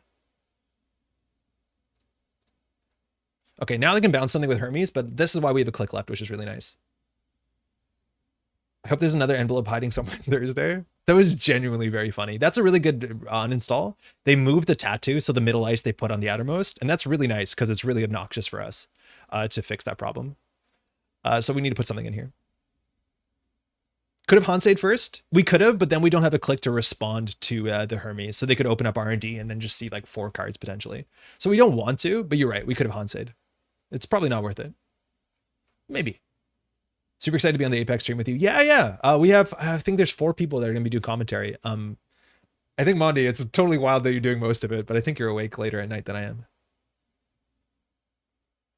Wish you could have made it to Cascadia. Yo, there's a chance that I'm going to get my passport the day before, but unfortunately, yeah, I'm traveling out of province for a wedding the following weekend. It's just like really difficult. There's a lot of stuff in a small window, but I'll definitely try and make it next year if something like that happens, because I'm bummed I'm not going, let's be honest.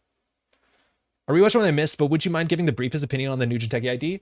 I did not know what the text said because there's too much of it. We played our first game, the game before it, against an Arasana, against Veronica, and it was just like the coolest game in Netrunner. This ability is really, really interesting. I think it's very powerful and very flexible. I'm riding that we don't get our wet pad ice. I need to talk to NSG. Let them know. My sleep schedule is laughable at best and easily edited to accommodate Netrunner. That's hardcore. Oh, cool. Debbie.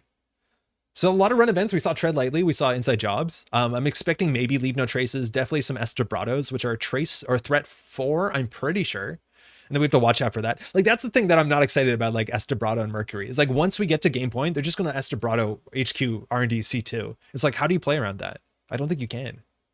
Do you think it might be enabled to Jinja levels of Glacier? Last game we played, it was turn 13, and we had 3 ice on each server. Not exactly Jinja, but arguably more healthy than Jinja. That's a laser pointer, which means they're going to be able to de-res the Satini and C2 from HQ. Or not de-res, bypass. Sorry, Capybara is the bypass. But this thing lets them bypass destroyers and observers. And we have a lot of those. And AP more appropriately. So they're going to see 2 here. Hansei, tatu-bola, nice. They got a credit on Debbie. All right, have to advance that. Okay, so now we need to force them into the remote server. That's one of these down. This is a really powerful card. Why I want to show it? There it is. Laser pointer. Very, very powerful. Also, we need Ice Up Archives so we don't get out of control with the Amakua. So 5 strength, 4 strength. I think we're going to be okay. So here we want to get the Sice down and we want to get the NGO front down. So we'll install this on Archives. Then we'll put this in server 3. And put Sice here. We can always move Sice over if we really want to. I don't think we're really incentivized to do it just yet. And then we'll advance this once. Now they think we might have a 5-3 on the table. Do you think, sorry, what do you think of Tranquility Grid in Netea? We considered it. I wanted to play Vovo because it's a new card. I think it's very reasonable, especially if you're playing all the upgrades. It helps you do your thing more powerfully. It's also cool that you can fire the Trank Kid, draw a card, and then get a better Atea install sometimes. I think it's really cool. But so far in most of our games, we've actually put 2 Lacostas in both servers. So like you'd probably have to play something slightly different. But yeah, Trank Kid, it's just generically a good card, especially for decks that have these many upgrades. So yeah, it's good.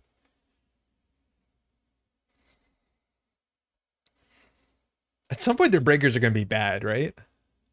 We let them get away with a huge botulist. Like, I think you do play a virus in this list. Seems really good. The subtype text sneaks around the edge of the card here. There's no way the runner sees that, right? You get this meta that you start reading the corners.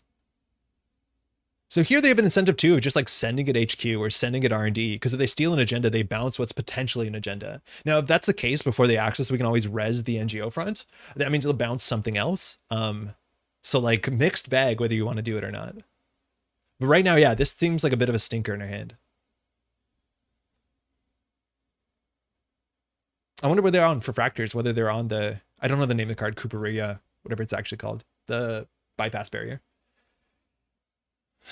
Another diversion, that's fine. This is really expensive for them. Like they don't know it's an NGO front, so like it feels a bit better, but like they pay 6 credits, we lose 5.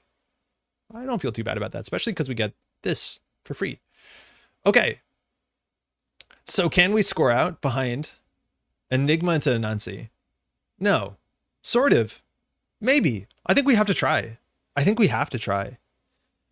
So then we do a double install. We don't have a good double install here, do we? We don't have a good double install. Tattoo would be really nice if we had like a Spin Doctor or something that we could like recover. Like Tattoo's a really safe card too in Netea, because if they res it and you know they're going to get in, you can install a Spin Doctor and trash something. Now before the time Estebrado turns on, Estebrado's only central servers though. But yeah, there is a time pressure inherently with Estebrado. It also takes the Shibboleth worse, so we also want to rush out. They cannot bypass the Nancy without dying to the 2 from Fuji, which is huge. Yeah. And they also can't let it fire. It'll be much more difficult.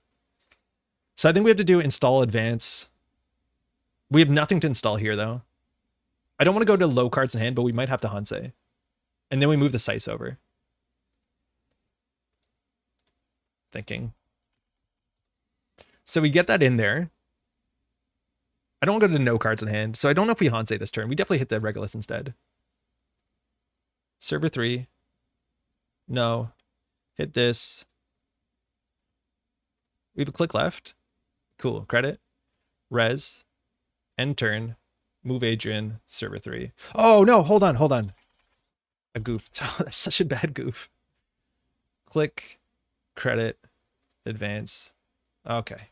Yeah, advance. I forgot. I was like, why do we have a click left? Because we have to advance it. Okay, all good.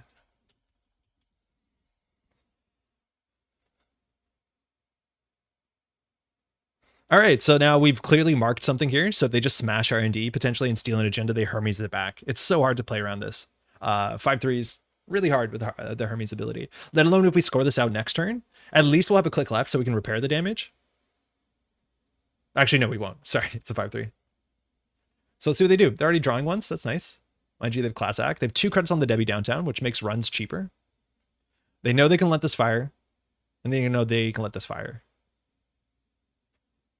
Got to recalibrate. There's a lot of recalibration to Leela. For the players who played into old Leela, like they're going to be a bit faster. But like for a lot of players, you're going to be surprised with how powerful this thing is. And the fact that this card changes your play patterns. If you don't know, classically, this was the ability on a Shaper identity just from turn 1. That's really good. Admittedly, though, if they bypass this, they don't take the Nancy damage. They don't take the Nancy damage here. Did I say Shaper? Lilo is a criminal, excuse me. I might have said Shaper. So if we res the Enigma, they bypass that. But they can still bypass the Anansi. And then they don't take the damage. Imagine playing Lilo with Hermes. I think he's still play Desperado. This is going to be a disaster. At least we have Adrian Seiss that backs us up. So I think here we res nothing. Do they take the Nancy damage? No, because Capybara bypasses it and de-reses it. So like, it does not take the Nancy damage because the Nancy will be de-resed. If they don't use the Capybara, yeah, but if they use the Capybara, no. Because the ice is de-res and the text isn't active. If they just laser pointered, yeah, they would die.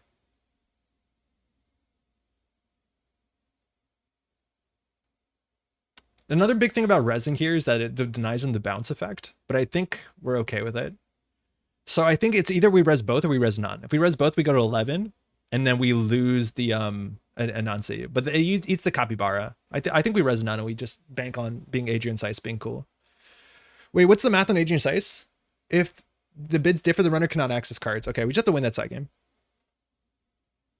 If they had one fewer cards, we'd be happy. This is our last inside job too. Oh, no, it's not. It's their second inside job. All right. You gotta wait for stream delay. If we wait 5 minutes and they wait 6 minutes, you get suspicious. What are y'all thinking? Mind you, Adrian either survives or does his job. Welcome to the side game defensive upgrade. Nice. So they can trash Adrian for free with Miss Bones, but our server's going to survive. Bet one. Ooh. We get it. Advancement here. So the worst case here is we can do triple advance, and then they can bounce R&D and they can smash R&D. That will charge up on Makua, which is pretty bad. So otherwise we can let this ride. It's very clearly there's an Adrian here. I think that's true. So I think alternately we could like spin Doctor and Server 2, get another piece of ice there. I think we do that. I think we just roll. The problem is here is the longer we roll, the bigger there is a misplay potentially into Hermes where they like rip on Central and bounce this. This does take the 2 cards out of their hand and it returns 1 card to our hand and we don't have to discard. I'm going to take it. Because if they do go R&D, the second Fuji kills them. They lost a Debrado. That's a good hit and a Dirty Laundry. So now Debrado's threat is online. R&D is wide open as we thought. So we could have maybe waited here, but the blowout, if they just like Debrado R&D is so bad for us. I don't think we take that risk. Okay, draw. Again, you don't want to run with at least 2 cards in your hand, 3 if you're playing Ground Snare, which we're not on. I think that was a right play. You're at game point now. Yeah. Now they have to run our server, anything we put in there. Or at least bounce. So they see 2. Nice. And we know the top 2 of the deck are safe. Got to advance that. It's a Maganet. Now their Shibboleth sucks a fair bit. Amaku on 2 hits no breakpoints, I don't think. It's a bit risky to res like an expensive AP into the laser pointer. So just having like mid-range stuff like the Magnet might be okay. Threat 5 online. All right, so we can Hansei pretty safely. I don't think we want to get this Anansi. That's too expensive. We need to put something on R&D. Ideally, we don't spend 7 on the Vampire Nasa to get de-resed. So this also is not that good. It's better on the remote server. So I think we put this in server 2. This on server 3. That was confusing. And then we just ice this up on R&D. And we hold here. Time for threat 7. Threat 7 win the game is what they should write in the rules. Just to make it obvious. Yeah, there you go. Cody, threat 7 win the game. Okay, this is cool. We didn't put anything in here, but in theory, this could win the game if it's a 4-2. And like that's what's kind of cool with the Teo play is like any install is like scary. Like they know we're on real 3-2s. So this could be the game here. Mind you, it's hard for them to go to Swordsman. They'd have to de-res it unless they're going to lose their Amakua. So like this server is actually something we want to drag them through to some extent. Threat 7 lose the game. Nice. This is 3 influence. It's a Maganet, which will res. It's nice to get that res. I don't expect any Trojans, but they have to break this for 3 credits. So they're just going to let it fire to get their card draw back. We have to res there, otherwise they see 2 cards. And mainly it's only 1 new card, but I think we'd want to do that. Feel pressed by Capybara and Laser Pointer and not even playing. It's really hard. It's really hard to deal with that. Like no way around it. That is difficult. Okay, that's good. So let's start with a spin. We could have won there. Okay, that is how we're going to try and get a win. So Estebrado goes through 2 ice. So we do install.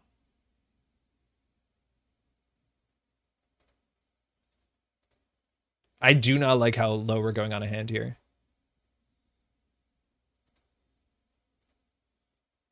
Having some cards in hand seems important. In theory, here they can Chrysopean skimming us all we want. We have to show them the top 3, but it's a pretty bad play with Spin Doctor on the table. The thing here, though, is they think this could be game. This could easily be game.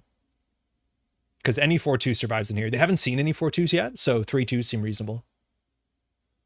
Class act they're drawing. They have to go in here. The longer we wait, the more money they'll have.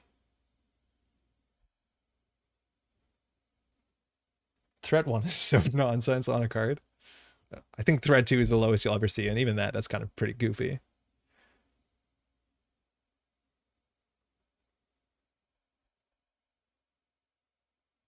All right, so at least we're gonna get 5 credits from this. That's nice. Not advancing this makes it a much better econ card because you don't spend clicks or credits. They're going for it. Yeah, they have to here. All right, so we kind of want to res everything, right? We want to just make them spend money. So tatu-bola, they're not running last click also, so the Enigma is pretty reasonable. The worst case here is that we lose the La Costa.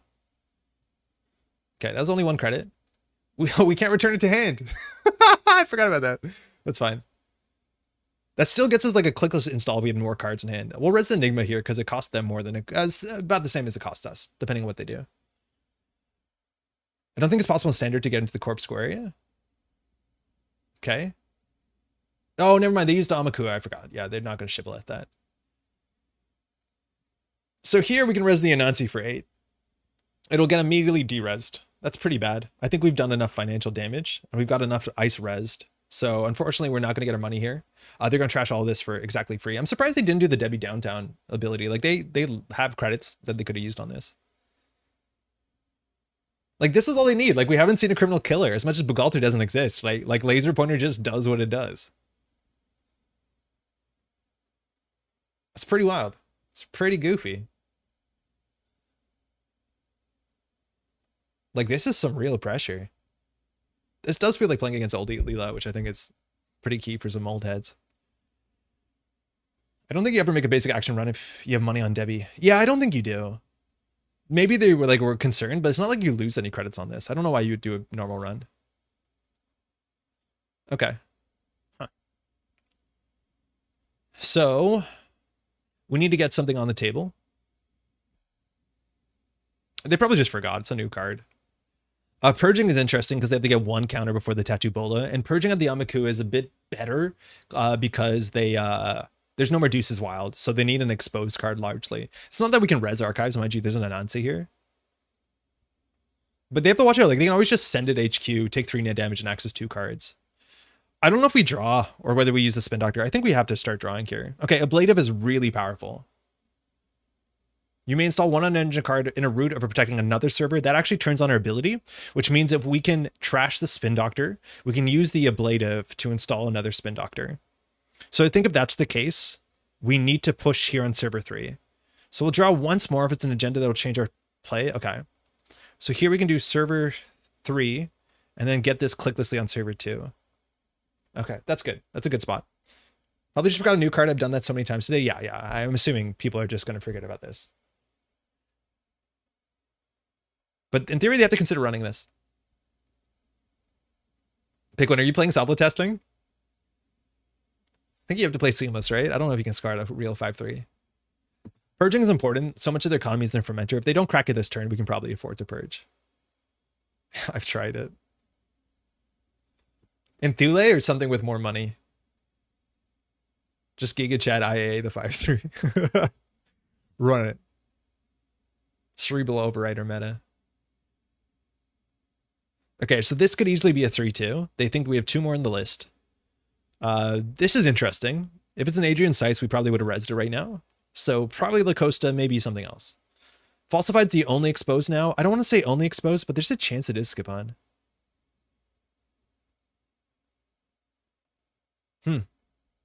Something worth more money. Hey, Harmonic got support. Harmonic got a lot of support. And you're seeing Echo C play in standard. The other stuff also works really well. Like, I think you're playing weird stuff like Vovo and Cybersand, which, like, I want to play Asa. Bravado Archives. Really cool play. This is going to provoke us to purge, but here if we res the Anansi, they have to laser pointer it and capybara it, or things are pretty bad. I think at that point we go to 0 credits, so they just learned that we have a bad server here. We just need something cheap here. Like a thimble rig would be totally reasonable. We just need to get also the swordsman somewhere. Because currently the swordsman, they have to de-res it. So we need to force them to make a run to server 2. 419 is still exposed, yeah, but like not splashable. And it's up to the runner or to the corporation to expose. But it might just be those 2 cards. Oh, no, there's another card that exposes. It's a really bad criminal card. It's like choose a card and a server exposes it. Or actually maybe it's Shaper, but it's like 4 credits, I think. No. I'm thinking, yeah, Spot the Prey. It's 2 credits and it's not a run event. Okay, there, they figured it out. So there's the Debbie downtown. So we have some really cool kick flips here where we could trash this Spin Doctor by resing this Spin Doctor to draw ice to get us swapped onto the tatu-bola. I don't think we want to do that because we want them to spend money. But it's worth noting that we could always crack the Spin Doctor here to have more cards in hand. All right, Debbie. Burbs, the Burbs rotated. They're done. Khan left with Flashpoint.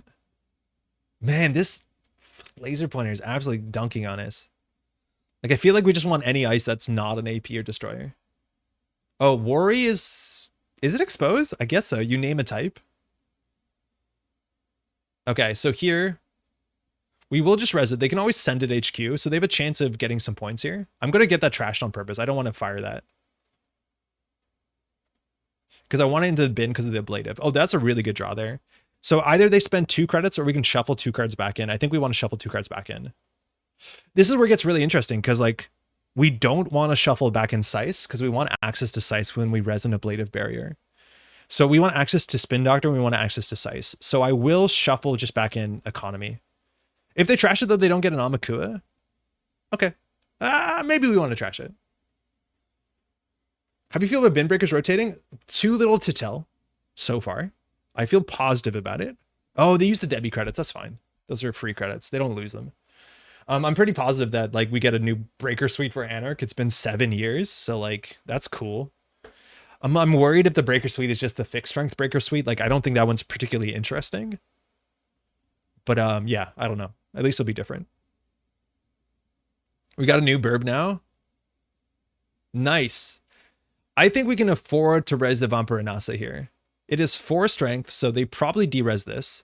If they de-res this, they're going to have issues with the Nancy. Let's see if they de-res this. This is AP. They are going to de-res it, or they're just going to bypass it and de-res it. Okay, fantastic. That's really good. Now, we didn't shuffle 2 non-agenda cards in here. I think that was probably a good reason to do that. Oh, they break for 1, yeah. Purge time? Yes. Shit. Oh, and a bounce. Oh, we're good against bounce, though. We reinstall our ice pretty well. But here we probably have to purge. The problem is like we're not generating any value. Lacosta decks can purge pretty easily because they're actually forwarding board state and meaningfully. And they bounce the Lacosta. All right. Bouncing upgrades, I think actually is like sometimes the wrong thing to do on the basis that it lets us like have more flexibility with how we set up. Recon Drone was my only card from my Az deck that rotated. Really? It's going to be hard for us to close the game out. Maybe we just want one fast advance trick. Like a trick of light kind of works with Lacosta sort of, kind of, if you squint. Credit hedge fund is reasonable. I think we have an incentive here to purge, but Archives is open. It just kind of undoes the fermenter, but I don't think I love it. I think we need to threaten more money because they know this is a Vampy. That sucks. It is what it is. Oh, but Galter also I think replaced, yeah. All criminal decks will be at least a bit different. Are we thinking there's going to be another system update next year? I think maybe. I think it's more likely that eventually system update just doesn't have to exist. Because you're seeing that. Like, you're seeing cards that are close to what exists in system update, but slightly different. So like Estebrado maybe is the only card that exists and Inside Job doesn't exist. I think you're seeing that across the board, that we're seeing more cards that are similar to system update cards, and eventually Null Signal Games has to reprint no FFG product. And I think that's probably for the best. So I don't know. I think we're sooner to see no update than a new update. That's the way I look at it. It's also expensive to make a new update, right? And I think they're more happy making new cards. Okay, Fermenter for 8. That sucks. What are you going to do? Install a Bugalter? I do not feel good about the board state right now. Biovaults would be pretty good. I actually like Biovaults. They force reses. I think we could play both of them. I think Vovo sounded pretty rough so far. Okay, they either get an access for 1 credit. If we res this, it's resed. This is a rough inside job here. Oh no, if we res, they actually access 1 fewer card. Oh, I forgot about that. Is that worth it? I think we get locked on R&D and we have no shuffle effects. Yeah, I think I goofed that.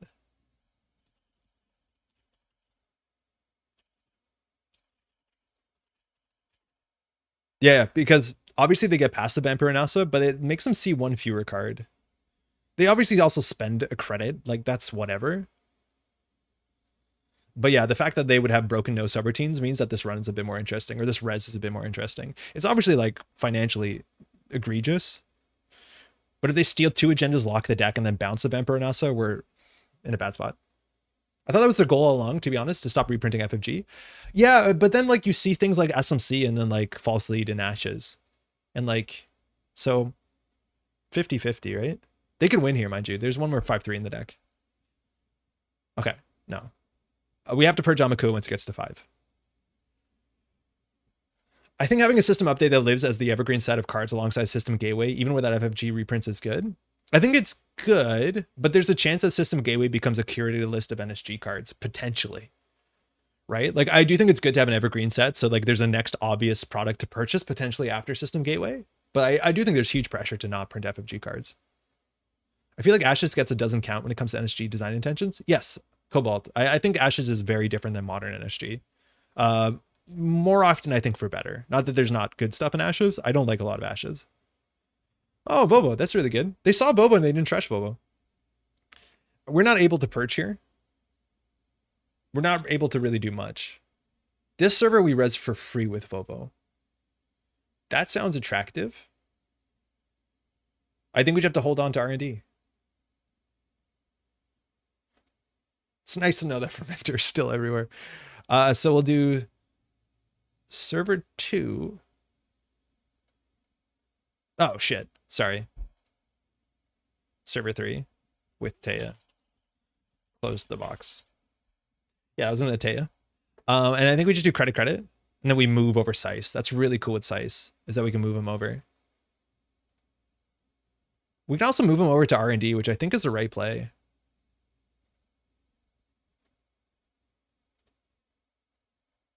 This card is so good. I think we might see a pinhole or a sneak door. I don't think we're too worried about that, but like, oh my god, Adrian Sice is so cool. Yeah, Daily Cast 2 is another big one. I do think the game might be better with that Daily Cast, as long as there's enough like econ within the game. But at least like uninteractive econ is something that Null Signal Games, the later sets, have been way better on, right? Like all the econ is interactable. Maybe not Fermenter, but at least the Corp can kind of consider purging sometimes. Man, this thing's so cool. Those moving sysops are so rad. They're so cool. I think this thing has way too much text on it. I feel like this could have fewer sentences and it would still be a playable card, but hey, at least we get to enjoy it. Art's slapper too. 3 gamble, 3 laundry, 3 cast would be nice to get away from. I don't honestly mind gamble that much. I think it's important that there's an econ card that costs 5 that's playable in turn 1. Laundry's a good card because it's an interactive based card and has some threat. Like it sucks to say threat in Netrunner because it doesn't mean what you think it means, but like it's an interaction card that's good. I think you can print cards similar to it. I don't think Bachia Bans is like lighting anyone's fires the same way, but cast, yeah, I think the game would be better without casts. That being said, also cast is an interesting card to learn about tempo, right? Like, is the game going to be long enough? Can you take a hit here? There's a lot of players, I think, who play casts inappropriately. Here we go. It's Debrado, the Scoot Debrado. So they bypass this. They bypass this one for a click. They don't have to. They can pay a credit. I'd argue that the credit is better than a click, but then they don't break subroutines. So what am I saying? Then we got to play a side game. Here we go. I'm trying Baja Bends and Ken. We'll see how it feels. It's probably not as bad as people think it is. It's just like Deuces was good. Like obviously very easy to play. Okay, so make sure we get this down at some point. If the bids differ, they only can get the upgrade. I feel like no matter what happens, we're okay here. I think we could consider rezzing the Volvo so he doesn't get bounced. But it's too late technically here, because they might have already paid their bid. They paid 1. So they can only access Volvo. Cool. So we just survived 1 Scoot Debrato. Adrian had a flavor text written before they knew that they wouldn't have room for it as on NRDB. Wait, actually, Levi, it's on, there's flavor text on Netrunner DB. It's not that he can predict the future. It's just that he's seen it all before. Oh, that's so cool. Adrian went down. It cost a Scoot. That's really good. Base, we win again. We haven't lost a side game, yes. Besides the one that we tried to lose, which was on purpose. Trust me. Okay, so there is a line here where if they run this, as long as we keep a Lacoste in hand, no. Wait. Yeah. If they res the Blade of Barrier and we think they're going to get in, we can install a Spin Doctor in server 3 and then install the Lacoste from hand in server 2, trashing the agenda. So Blade of Barrier has some really like wild lines that you can protect themselves.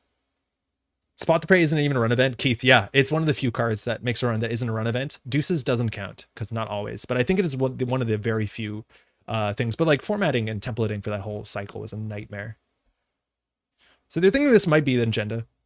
The fact that we didn't res it gives us some good advantage. And the problem here is like if they run this, the Swordsman goes.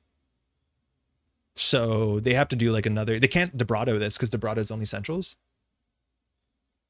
Draw the Owl. Carpe Diem is a run event that doesn't require you to run? Yes, but that's acceptable. That's fine. Oh, they click for credit. Okay. So they would have seen it off-rolled office off the top.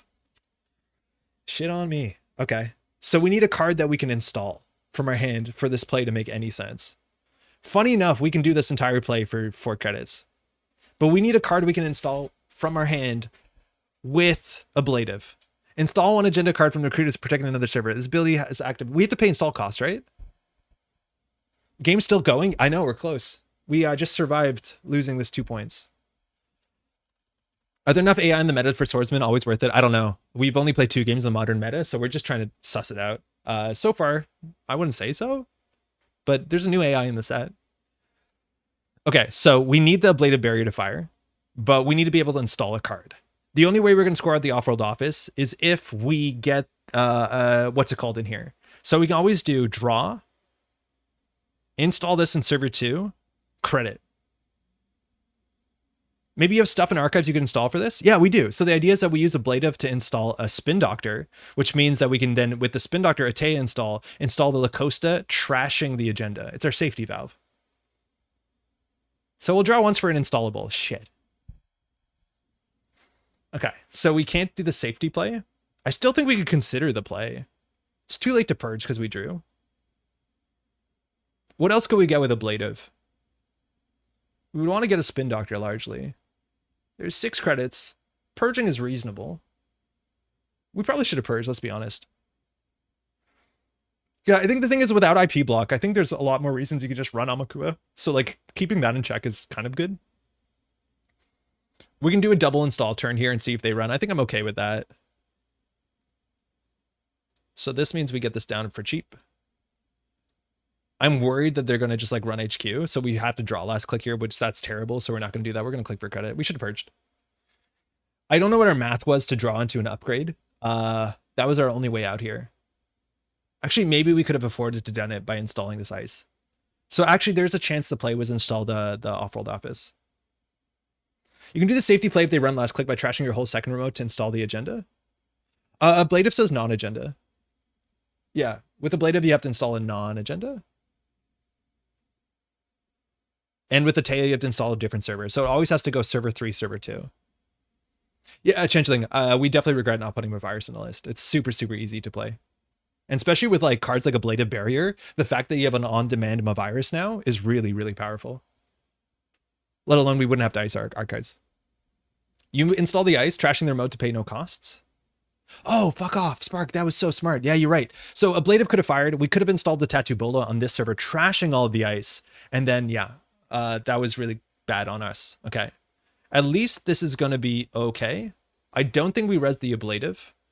Oh, we can't even cycle tatu-bolas, which would have been sick. And they have to laser pointer our swordsman. That's so funny. And they will not have money to trash La Costa, so let alone the Vovo. So we're in an okay spot.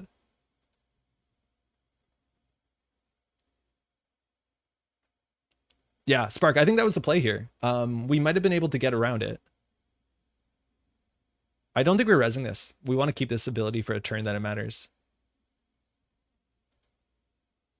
That's a lot of money they're getting for this bravado, though.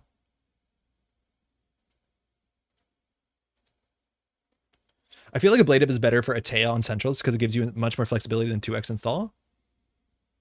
I don't know. The thing is, like, it's good because it helps protect the server that they're running on. I think there's good reasons to put it on centrals too, though. We in our first game like cycled Tattoo into Tattoo and just made so much money and made ours on it not possible to install Trojans, which was kind of fire.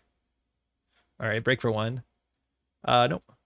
This card is also really interesting that you can install a thing to install a thing. So here they have to fire their last laser pointer to bypass the swordsman, which is so funny. They have 0 credits, so both these cards are safe. They're going to get an Amakua, though. Vovo lives. We spend 1 credit. They got a lot, though. Yeah, that was rude. Yeah, it was pretty rude. Classic bravado. Yeah, bravado to me is like, I don't know. I find this one to be a bit much. I know it's so rough that this card, like, it's kind of obviously similar to Raindrops Cut Stone, but like the play in which it's already really bad tempo generally for the corporation gets even worse tempo. Feels so bad. I think they send it HQ here. Yeah, it's an Anansi. Yeah, there you go. This is what you do. So they have a 1 and 3. If that's the case, I think we res the La Costa. We should anyways. But if we res the La Costa, we show that there's an agenda in HQ. It's your last run anyways. So I'm going to res it. It's free. But like, this shows that there's an agenda in hand. Okay. So we just need to draw a piece of ice. And even then, it's not safe. Fuck. Oh, that's bad. Oh, shit, that's bad. Are we purging here? We can't res archives. I think we have to push it. We can consider pushing the Fuji. Ooh, that's bad. Yeah, that's unfortunate, yeah. So I think we draw once. Okay, that's fine. I think there's ways that we can win here. So install another card in the server? No. And we just click for credit. So there's ways that we get out of this with ablative. Move Vovo? No. Did they divide by 5? They should have. We barely used our spin doctors. Cool thing is that the Chrysopean here, like we show them this agenda and they just like let the teeny fire and then they can't steal this. I guess they like scoot Debrato it. But the problem here is like if they steal this, they bounce. Like this is where like Leela can lock you, is they have to play full control here. Purging wasn't correct. I don't think so. It sets back their money, but then like they know we can't res on archives, so they could just bounce off archives and recharge. It's like really expensive for us to do that while they still get a whole turn. Right, like this card is good. I don't know. I think putting him a virus in this list opens up so many lines. Like imagine that we res the Blade of Barrier to get him a virus. Like that kind of wins the game on the spot. But it's really expensive for them to run through the swordsman. So like we're in an okay spot. Nice literally blank 5-3. I know. This is the second game where it's been literally blank because they win before it fires. That being said, we've done 2 net damage every game. Who cares if that matters?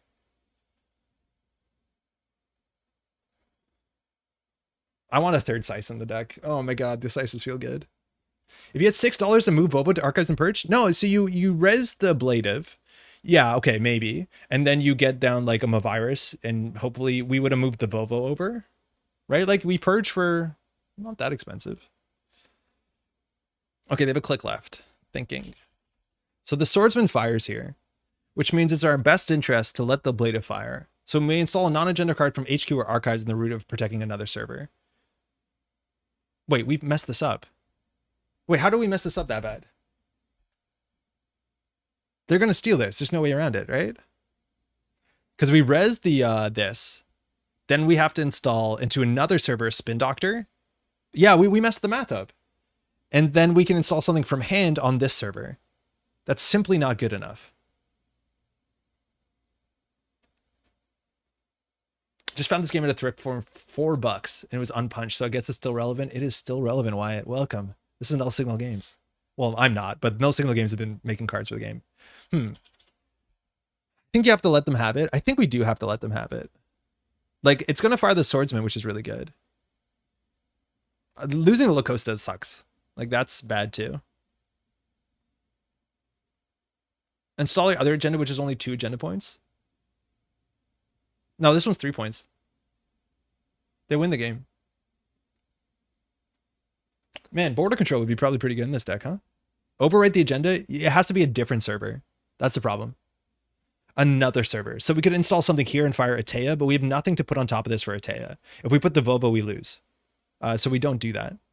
But I thought for some reason we would be able to install Spin Doctor here, and then we needed a card in our hand to install in server 2. So I got it backwards. I still think we just get a Spin Doctor though, and we do it this turn probably. Yeah, probably.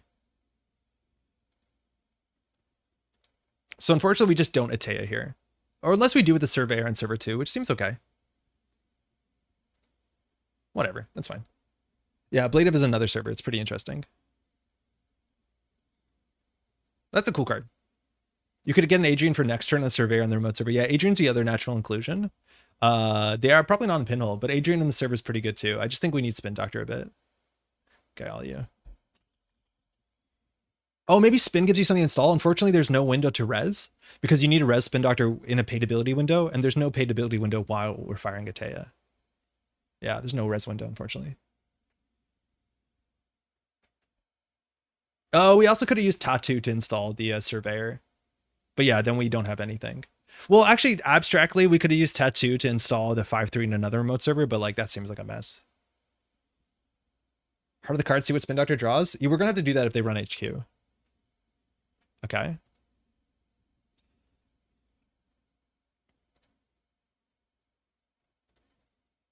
Maybe this is the bad install too, because they're just going to return it to hand.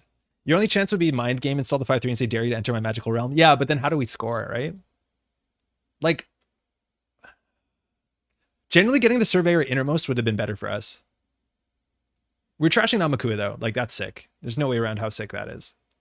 And doing a net damage? Bye.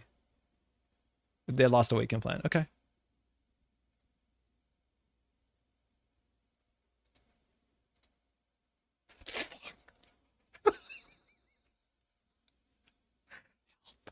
Help. Ah.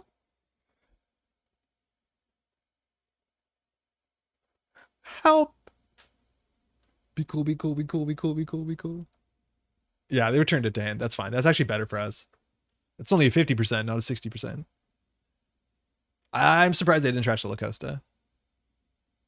Here they have to run HQ. Like, we just res a Spin Doctor after a turn where we pre-res Vovo. They don't have a breaker, but like here, this is where you fire a teeny. Like, just fire a teeny. Oh, they're on Carmen. Okay, cool. Do not let them divide by 5. Okay. All right. So here we have a whole bunch of issues we have to deal with all at once. We don't have credits. We're flooded to the gills. I think there they just should have sent it to take 3 net damage. Like, it's so likely they win sing 2 cards after like our Spin Doctor nonsense. We're getting bypassed HQ. I don't know. They wanted to get a breaker down. I feel like we have to force them to remote server. The problem is also now they're on game point. So like we don't have any unfair way to deal with this. So here we probably do like credit Hansei. We'll keep a 4/2. The 5/3 doesn't matter because the text doesn't matter. Getting a magnet on HQ is interesting. In terms of the scoots, how many Debrados are there? There's one more Debrado left if they're playing the full pile of them. I'm hoping for a legwork finish. Thanking. I don't know. I don't know what's going to happen. What is this server? tatu-bola into Nancy? Yeah, I think like that tatu-bola we misplayed. We could have like cycled them for some more money. That would have been important. Especially with Vovo. Like, sick. That's cool. You can do the install overwrite trick. Oh, to get rid of all of them? Yeah, we could. But we have a Hansei. So I think we do credit Hansei. Oh, that's bad too. We hold 2 agendas. Shit, it's hard to get out of this. I feel like we need a bit more reach, like just a bio vault, something else that ends a run. I think Managarm would be a really nice install in like a very brute force way because it works so well with Adrian. Draw credit Hansei. Yeah, that's probably fine. That's good. I still think we do credit Hansei though.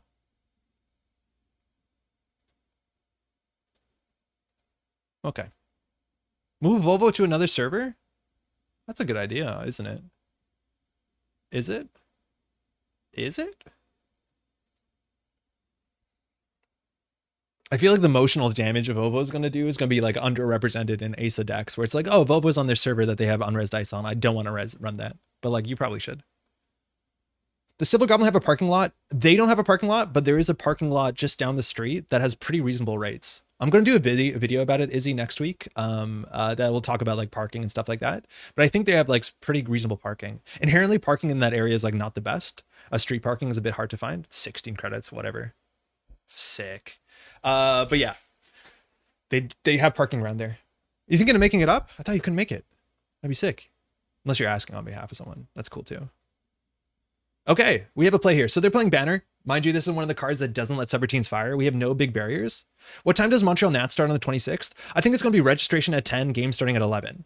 I could maybe make it start later because I need to understand how many people are traveling up on that morning to be like a later start makes more sense. Because I don't know how many people will come in on Friday versus like drive in from the States or from Ontario on the Saturday morning. If that's the case, we can start a bit later. I just want to let me know what you think makes more sense. Things change. See you there. Heck yeah, Izzy. Stoked to see you. Thinking again. Atea stuff. Okay, 12 credits. All the breakers. We have the NGO front play that we've been absolutely in love with. We can get a surveyor up here, which Carmen deals with mediocre. To do that, though, is this server better? It's not worse.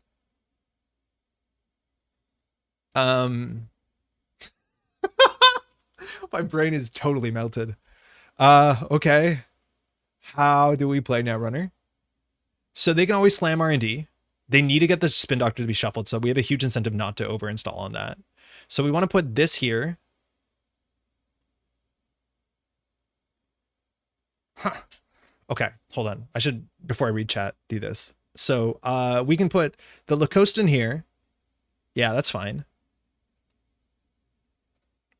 To put this on server 2, then we can put this on server 2 and advance it once.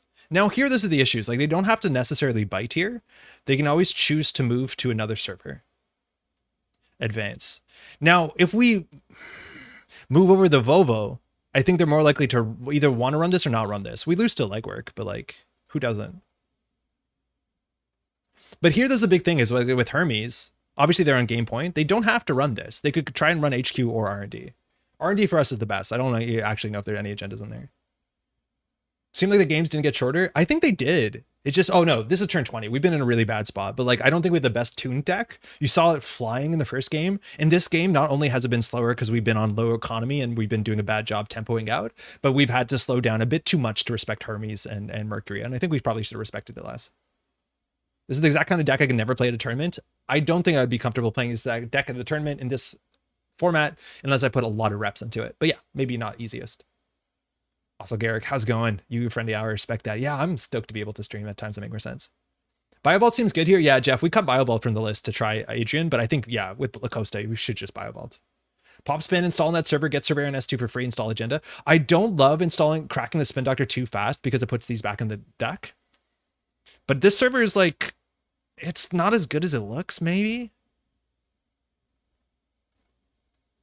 I kind of feel like if you have a lunch break, you might as well start at noon and have people eat before the event. I think you might be right there. You see, this is what we need to happen. We need them to overextend here. Do double Lacosta, it's illegal. You can't, oh, unless you mean 2 Lacosta servers. That's not illegal. Is he out there making sure you don't make the same mistake we did? Eat before the event? Yeah, I think that's reasonable. 3 credit Surveyor res, 8 strength. They can float tags. But they have to break one of these subroutines, so they have to boost to 5, boost to 8. So to fully break, it's 6 credits, or they can do 5. Getting somewhere. But this is the issue too, is like eventually if they run out of money, they can just smash the Diatini. Okay, they broke all of it.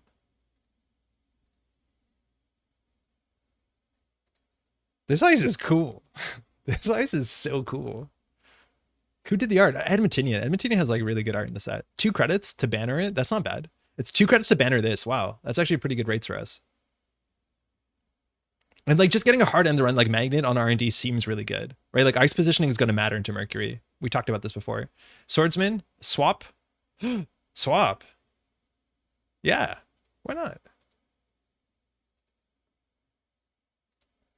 Oh, maybe we can't afford it. I'm pretty sure we can. I don't know if they trash Volvo here.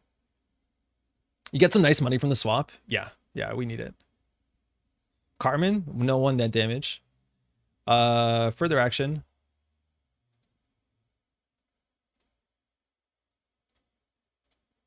Nice, got him. Banner's kind of bad into low strength, low sub barriers. It's not bad, especially with Mercury. I think like you're paying 1 for this. You're paying 2 for this anyway. So no, you're paying 1 for these for Paperclip. It's fine. Only 7 HP left. Can't smash the teeny much. I think you do it though if it wins the game. Like it's so likely that it wins the game. Yeah, here they fire it and then they win half the time. Yeah, this is the play. They should have done this last turn. We lose here most of the time.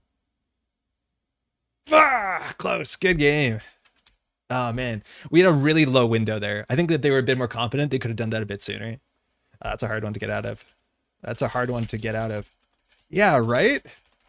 I think they had a really good time too. Like their pressure in their lines was really cool. That was a lot of fun. Last turn on this last turn, after the spin, I had 3 agendas in hand.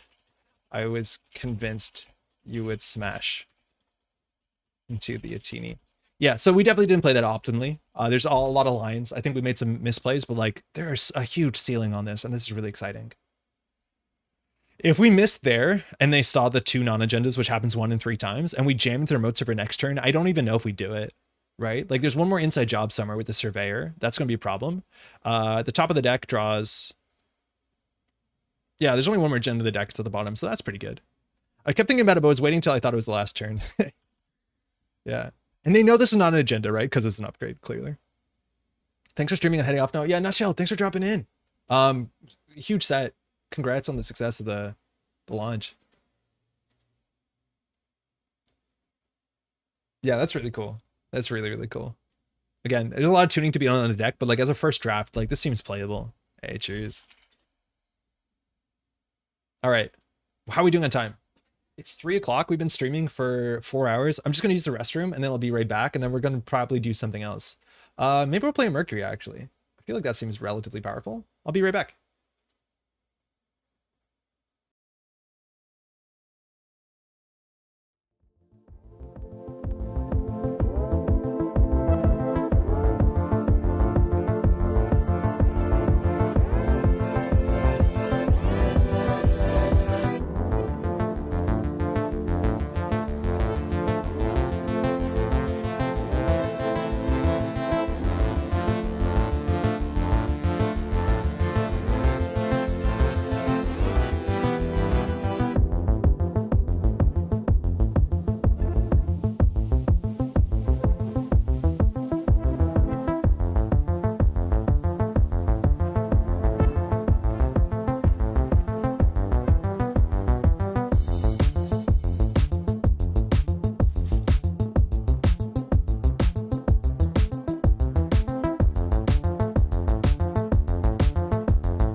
Back. How's everyone doing?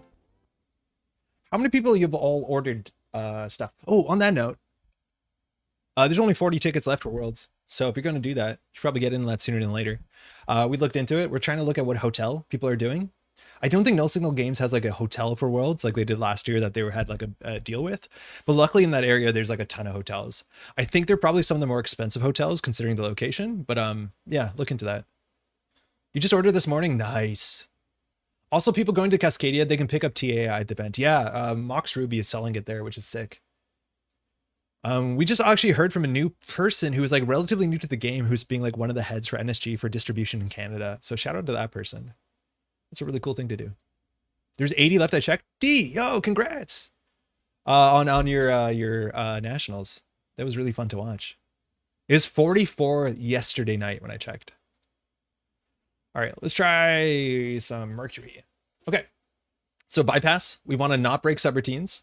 We have to figure out what our economy is. I'm gonna play Control Criminal, the thing that I'm pretty like nervous about because I think it's going to be good, and we're going to see how bad it is because I think there's a chance that I'm a bit scared of something that doesn't exist. So collection, we have to go standard, but then we have to like manually do this until the new rotation's in, which is technically later. So we get rid of Flashpoint and Data and Destiny, and that's fine. Sick as heck. Worlds will be party. You going? Yeah, there is no hotel recommendation from SG this year. Is there like a hotel that like the community has decided is like a thing that they're trying to do? No delivery options for the UK yet. Still holding out hope. Yeah, hey, reach out to the NSG team. They might give you some insight, but you know, you can always do the other options that they have access to. Virtuoso time, meow. No. Okay, so we're going to try and play like Control Mercury. So our ability is really good if we're bypassing stuff and not breaking subroutines. That's a given. But the idea is that maybe we're able to sit back, and then if we think they're pushing in a remote server, we can like look at it, like kind of play Breakerless Criminal, which was actually a real thing for a minute. Now, Breakerless Criminal was a bit stronger back in the day because you had more ways to interact with the corporation without interaction, for better or for worse. So cards like Gang Sign weren't unique, and it says whenever the corporation scores out a card, you can get an access on HQ. So you're allowed to do a lot of damage, let alone imagine Hermes firing mid-accessing, and then you can do some real nonsense. Would be cool if the community had a hotel, but I haven't heard anything. Yeah, I haven't heard anything if there's like a big community hotel. But like, I'm trying to stay close to the place at least. It's just so that, you know, being on venue is as easy as possible. Okay, cool. So let's try and build something that can play Control and Smash in Centrals. Hope you're taking care of yourself. Take a break if you need it. Veronica, I appreciate it. I'm doing pretty good. I'm like totally jazzed. I got to do some recording later today. So I think we're going to stream for like another hour and a half. I'm going to have an early dinner, and then Jeff and I got to do some recording. Where do you get the music for your stream? I need to make a fake promotion video for grad school, and your taste is better than mine in terms of music. Jason, thank you. Firstly, congrats on grad school. I play for a company called Artlist that I pay for a license that covers me for most use cases across live streaming and video and stuff. It's like relatively cheap for what you get, but if you want just one audio track, I don't know if they do individual music, but the website is called artlist.io. If you're tired of getting YouTube spammed from their advertising, yeah, me too, especially because I already pay for them, but that's the idea. That's where I go for. You can buy single tracks a bit more easier, but what I would more recommend is there's so many places that they upload music that is like Creative Commons licensed. There's one specific artist that's like pretty notorious, has pretty good stuff, but most of that stuff you're gonna have to pay licensing for. Drive-by was a card? Yeah, drive-by was a card. Imagining Lilo with Hermes is scary. Okay, bypass ice, unres ice, trash ice. What are our options here? Okay, we're gonna go even more simple, right? Free prepaid voice pad for better or for worse. We're going to play 2 copies of the Twinning because, mind you, the easiest way for us to access more cards is to play a run event. So we need multi-access that it doesn't hinge on making the event run itself. So while Jailbreak is really good for seeing multiple cards, Twinning is one of the only few multi-access cards you can play in the format that interacts positively with Inside Job and Estabrado. So we're going to play the Twinning. How do we charge the Twinning? Mostly prepaid voice pad. I don't know if there's any other ways we could. In theory, it technically works with Debbie Downtown, which is really nice. But I feel like every faction has a very playable way to play the Twinning now, which is great. So we'll see how that goes. Otherwise, we want as much bypass as we can get access to. We're not going to be running that much, so we'll see what we do. That's the thing, is like, I don't know if we're going to play Ches or a diversion of funds, because I think we're going to spend as little money running centrals as possible. Like, we might play breakerless, quote unquote. So I think we're going to try that weird end of it before we're going to do all the like more basic criminal stuff that you might be more expected. So 3 Inside Job, sure, that's fine. Then we can do 3 copies of, we want some amount of exposed. So that would be falsified credentials to know whether it's in the remote server or not. 20 prepaid. So far this deck, Nick and I built, I think this is a really easy way to make Mercury be pretty annoying. Again, we'll see. Estabrados, we want as much bypass. I think we want to consider some amount of backstitchings. We'll play 2 because it's not really consistent, but like it is a nice on choice derez. So whether we need to play Capybara or not, I'd be pretty surprised, but maybe we can. What else do we want to put in this deck? We want as many ways to set up with events that don't cost us money. En passant, Banner Weapon Tutor. We're not going to be running anywhere near that much. If you were exciting for a Mercury Res trash deck, unfortunately, this is going to be much more simpler because we're probably not going to be running a lot. Other things we can play. If we want to run the remote server, Tread Lightly is fine, just to pressure them. I think not Spot the Prey. Which one am I thinking of that's really important? Rip Deal is like abstractly pretty fun. I think we want to play at least one copy of Rip Deal for Pat. Not letting me. Okay, that's good. Pinhole threading is probably possible as much as we don't have breakers. We'll leave that for now. Mutual favor, if we don't play breakers, who cares? Legwork is going to be kind of hard to play because we're not going to be able to break ice besides backstitching. We'll play one and see if it ever does anything. I'll be surprised. And yeah, Leave No Trace is the one I was looking for. This is a card that allows us to pressure the remote server really cheaply. If they res their stuff, so be it. We let the subroutines fire, we walk away. We could also consider playing Flip Switch if we really want to. I'd be surprised if it's necessary. I think we'd rather play, what's it called? The Laser Pointer as our only breaker, if you want to call it that. But we can play Leave No Traces. There's a lot of en passant connoisseurs. Forge is neat. We can choose them to let them res ice. I think sometimes res ice is worse than unresed ice because we want to, get through their ice. And then Diversion of Funds is going to be hard to play because we don't have breakers. Again, we can play Boomerang, and I think we will, just as a little bit of extra reach, which is important. We'll play 2 maybe. And then we want other ways to just like make sure we're firing prepaid twinning every turn. So we could play, in theory, Carpe Diem. It's a nice way to maybe get 3 credits or 4 credits and not have to make a run. Let's play 3 of them. Let's call it a day. Okay. As few breakers as possible. I never know where to put this. I'm going to put it here, I guess. Yeah, always have a backup plan as the other bypass card, and I think it's kind of reasonable. It only works really if you get through 1 or 2 pieces of ice with Boomerang, but it's not bad. It's technically another bypass trick. We're going to play 1 just, I guess, so we can try it out and feel how it sounds, because this card I've seen no play. Is Hermes in the deck? This deck is unplayable unless you play 3 Hermes, because like getting access on central servers only matters if those accesses are returning things to hand. Otherwise, it does not matter at all. Wait, I thought this rotated. Oh no, because Los didn't rotate. Do we? Maybe. If you have influence, you can do Creative Commission, to be honest. Yeah, we can splash in a lot of stuff. Like maybe we do prepaid. Yeah, Creative Commission makes more sense with prepaid, but we have a lot of options there. So Docklands Pass is neat because it does work with other HQ multi-axis, so that's fine. Chrysopean, we could do it maybe. Rubicon Saki time? Saki is when you get the money, right? I don't know how to pronounce that one. Hold on, did I close it? Saki? How do you say the cute bird? Sassy. Oh, that's nicer. We could. I don't know. Sassy is hard to get value from. I think you're going to spend a click installing it. You get a D-res, you get 2 credits, and that's all you're going to get. Mucha, we're trying not to play breakers, so I don't think we're going to play Inversificator. We're just going to do as simple as we can, no breakers. You can make a scene in OBS to have your cam box bounce to the borders of the main view. We used to have that at some point, and then I broke it and I didn't fix it, so that one's on me. If anything, we should maybe shrink the screen a bit so I just have a bit of space that's like dead space where the camera can go. I think that's it. Like you could maybe consider Flip Switch if the face checks are really bad, but I think we're probably better off playing a bypass than a jack out, right? 1 or 2 Wake seems good for closing things out. The Wake is only good if you run HQ consistently a lot, and we're not going to be good at running a lot because we inherently don't have breakers. We can only make so many runs, and those runs ideally are going to be like double Mercury twinnings to see 5 cards. So like Wake doesn't make a lot of sense. Install in a piece of ice and run it. They res, you get paid. They de-res it with Rubicon, just all the prison. Okay, it's a new card, whatever. We'll do 3 Sassy. 3, ooh. And then we'll see, we'll cut them. And then here we'll play just some laser pointers. Just call it a day. See what we're playing. Wake and twinning stack though? Yes, but for Wake to be good, we have to have Ren HQ multiple times. And we're probably gonna run HQ 2 times in the whole game. Bachlan technically is a D-res card that fires. You need to be encountering ice. I don't think we're going to be doing that a lot. What else do we want to play? I don't think we need to Pula out for laser pointers. Debbie is not going to make a lot of sense. No, because we never want to click this. Sucky. Class Act 2 of might be a 3 of. Slipstream. Hey, this works, right? So whenever you pass a resed piece of ice, you may trash this resource. If you do, choose one piece of ice protecting a central server in the same position. You approach that piece of ice. Did Mercury play Abigail? Mercury could. That deck we were playing against didn't. They were playing Shibboleth. But like paying 4 credits to bypass 1 piece of ice is very expensive. Pinhole is going to be hard to play if they ice up everything. Like if anything, Sneak Door, like that's good. Yeah, Sneak Door's sick. Now they have Dice Up Archives. We could play 2 of these, I guess. Is there anything else we want to play? Like, we could play No Free Lunches. They're fine. Assets is an issue. I hope we don't play into assets. How many things do we have that would cost us money to play that can get us twinnings? Because we need twinnings pretty consistently. This seems like a deck, right?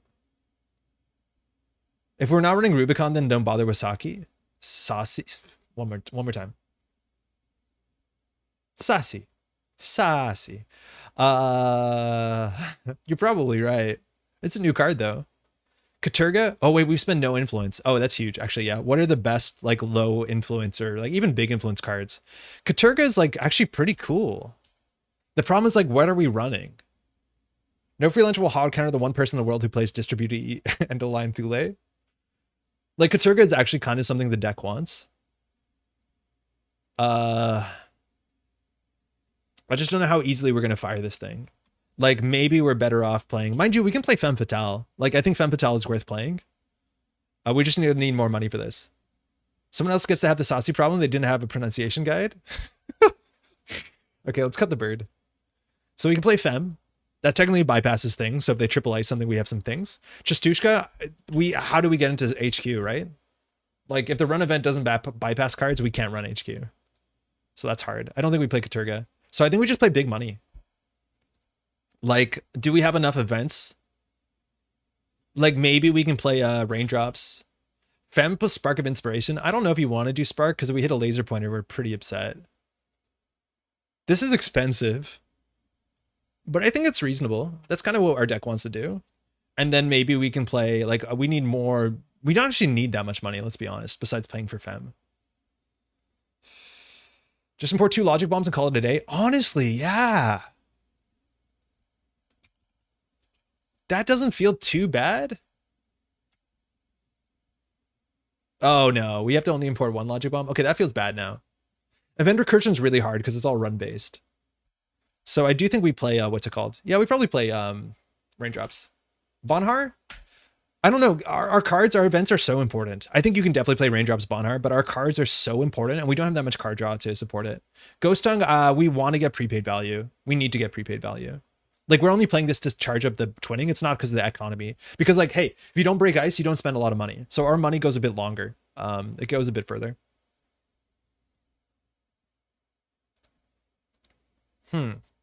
Till you hit Behold? Wait, until what we hit Behold? Our money? Yeah. Capybara, we don't care to derez ice. And calling it Crappy Bar is offensive. That card is cool. It's also really cute. That's a mean thing. That's the meanest thing you could have called the cutest card in the set. What a look. Okay, no free lunch, no one home. Banhart with Airblade is pretty fun. I actually don't know the full text on Airblade. Prevented net damage, prevented on encountered. On encounter, we don't care too much about because like we bypass most ice, but that's a very cool card for 1 influence.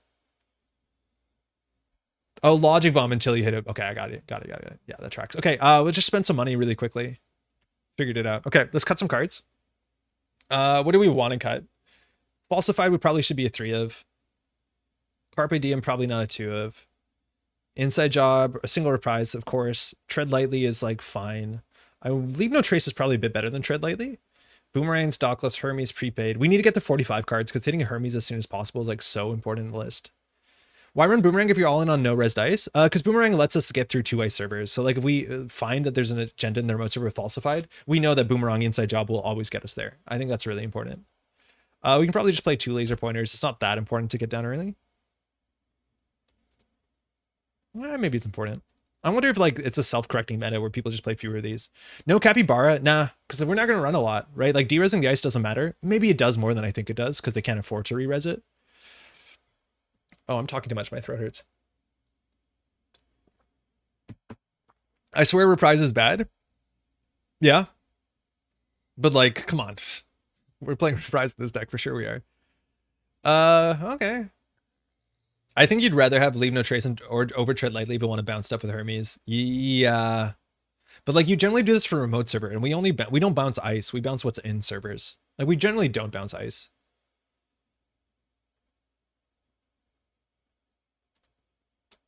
Hopefully that's enough money. Running a lot. What is their subtype? Libertador? Oh, it's just called Breakerless. We come up with a cool name later when you also come up with the GIF. Price may not be good, but it's certainly great. That's exactly it. I think spending like 9 influence on raindrops cut stone is obviously not the play here, but just for the interest of getting something on the table, it's definitely not the play. No pinhole. I think pinhole might be a bit hard to play, Jerome. It's definitely worth playing. We're going to see how bad it is, but like it's kind of the vegetables that you're required to eat. And right now we're going to try and have like just dessert. And then eventually we can just go backwards. But like without breakers, there's a lot of board states where it's like just generally hard to play. Not impossible though. Cash. Chat is always wrong? No, that's not true. Chat's usually helpful. Benhar, we're not running enough for that to matter. And like we have 24 events. A lot of them we have to hold in our hand until they matter. We don't have a lot of card draw either, so I don't know. Could be a Loki's giving angle. Yo, enter chat. Say make the deck worse. Play against it. But no, for real. I all input is like super valuable. And even if like I disagree with the input, like it's important that we talk about it. So like maybe I see something different, maybe you see something different, maybe someone who's watching sees something different. Like, no, it would cost you nothing to say something. Casual. Just remember that button. Without Turtle, Archives Ice will rarely be there. It should be because of Sneak Door. No Mad Dash? Bah, how's it going? You're right. We should play one Mad Dash. But no, you can't Mad Dash without breakers. Like, what are you doing? You have to like rely on Boomerang. Yeah, you probably should buy Mad Dash. Let's be honest.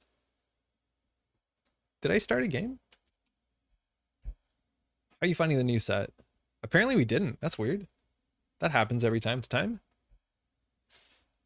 40 games. Okay. Yeah, it's getting more and more responsive as the day goes on. Casual, runner. Okay, cool.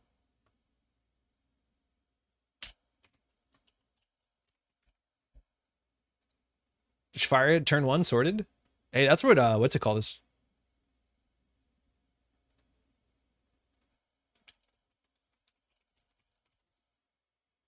This seems like a standard game, but it's not showing up in the lobby, so I'll never know.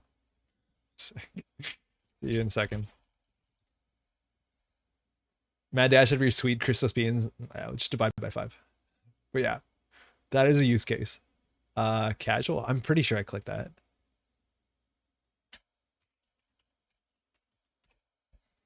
Runner. Let's go.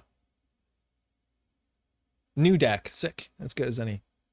Can we talk about the flavor miss that Mercury can't play any of Ken's express delivery themed cards? Okay, this is where you want Miss Bones and all that other stuff, but we'll see how it goes. Opening hand laser pointer. Observer is a real subtype. We will have to maybe get Jaguar here. They mulligan. That's sick. We're going to hard mulligan into prepaid into twinning. That's not better, but like, is it worse? They're not very good at icing up both centrals. We have to watch out here. If we steal an agenda, we're going to get like our first Oppo research of forever. Banner helps kind of like Fem. Hey, Artiza, how's it going? It does. It definitely does. So they mulliganed. Let's just figure out what one of these are. We're going to say asset.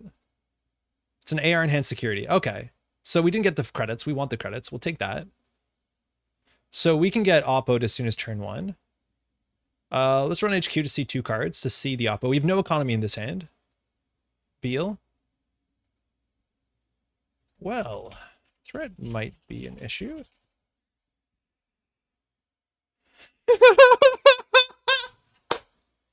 We atomed them. We atomed them. Let's hit the table. We're going to float a tag. This is a Rashida, right? Oh, it's a Spin Doctor. They should have rezzed there if that was how bad their hand is.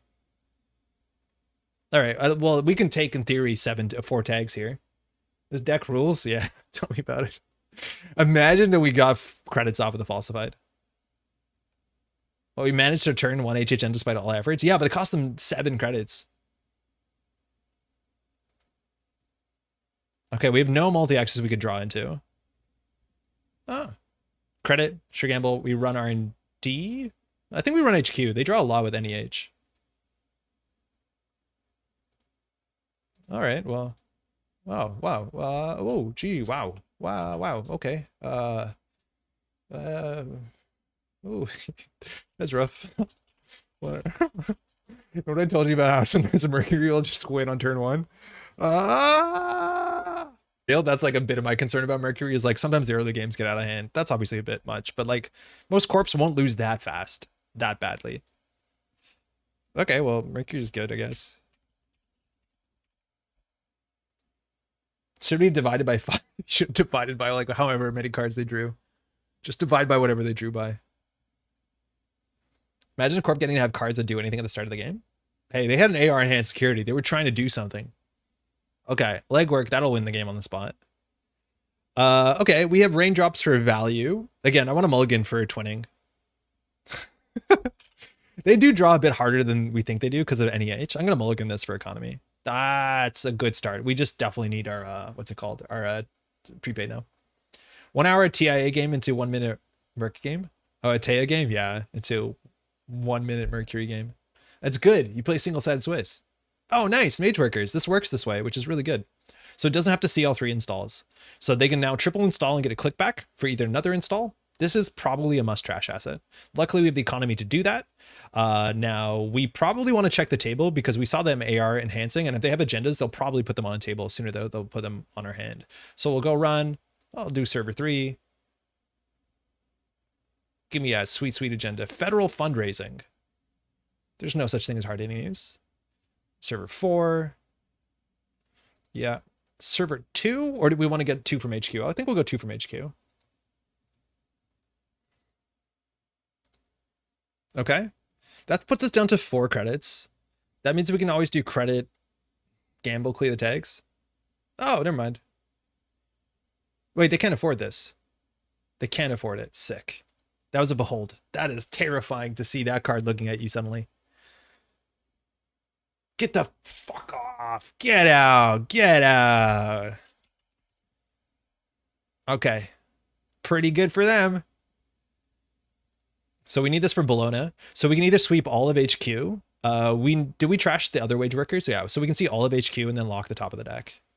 As much as they do break lock pretty easily. Virtual CS agent, that's an annoying card. We actually cannot deal with this thing at all. We need a code gate in the list because bypassing gets you the tag. There's no way to deal with the VSA. Starlit Knight is going to be a problem if we go tag me. All right, they didn't draw that. So that's okay. Behold. All right, here they can do draw, install, which is probably fine. So we know all but one. So that could be VSA. They need to get the VSA on R&D. Okay, Starlit Knight and a credit. Okay, so that seems like an agenda. Anyway, we run HQ, we'll get tags. So we're going to start by drawing. X-stitching is nice. We'll draw again. Okay, do we just do this for 2 credits? I don't think we do. So we're just going to run R&D C2, lock the deck. Ping, Bologna. We'll steal that. They don't have an oppo. We're on game point. They have a ping. I'll click for credit, I guess. They also can't really oppo us. Okay, so that's probably the ping, which like we have to start bypassing it. So I think we just raindrops into the ping. With 4 credits, it can't be the Starlight. It could be the VSA. So we'll just go here. If they res the ping, it's fine because we get a card draw. And if they don't res the ping, we see 2 cards. They res the ping. Okay. All right, laser pointer, that actually does de-res the Starlit Knight and the VSA, so it does get around the text there. That's kind of neat. They have now 2 credits, so I think we just raindrops HQ. Do you think they put the VSA on HQ? I don't think we care if they do. VSA has really impressed me in the few games I played. It neatly fits in the slot I want turnpike in. Yes. Or did there have been 3 credits, 1 install? But they installed 2 cards, didn't they? We didn't need access to another card. Oh, that's brutal. That's wild. Multi-axis of turn 1 is a bit much. Oof. Okay, I honestly think that's a very good showing for Mercury, more than you'd expect in most decks. If they double ice central servers in a way that matters, but like, yeah. But we were in a good spot there. It made sense that that card was probably an agenda, because if it was an asset, they would install it. If it's an ice, they would have installed it. Yeah, for sure. Some Atom early games. Thanks for the game. That's wild. Okay. Steal all the agendas? Yeah, and that's the problem. So we see 2 in R&D, like how do they break that lock? Okay. All right. I got up for some oatmeal. Come back, you finish up another game? Yeah, we're 2 games in. Just kind of like Byroid stuff, I guess. So far, we've not needed a single breaker. We've also not installed a Hermes, and we've also been drawing really poorly. I think we need more card draw on the deck because we're clicking to draw way more. Like, I think this is the sort of deck that maybe can play, again, that card I just never remember the name of that's neutral from System Gateway. Did I witness a murder? No, it was just like a strong early game. And they flooded a bit. All right, cool. More assets. All right, we got Hermes. We have a prepaid. We have a class act. This thing says if we steal their trash, they get a power counter. They mulliganed. So we're going to go be aggressive early, and then we're just going to credit class act. We'll keep this hand. Thanks, you too. Verbal, thank you. Yeah, I never remember the name of that. It's like one of those technical type names that like just gone. I feel like there's not too many cards like that in the set.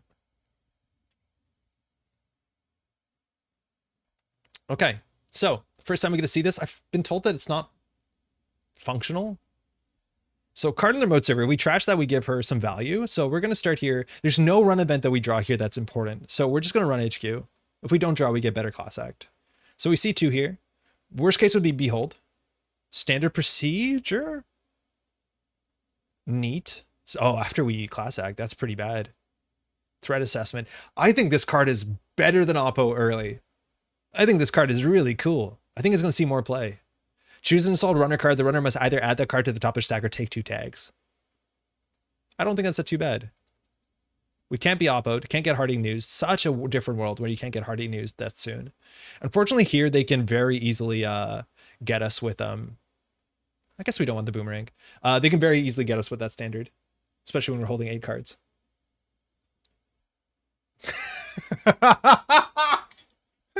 Sick. Oh man, filtered draw though, that's so cool. So they just got 4 credits. This is credit positive. Oh man. Oh no, they saw our hand. They're probably gonna be playing. Oh, they had 17 credits on turn 2. They're probably gonna be playing that thing that's focus group, right? That's so funny. Oh, that's so funny. All right. That's fine. That's probably fine. This card's such a power play is click 1 because you score a 4-2 from hand with shipment. If you take 2 tags. Yeah, exactly. Like 2 tags is just where you want it to be. Yeah, right? That's wild. It's cool that this is triggering us, what's it called, every turn class act. So here, unfortunately, we have an ugly turn. It's like credit, sure gamble. They have Oppo money. So we have to discard some stuff here. We can get rid of a Hermes. I don't think the tread lightly is going to be a pressure on them. I think this counts as class act hate. It's absolutely wild. I think taking the observer D-res might have been pretty relevant there. So now the daily business shows up, we have to trash the daily business show.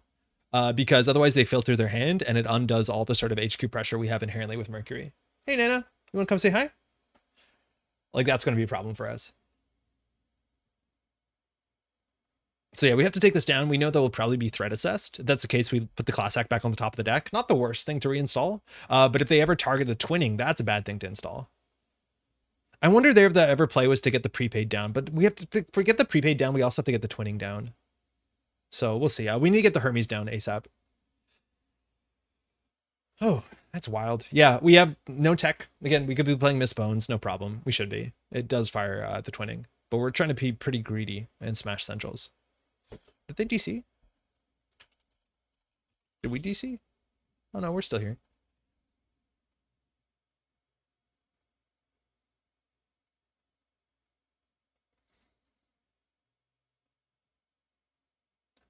So here they pick one of them to go on the bottom. In theory, the order here doesn't matter, does it? Yeah. This is a Katara card? Oh, weird. Should I try undoing my turn? So apparently they can't select the card from Daily Business Show.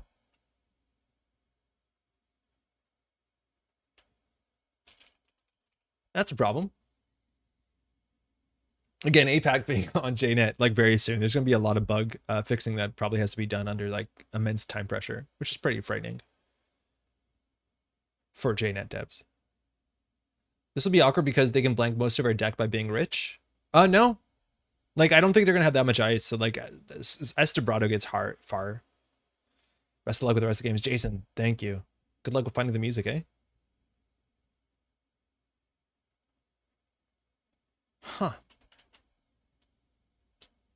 You gotta type it in too.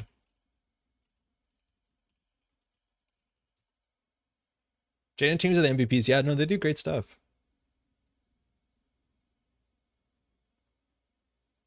That's annoying. Has anyone had problems with DBS today so far? I don't know if it's specifically a Epiphany thing. It shouldn't really interact with Epiphany. It doesn't mean there won't be a problem here. We could try to undo turn, draw 2. But these are the cards that they should be drawing. So that's technically messed up, but like whatever.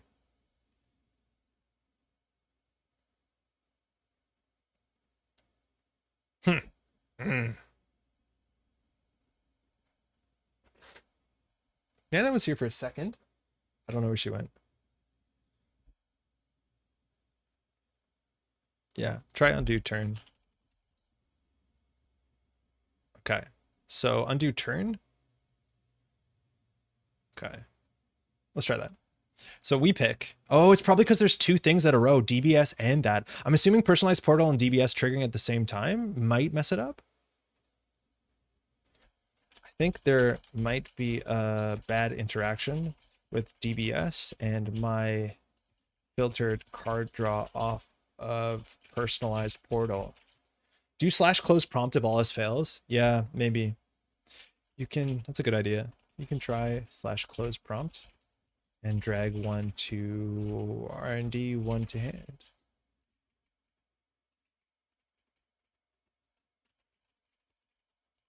It's hard to fix it though. Here, let me write that down.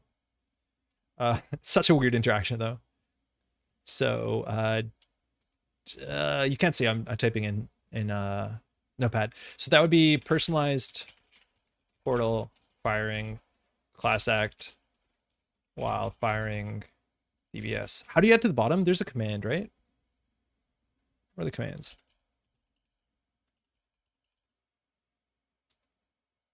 /move bottom.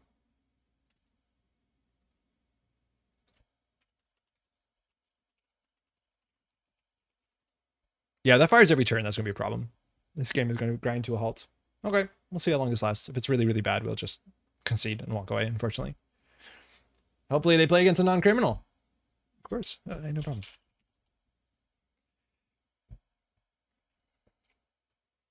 All right, so how do they win from here? I'm pretty sure they know our hand. There's a card called Focus Group that allows them to put advancements on a card equal to the matching types in our hand. It's pretty hard to track our hand. Mind you, note taking helps a lot. But I think at this point, they'll probably put stuff on the table, and it's up to us to figure out what that is. They've drawn a lot. They've drawn a lot. So I think we need to run HQ. We can get a bounce, potentially. Let's get the Hermes down first. Then we'll run HQ. As long as we don't steal or trash. Unfortunately, if we find something without additional costs, fuck. Fucking thing. Shit. And now we trash this, which means we can get super mega tagged. Okay, we trashed a card. What does threat assessment say? Shit. The fact that there's no win between Behold and threat assessment is so messed up. At least if they trash this, we won't have a problem. Yeah, there's a Beal on the table. We'll return this to hand. So we can shake 1 tag. I don't think we do. I think we just click for credit and hope they don't have the punishment. Behold. Yeah, so they can threat assess us. That's fine. I feel like we have to win off singles somehow. Mind you, when we steal, we can bounce the R&D ice going in R&D, but the fact that we have no like multi-access besides the twinning is going to be a problem in a tag matchup by a mile. Now here they could draw into any of their tag punishment. So like if they have a, what's it called? Shipment from Vladisibirsk is probably the soonest I'd expect over psychographics. So at least if they fast events out, we can maybe bounce R&D depending on if it's a 5-3 or not. But I don't mind the free card draw. Threat assessment, take 2 tags. I don't care. They don't even pick. Oh, what card did they pick? It doesn't say us. Tell us. They didn't use their ability. Okay. We're just going to go tag me, right? B1000. Oh, we have to trash that guy. Oh my god, that's a nightmare. Absolute nightmare there. Fly on the wall, steal, bounce this, run R&D, C2. Saisentan. Oh my god. We're gonna get oppoed, that's fine. Saisentan and NBN deck. Huge respect. So we know that there's an ice in hand and an unknown. Hopefully you don't play Market Forces. I don't think we can play the twinning. I told you the prompt that it was class act. Oh, it did? Excuse me. Saisentan is we can deal with it. I think the sneak door is more important though. To deal with Banhar, I imagine. Yeah, maybe. But like, I don't know. I feel like Saisentan is so against the Null Signal Games as what they think I should do on face check, right? Like we run into that, we die more often than not, especially because they know our hand, right? If they name event, we die. I think like 100% of the time, if not like 80% of the time. That's really bad for a face check for 5 credits. There should not be a card that just kills you on face check. Especially that's like only what, 3 influence. Hey Nana, come say hi. Okay, so they drew either the Saisentan or whatever the second card was, which was an Oppo. If they Oppo us here, like more tags, whatever. So we don't know what that is. Oppo, okay. They can afford to pay 7. We have 8 tags. Let's see if that matters. So here, I think we just run server 7, see what it is. We have to trash the daily business show. It's a watchdog. Very cool. So all their ice is free. That's fine. I thought the philosophy was against non-sentries killing you in face check. I think sentries shouldn't flat out kill you. We have to trash this so they don't filter our lock. Oh, hey, Nana. You going to say hi? Here we can do credit. We can inside job. But again, I don't know what they do if they top deck agendas. So we'll just do credit. We'll probably throw out the prepaid here. If they ice up HQ, we know they have something. We sneak door them. I can't see the OBS screen because Nana is right here. I don't think you're going to see her until her tail moves into the frame.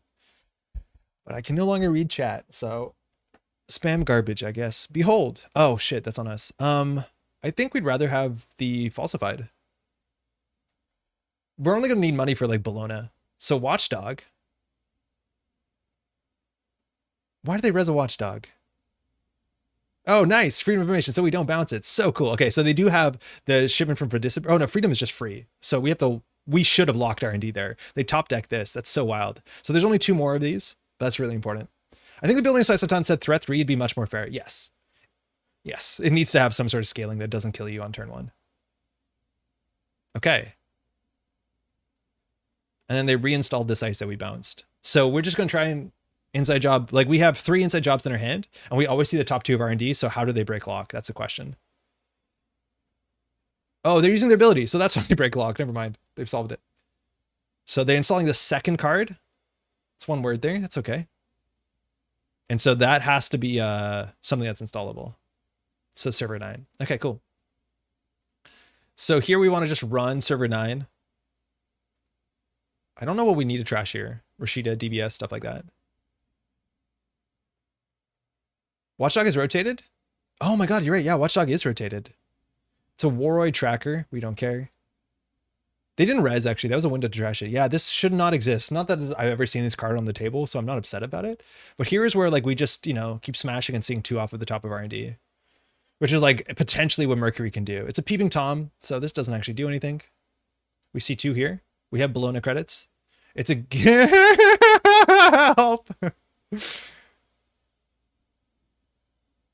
All right, that just ends the run, so we don't see a second card.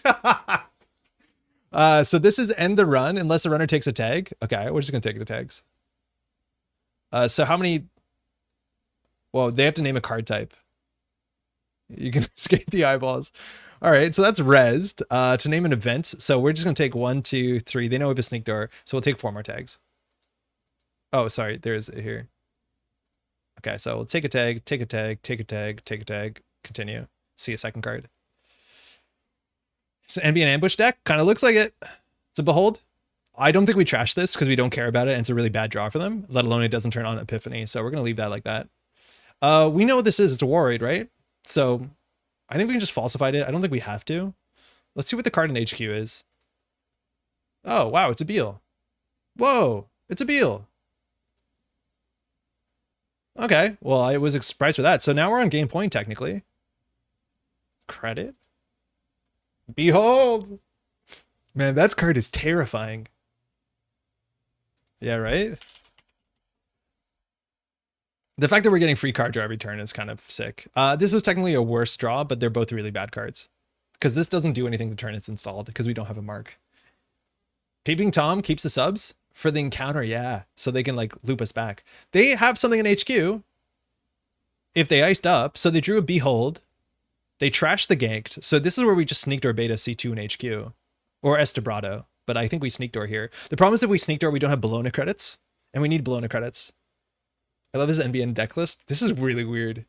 Last click, they got an ice on the server. Okay. So if we do this, we get on to 3. So we'll do this, credit, sneak door to deal with Bologna, and this sees 2 cards. Standard procedure. Behold. And we're now going to trash that. Okay. I think people have adored the art on Behold so much that it's not unlikely that you're going to see an alt art. Or like a full play mat or something like that. Full art I think would be really cool too. As much as ambush full arts, maybe that's a bit hard, but there was a full art snare, right? Oh, they have market forces. Well, fuck. They top deck that. That's fine. Procedure. Name event. Literally holding 6 events. Cool. All right. Well, we need Bologna credits. There's no way around it. So I think we just do credit. We just go HQ anyways. We know there's a Behold in there. We don't want to trash it. It would let us see new cards, but like, I don't want to do an inside job until we see the top of the deck. Behold. They can pay for it. Worried. We knew the whole hand, actually. That was a bad run. We should just click for credits. And as soon as they put something in the server, they don't like fast advance it. Yeah, there. Okay. They drew after they installed. You probably don't want to do that order. I think here we probably... That's fine. So we still know the hand. So here we just click for 5. How many market forces could they possibly be on? Right? So like, what do they do with an agenda? They need to have specifically top deck freedom informations. And even if they do that, okay, they have 3 unknowns in hand. We need to draw our Docklands Pass. This card's the best card for us. What are your thoughts on Behold versus Snare? I feel Snare is better value. They do different things. I think Snare is easier to capitalize on low cards in hand. I think it's more played around. I think Behold is a harder card to play around because you just need more time to fix the issue, usually. All right, so if we sneak door, we need to be on at least 7 credits. So we can do credit, and we can sneak door, or sorry, inside job HQ. Again, this is potentially what Mercury can be, is you just hit this button over and over again. We can't deal with the remote server. That is an issue. So either we go HQ or we go R&D here. Funny enough, Chrysopian skimming here would actually be pretty reasonable. Because if they don't have an agenda, they have to show us R&D. This deck that isn't running, I would enjoy Chrysopian skimming on this board state only. Do you think they have it? Let's find out. It's really weird, the interaction between Behold. It's a Saisantan, okay. Worried. Assessment, okay. So we know 3 of them. R&D is a blank ice. Oh, fuck off. Yeah. Yeah, you're totally right. This doesn't do anything. Why'd they do that? Oh, no. Oh, no, she clicked on it. Oh, sorry. You can undo the install. No problem. Yeah, just drop divided by 5. You're right. We just need to be sending through this. I think we just lock R&D. This doesn't do anything. Install advance there. So I don't think we can actually do anything with that. So like we can get through 1 ice. We can't get through 2 ice. But yeah, we just raindrops this. Holy shit, we raindrops through that. If we raindrops do that, I think there are some plays that actually let us deal with the remote server. We need Boomerang, and then we can get maybe into this remote server. Raindrops R&D value. Yeah, I totally forgot. It's because we don't see this ice. Like, there's a lot of ambient ice that doesn't end the run. So she named event. So yeah, that's a really good raindrops. 1, 2, 3, 4, 5.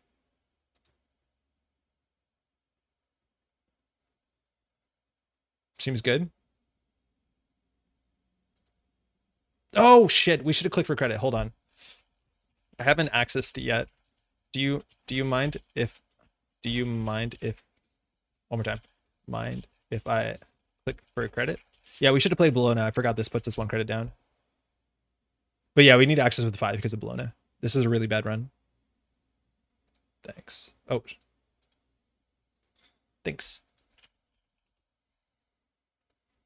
See you. I don't care.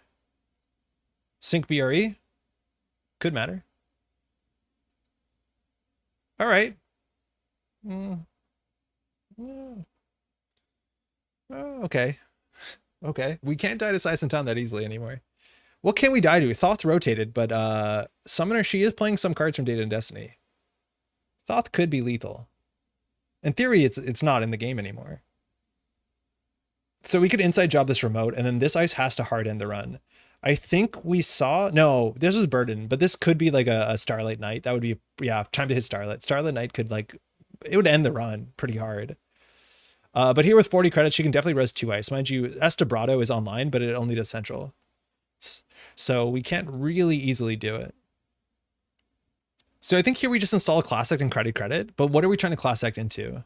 Thinking. Now she standard procedures and goes to like 90 credits. Now we discard first. But we know she doesn't have it in on the top of the deck. So I think we just do, like, if we could get a bounce, obviously that's very good, even if it's a 1-pointer. Do we install the class act? I don't think we do. I think we should do credit. Carpe? No. Maybe. No. I think we can let this ice and on fire.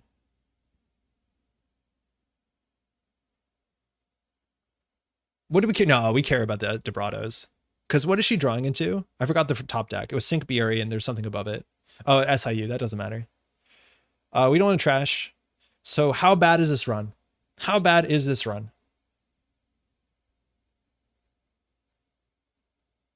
Let's find out.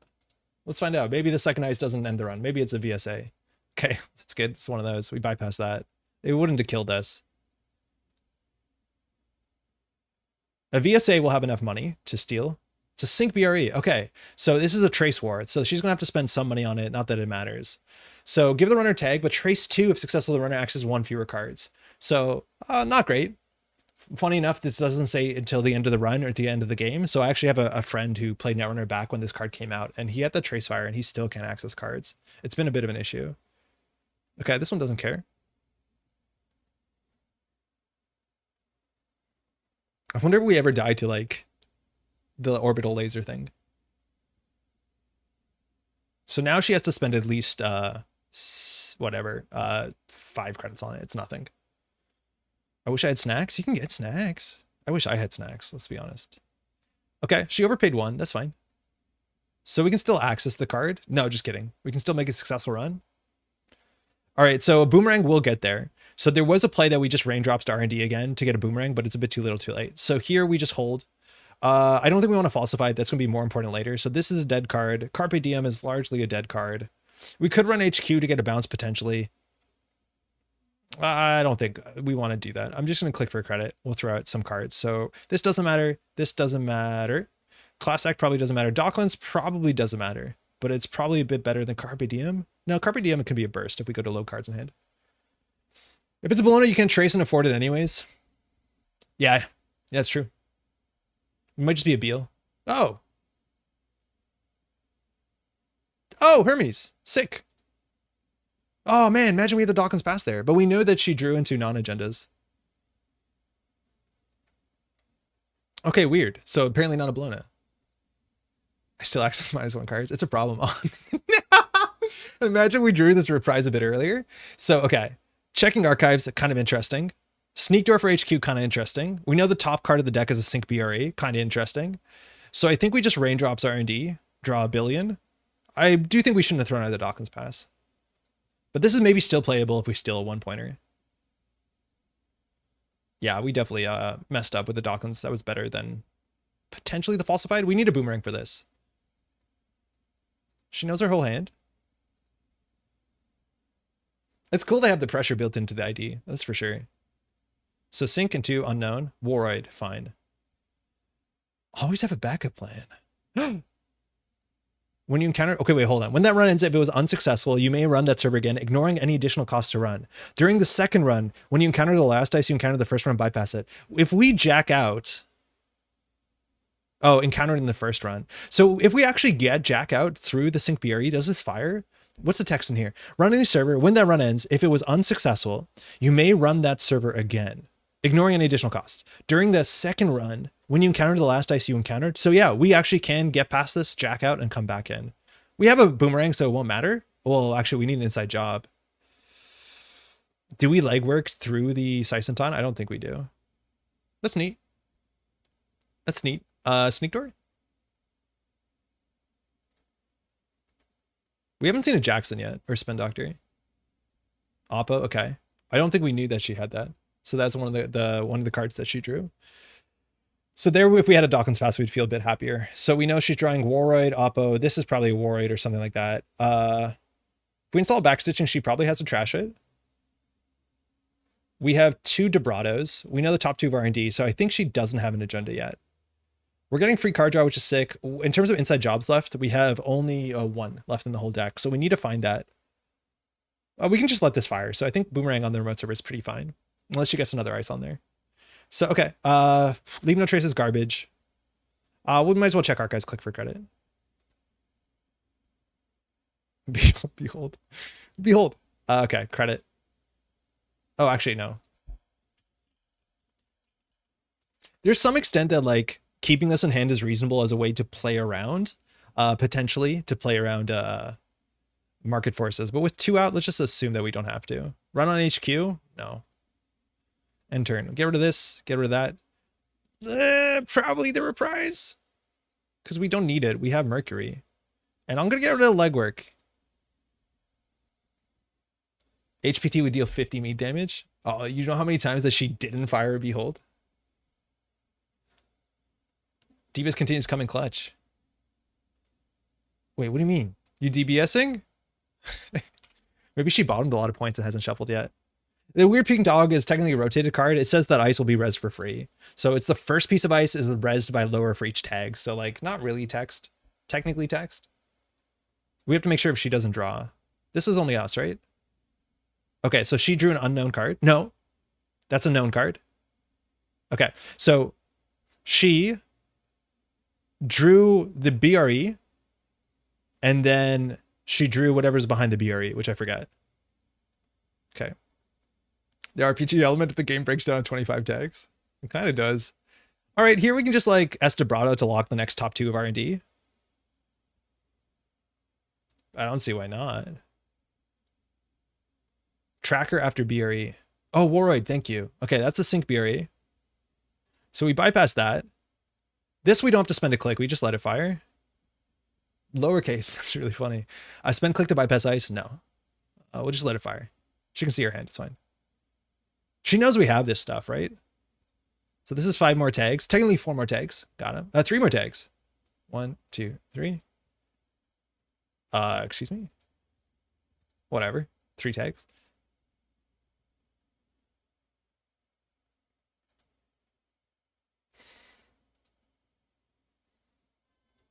Okay, clicking for credit seems pretty important to not do right now. Shit, she's on 3 market forces. The absolute worst thing for us. Clicking for credits here is bad. So I think we'll just draw into our last inside job. That's a good recovery because we can just let this fire and then let that fire, right? Like that's a really good recovery. So that's fine. So unfortunately here we have to throw out a card. Dump hand. I don't think we want to. These cards are so important. So it's market forces into another econ card. So I don't think she has it. Man, size and tons. So wild. So we just credit here, credit here. Oh, we can draw once more. That's fine. We can throw out 2 bad cards. Oh, that's harder. I don't think that we're going to need the backup plan considering we have a boomerang. Drop the boomerang. I don't know. I like it to deal with the sync BRE for the remote server if we need to. But we're going to get market forced here for sure. Okay. So she now top of R&D is unknown. She has market forces and the whatever the look at a hand thing is. Spend your credits trashing their assets. That gives them epiphany credits. We don't want to give them epiphany because then they could break R&D lock. Okay, so top of R&D is unknown. So that's fine because we can do credit. We can do raindrops. Oh, that doesn't give us more money. That just gives us more credits or more cards. Drop in discard drop is install. Yeah, maybe. Yeah, maybe we should have just installed it. She knows we have it, so it's not like really big. So here we still want to access. If we raindrops, again, we get 2 credits. So I think we still go for the access here. Because the top of R&D is unknown. We just are not going to be able to access with enough money to steal Bologna. I'm starting to think she isn't on Bologna, but like I don't know what this agenda suite is. We have 2 installed cards, which is really important. So I think we just do credit, Debrado. Is there a reason not to use Debrado? Because then we don't have it. So we're worried about her top decking her freedom because then she wins. So I think we just have to lock the top of R&D every single turn. The worst case is if we steal a 1-pointer and then don't win. That would be the worst case. I don't think she has it in hand, but in theory we could Debrado here and then bounce Archives and Sneak Door. Having 1 credit doesn't change anything, right? Because we don't want to trash anything. Well, if that's the case, do we raindrops here? No, that draws us 3,000 cards. That's probably unhealthy. No, we'll just go here. Do we want a credit? I don't think so.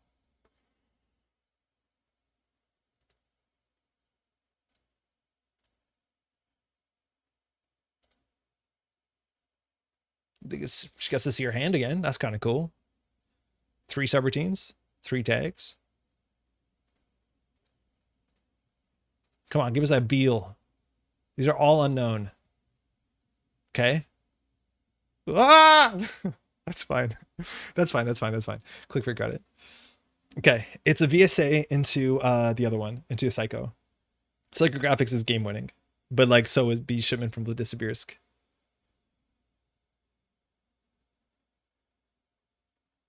We know Waroid. That's probably a VSA, which is annoying. Install card, ice. Okay, so we're assuming she hasn't had it. There's a small chance there's an agenda in HQ we missed it after all these times. Otherwise, though, we know the top card of R&D is a Psychographics. So if that is the winning agenda, it has to specifically be either she knows that she's drawing the Psychographics, which she doesn't. I think that's not an agenda. Now, we can always falsified it. I think I'd rather keep... I don't know actually why we would use falsified here. Is Degree Mill not limited 1 per deck? It looks really powerful. It's not very powerful. It's generally considered worse than Bologna, especially when we don't have credits because of market forces. And it's like blank text when you win the game, so it's not particularly powerful. One of these is a Waroid.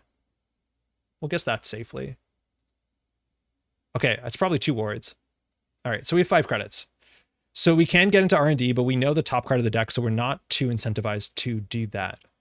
So we're just going to do credit, credit, credit, and hope that's not it. Yeah. We have 1 more S Debrado. 3-point agenda needs to be powerful to see play, and it's on the borderline. Yeah, it's on the borderline.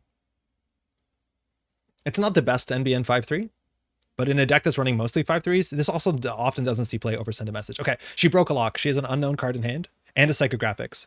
So she couldn't win this turn, but we have to run HQ potentially here. Okay, that easily can be the agenda, considering that she has a Psychographics and she needs to get it out of hand where we have multi-axis. Okay, thinking. So we can start by falsifying that, and if it's an agenda, we can win the game. I think we need the money no matter what. We'll start there. We're going to guess agenda. Could easily be Rashida or anything. It's a ganked. Okay, so we only have 7 credits to work with. That's fine. If we S Debrado here, we can see 2 cards. She has 1 unknown in HQ, which Saisantan will probably kill us. We can boomerang a Saisantan. So I think here we like S Debrado. That'll make us access on 5. I think that's good enough. That's the best we have. I think that's the best we have is we S Debrado here, spend a click, run HQ potentially.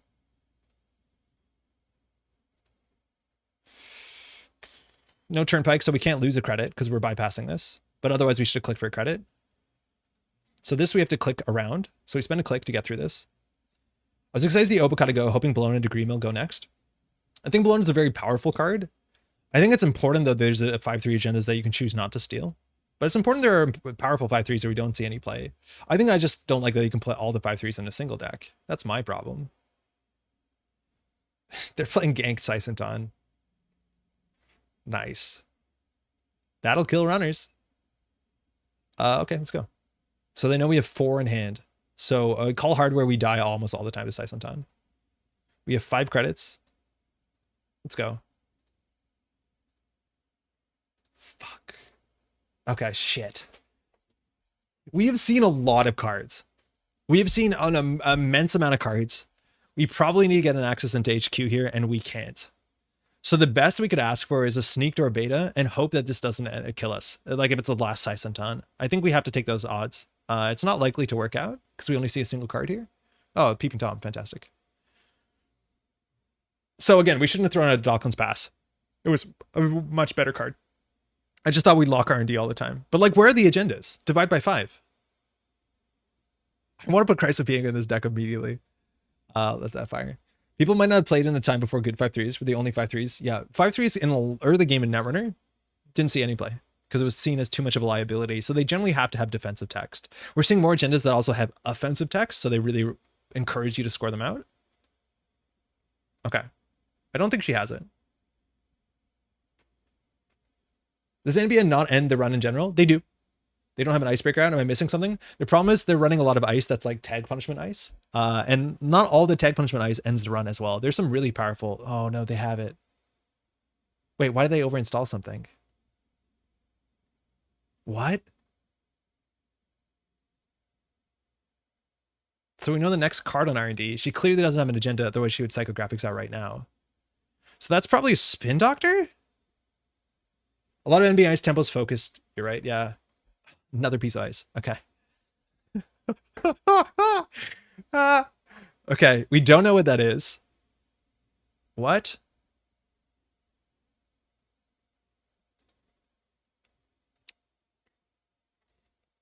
System Gateway is uninformed. Oh, you have ping in System Gateway though. There is NBN end runs, and you have it's just ping, right? But a lot of their stuff is like more obnoxious than like hard end runs. They have a lot of cheap end runs. Okay, what the heck happened? They overinstalled on top of something, and I think, which card did you trash? Did you overinstall? Was it the ganked? How do you play this game? Oh, that's a longer question, Quixie. How's it going? Like this matchup or like Netrunner in general? Because there's a learn to play video out there. It's on Null Signal Games' channel, I'm pretty sure. Do we need to click up 15 credits so we can drain money and sync BR traces? It's not worth anything. We have 53 credits. We'll lose the game before we click up. He's playing Mercury, who relies on limited use ways of getting in. Yeah, specifically. Thanks for the links, y'all. Just plopper crown card. It wasn't. What did they overinstall? You can still get an access on R&D, right? It depends what this ice is. But we can see one more on R&D. Yeah. Okay. Interesting. So things we can do.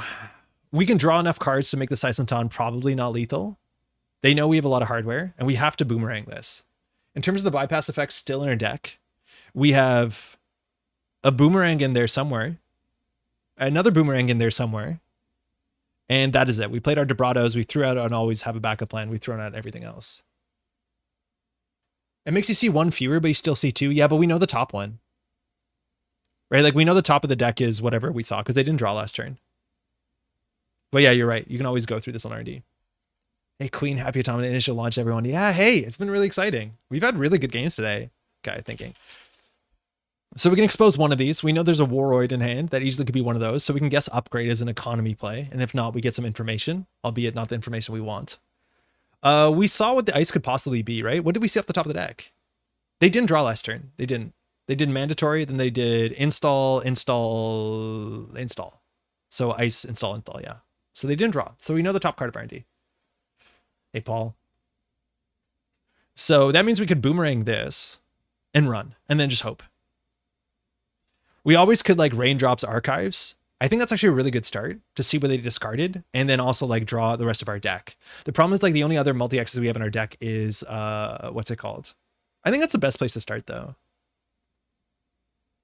Here they actually need to call the worst thing. So here they should call event if they know that we don't have events in our hand. Like it's really funny. They called hardware. That's actually the wrong call here because now we get more card draw off raindrops. Like you want to call what we think we have the least of. Maybe they don't know our turn or hand because we carved it a bit. But you actually want to give us low subroutines here. Oh, it's an SIU. Okay, cool. If I play only cards from the set, does that make me a TIE fighter? Okay. So we have laser pointer. Whoa. Whoa, that's an observer, right? What the fuck? The giant eye isn't an observer? Null Signal Games? Can you fix this for me? It's literally a giant eyeball and it's not an observer.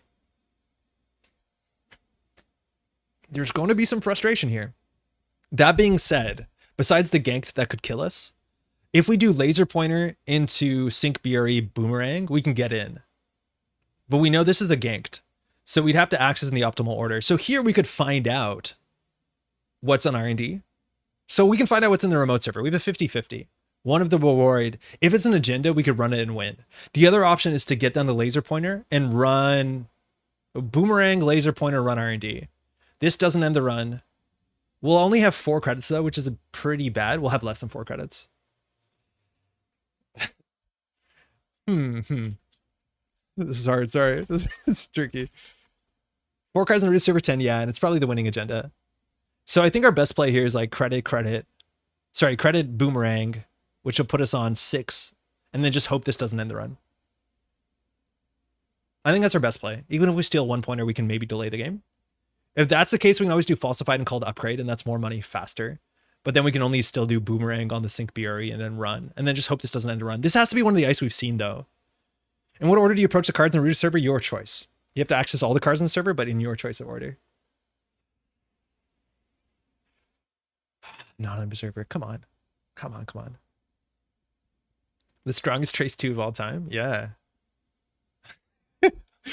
Finding out that sync BRE isn't an observer, that hurts.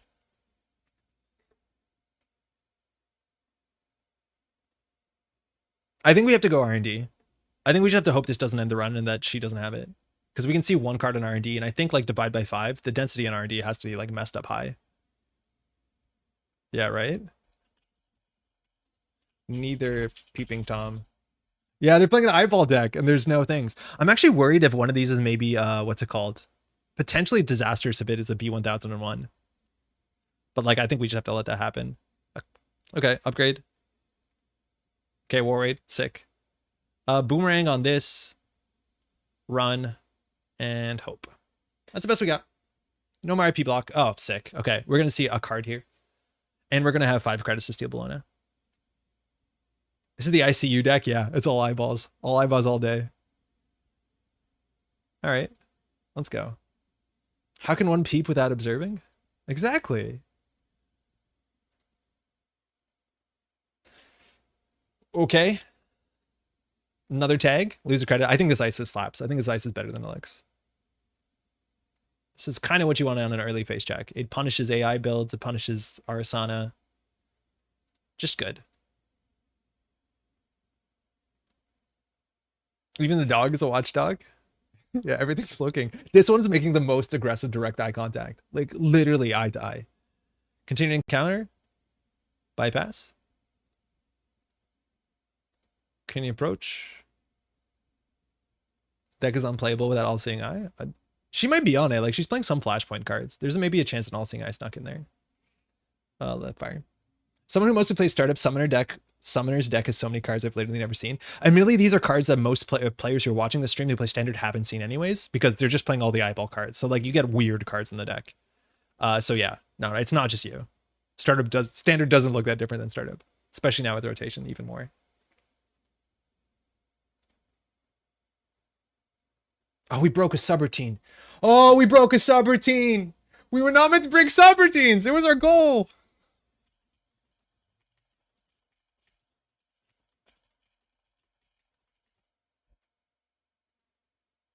That couldn't have been the play. The one ice that has a subroutine we actually care about. But funny enough, next turn we don't. So let's see if she wins. She can either top deck any agenda, obviously freedom of information, but she has psychographic. So any agenda she top decks, she wins. Oh, that was so bad. We spent so much effort on that. Yeah. Bad boomerang. Andre clicking to break 2 subs bypass. Oh man. Funny enough, like we could have got through this if we played always have a backup plan. It's another portal. Okay, so she has to top deck an agenda right here. Any agenda wins the game. Oh no, she has to draw once. If she draw once, she can win because she has to do install psycho. What's happening?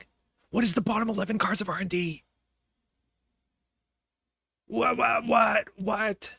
If that is any agenda that would have won the game, like I don't think she's on Spin Doctor. Like she's just on all the things that look at things. She hasn't shuffled. No, because she can't play Spin Doctor. He doesn't have big enough eyeballs. She bought him agendas with DBS. Yeah, she did. Oh, she did. I think we run here and then just see 1 card with Sync BRE, which is good enough. Don't die to Sai Santan, right? Might as well install this.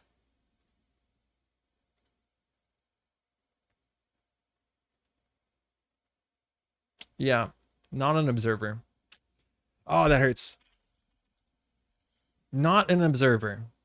So the runner accesses one fewer cards whenever they access cards. So if we saw two, we could see one, but unfortunately two sync BREs, so we're in a really bad spot.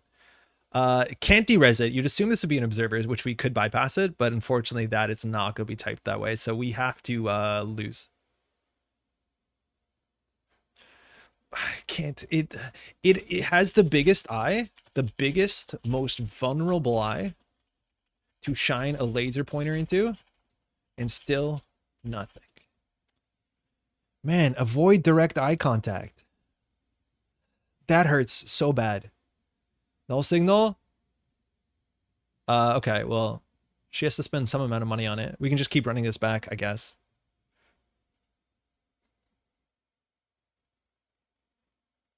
If she doesn't boost one of these because she doesn't see the interaction, like, we have a chance of winning. Like, if she goofs the interaction to remember that we're going to see two with Mercury. What does BRE stand for? Big red eye. The Luda narrative is ruined. Tell me about it. 47 tags in, and the Luda narrative falls apart. She has no reason not to boost, but she actually needs to boost here. Oh, technically not if Bologna. Yeah, that makes sense. Ah, it's so frustrating. Okay. Should run R&D to see archives? Okay, we have to jack out here. There's no way that she has the winning agenda because she would have psychographics it. We know she has psychographics. So, like, we couldn't bypass HQ. We might as well just sneak door, though. But, like, how do we generate another access here? Maybe she's holding a one-pointer and she didn't want to psychographics a one-pointer because that's bad. Maybe. Have you seen its net presence? I don't know what that means. Oh, man. All right. Peep away. Just give me the tanks. I love them. Counter surveillance C50. Okay, we have to commit to this if we're going to see nothing else. I don't think we're going to see anything else. Okay. Okay. All right. That's it. We're cooked. We're cooked. Do we have one more bypass trick? In theory, actually, like a boomerang does it. Oh, but we could have boomerang for one card. Wait, did we through there? I think we threw there. We could have done boomerang run. We won't have enough money. So let's just hope she doesn't top deck again. Classic play. There should be ruled to lose the game when you have 50 tags. How does Corp not spend some thugs in place by now? Ah. The double Sig BRE psychographics for 50. For 50, the biggest Beal we've ever seen. Wait, actually, please be Beal. GG. Oh, not a Beal. Oh my god, I wanted a big Beal there so bad. Overflow error. Oh man. Okay. So we just needed a way to break one piece of ice, but then break doesn't do it. So hey, currently 5 ice R&D doesn't work. And for as wild as this matchup was, we saw a lot of cards and we did not win the game. We only stole 3 points. So I feel like that's a bit unlucky, but the early DBSs I think really messed stuff up. Been crazy. Thanks for the game. Pay 50? Yeah, of course you pay 50. Bounce that to hand. Enjoy that. You need to not respect Trace 2. I know, it's Trace 2 totally stopped us. You too. If this is an observer, we had to play. I think if that was an observer, we win. Because we bypass that, we let that fire. We see the top card of R&D because she went on the top card of the day. R&D. Thanks to the game. Hey, catch her in. That was really fun. That's so wild. So messed up. How weird that was. What do we do? It's 420. Okay, we'll do one more with Mercury. Man, that's strange. Casual. I don't feel bad about it. I think there's changes we can make to the deck. Like, I do think always have a backup plan seemed a bit better than we thought it was, especially for our, like, a really cheesy strategy. But so far with Mercury, I think we've only played into tag strategies, which means we can inherently play the twinning because we're like 700 tags in. Oh, I think the Pickwin is playing core damage. Let's see how bad that is. Oh, wow. Outfit. Okay. That can be interesting. Hey, thanks. You too. You let it stop you. If you sit on 12 credits, which you had, you could have easily paid much more. Then cost the corp 40 credits to keep you out of R&D for a single turn. Yeah, but then we have to run it twice through 2 sync BREs. And then every time that we run through it, we're also losing a credit off of, what's it called? Losing a credit off of the VSA. So you're right, it's potentially powerful, but like, I think we lose still before she draws the top deck. Like I still think we lose sooner. Okay, if we want to interact, we want to get money. Luckily, we don't want to interact. Best card is Hermes in hand. Everything else is pretty bad. That's a much better hand.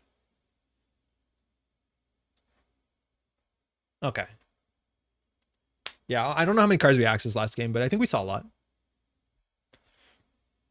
Also, like, you saw how the ability didn't matter. What do y'all think this is? This is where you pinhole turn one, right? I think we actually can afford to do Hermes. Let's do Carpe Diem. We want R&D here. Run in archives. No thanks. If we run R&D, get a bounce, we shouldn't have Carpe Diem there. So we see 2 and bounce. Yeah, we should have done that with a click left. They res that. Okay, yeah. So we definitely shouldn't have Carpe Diem there. Valentiao, not hot on this card. Rashida, I don't want them to draw that. Okay, so Valenciao we saw. It's a card that cares about credit differential. If you just have money, it doesn't do anything. Well, it's annoying. It's a 4 credit swing, but like Veritas. What am I not getting about Valenciao? I don't understand why that card exists. Like, were you not entertained? It's the exact same text on Veritas, except it costs a lot less. I know that you want to speedrun Bad Pub a lot of the time, but like, it's also interesting not to have to worry about hard-hitting news. I feel like the play that we did with Carpe Diem played around hard-hitting news, and that is a whiplash, that we do not have to do that. So what's the math on Valenciao? They res it for 1 credit? It's a free res an outfit if they face check? Okay, they res it for 0. Like, that's okay. And like, it's hard to break, but like, if you keep your money up, maybe it's okay. Okay, too big to fail. Okay. So we have an incentive to go HQ, assuming it's an Afshar, but we just want to set up to our multi-axis bypass tricks, lose to border control. But hey, what doesn't? I think we just install this and click for credits. Okay, Sneak Door is really good. If they make a play in the remote server, and also it's hard to hostile with Hermes. Well, that didn't stop them. I think that's right. Yeah, we don't have diversion. So we just smash HQ here. We probably draw once for DECKLISTS. Huh, Estebrado is pretty good. Like, raindrops into Valenciao seems pretty good for us.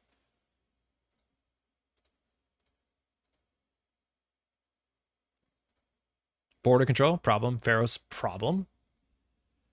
Valenciao seems great, especially with the new upgrade that lets you fetch and install Res Ice. The great way to get you 4 bad publicity. Yeah, like, that's the thing, is like, any card that gives bad publicity apparently is good enough to play, which, yeah, I get it. They're 25 credits. How did that happen?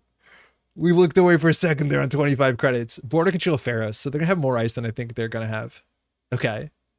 We still have ways to contest the remote server. I don't know if we're gonna play Femme Fatale. I think we just click for credits here. I guess. Class Act, Femme. Femme is actually really good into a lot of their ice. It's just like, I don't know how we're gonna install it. This probably should be in the deck. Makes regular catcher do anything in startup? Yeah, in startup it's huge to have more illicit ice. Because like, what did you have? Nothing? Was there any illicit ice in startup? Like Trebuchet is in the startup. Okay. So do you think they have something in hand? They drew. Okay. So we'll do this. We're just gonna be as annoying as we can. Border control, audacity. Okay, scary. We draw up now, I guess. That's not gonna do much. Trebuchet is scary because it eats Hermes or Sneak Door. I think we just click for a credit. We probably draw. Like, again, we don't have to respect hard-hitting news. It's such a weird world. And like, as soon as they push for a remote server, if we think it's an agenda, we know it's an agenda, like we just debrado. Spin, yeah. What does bad publicity do? Inherently, it gives the runner a free credit for every run they make. They can have a credit to use for the run. Okay, so that's very likely an Atlas. So all we have to do is debrado. So we're going to falsified first. We can steal SDSs, which are more likely to be in these decks. But if we bounce an Atlas with an advancement, we probably, I wouldn't say win the game, but you know what I mean? There could be an agenda in archives. So I think we falsified first. We just want some amount of money, I guess. It's an Atlas, right? It's an Atlas. Okay, so here is where you scoot debrado. Oh shit, threat. That doesn't do what I think it does. Oh my god, I forgot about threat. We need a boomerang here. So one of these is a border control.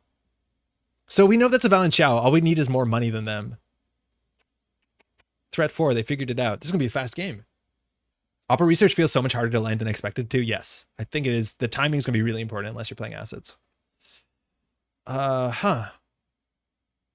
So if we raindrops here, it's likely to be a Pharos. I think that's fine for us. I think we still just raindrops this. Maybe it's bad if it's like I don't want to give them bad pub, but like it's gonna happen. It's also not essential. No, but I wanted to run R&D and see 2 cards. Like I wanted Debrato R&D to get the bounce. I don't want to Debrato this. Well, I would consider it. Here they res probably just the border control.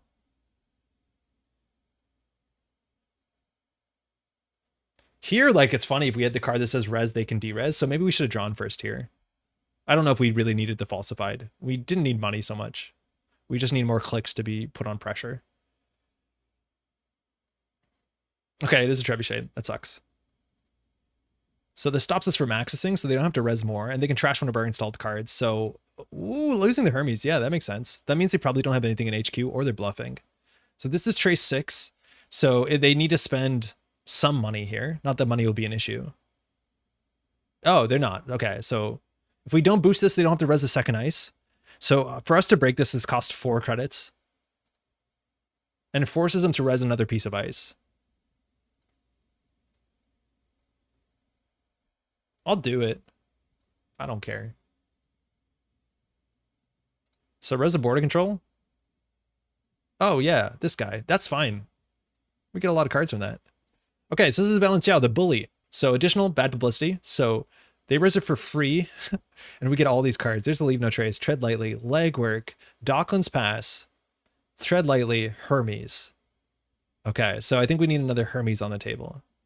So I think we install Hermes, and then we can start Debratoing next turn. So we just get the Hermes down, and then we sneak door to see 2 cards. We actually might want to force a shuffle. I wonder if there's an agenda out of the game. They're on 4 bad publicity, so we need to get all the pressure we can. Border control, planogram, nice. Okay, Leave No Trace, not very good here. Tread Lightly, not very good here either. Our money, not very good here. Nice. At least we'll get a bounce. I think we'll bounce the outermost. Valenciao seems like a fun ice and outfit. It's neat. Like, if we can just keep our money up and play, like, Anarch money, I don't know if it does that much, but, like, yeah. Our economy's not good. They're going fast. So they drew 1 unknown. I think we have to run Archives, then we have to run R&D. We don't want to sneak door until they, like, feel like they're forced to use the Atlas. So let's see. Okay, so we're putting agendas back into R&D. That's super important that we do that before we access R&D. So I think it was 1 agenda in Rashida. Okay. Now we're just going to inside job R&D. They can res a border control here. They'd have to fire it. We can still run back. But now we lock the top of the deck. And we know they have an Audacity. So we see 2 here. Hedge fund. Border control. Shit. That's really bad. So we could see 2 in HQ. Might as well. We probably could draw once first, I guess. Ooh, I think the backstitching is better. I don't know possibly why we didn't need money. Oh, we'd see 1 card from HQ. So it's hedge fund into border control.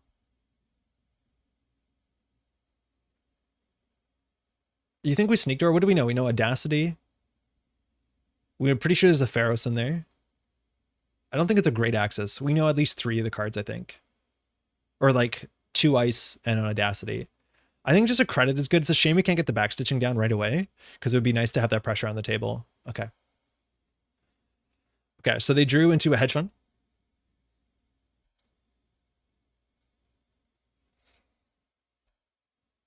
Want to have a bad time? Ruh-roh. Uh-oh. What's happening? Draw? Wait, what? They have public trail?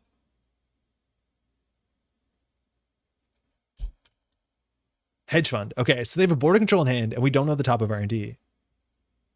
Okay, that's probably a border control, which eats our Estebrado relatively well. I don't know what did they say they can have? Because there's clearly something we should be scared about that we're not registering. What would that be?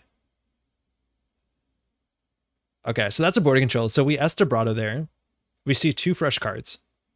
I think we have to. And like at this point they can like Atlas for yeah, whatever. I think we have to. Here they have to res a border control. Oppo research, yeah, but we didn't steal her trash.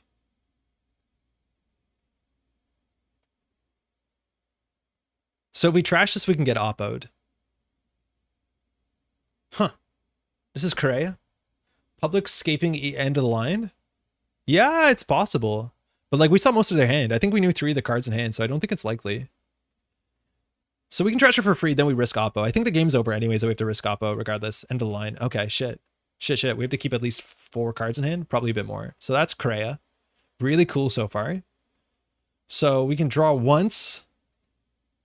We're going to get Oppo'd. There's no way around it. And I think we just do credit to keep our like pressure up for like vibrato nonsense.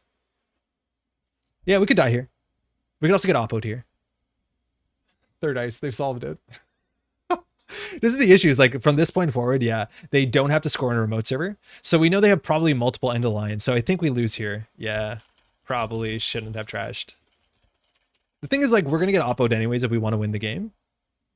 So at that point, they have an end of line coming up. So we're going to die. So we can't clear the tags. So unfortunately, we just don't have the money in this deck, which, like, yeah, makes sense. We don't have the money in this deck. So what could we possibly do? What could we possibly do to get out of this?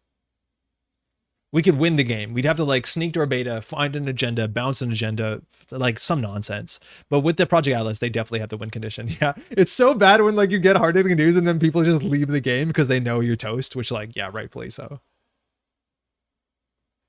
Did they draw at all? No, ice, credit, okay. So we could do like always have a back credit tag doesn't do enough because we died to 2 end of line. They have 1 upcoming. They have full 1 from their deck. We need to go down to 1 tag. Huh. Yeah, I don't think there's a way out here. I don't think we can generate more accesses. I got disconnected. That's why I left the game. Sure. Oh man. Okay, so I think we just do credit, always have a backup plan. It forces them to res stuff. We're pretty sure that's a Valentao. Which, like, that doesn't do anything, does it? Yeah, I think that's a good game. All right, we'll just do it. It's something. So we can play this card and inflate its win rate. Wow. Our ability was relevant. We just did not capitalize on any of the punishment. We're back, baby. Now we bypass it.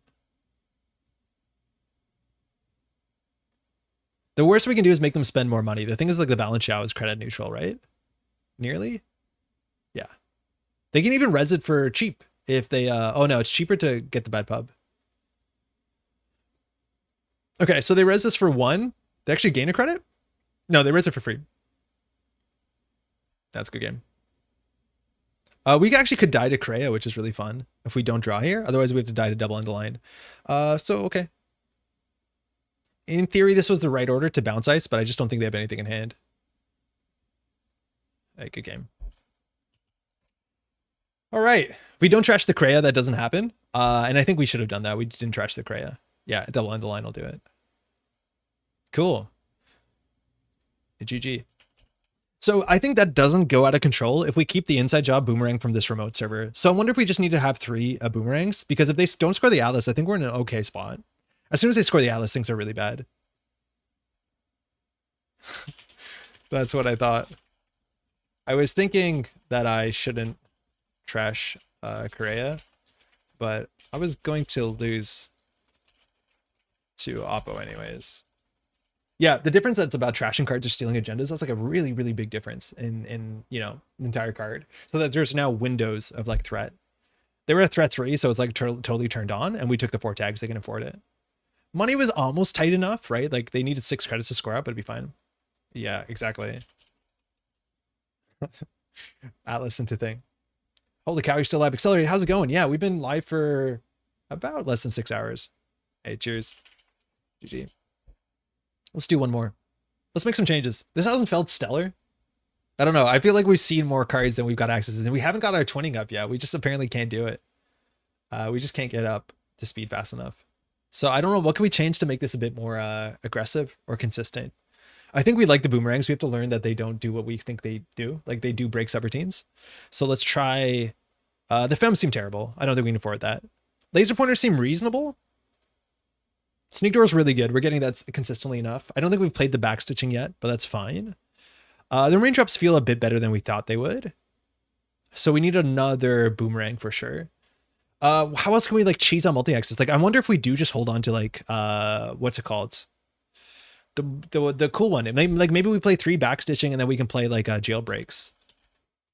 And like, that's something. We have to cut cards from this. So the Carpe Diem is pretty terrible. We shouldn't have played that. That actually had an impact on the game. Is the second Sneak Door really that good? I think we need to consistently find Sneak Door early enough that it is worth playing, yeah. Their prize is pretty bad, but yeah. The legwork is probably not worth playing now that we have Jailbreak. I still think you're getting enough HQ accesses for Wake. Maybe. The mean damage is expensive too, though, right? Like, we lose a card. Like, I think we want daily casts. More legwork? I'm hoping Jailbreak does a legwork. I just want more money. Because, like, we get oppoed really hard. Maybe we can play 46. Maybe the third backstitching is a bit much. I think we should just install backstitchings, though. But I feel like the problem is, like, look at this deck. How much money do we have? Like, this is probably the exact sort of deck where you should just be playing Botulus, right? Like, there's nothing else to purge, and we're going slow, and they can't afford to purge. Like, we just need more money. Hushuk? I don't think Hushuk does anything. We have, like, 2 installables every game. And then we can't bypass. How's the Brado felt? It felt really good. It feels really good. We still haven't done the twinning into the Brado play, which we need to. We have a lot of 2-cost installs. We don't. And most of them we trash on the way in. Right? Like, Boomerangs don't stay on the table. Docklands does. Hermes does. Prepaid does. But that's largely it. This doesn't stay on the table. And none of these. This doesn't stay on the table. Eru, Arias and Pessoa will work once. Yeah, but then Sneak Door. That's hard. Okay, we can cut the backup plan. Maybe the backstitchings do it. And then hope that this is just not enough money. Like, genuinely, there's not enough money in the deck. No Bravado. No, we're doing raindrops. The thing is, like, we're not breaking ice. There's a big chance Bravado is better. But, like, I think we just need Botulus. I think we just need, like, yeah, let's just try Bravado and Botulus. Botulus 3. It'll make us play a bit slower. That's probably healthy. And then we can play Bravado if we really want to, but maybe this is fine. Let's just say that's fine. Just having a bit more money is probably nice. Get the Fems back in there. Fem actually really works. Prepaid out, NFL in. Prepaid we need, otherwise twinning doesn't work. That's our only thing that charges it. Not that we've ever played a twinning, but hey, we can dream.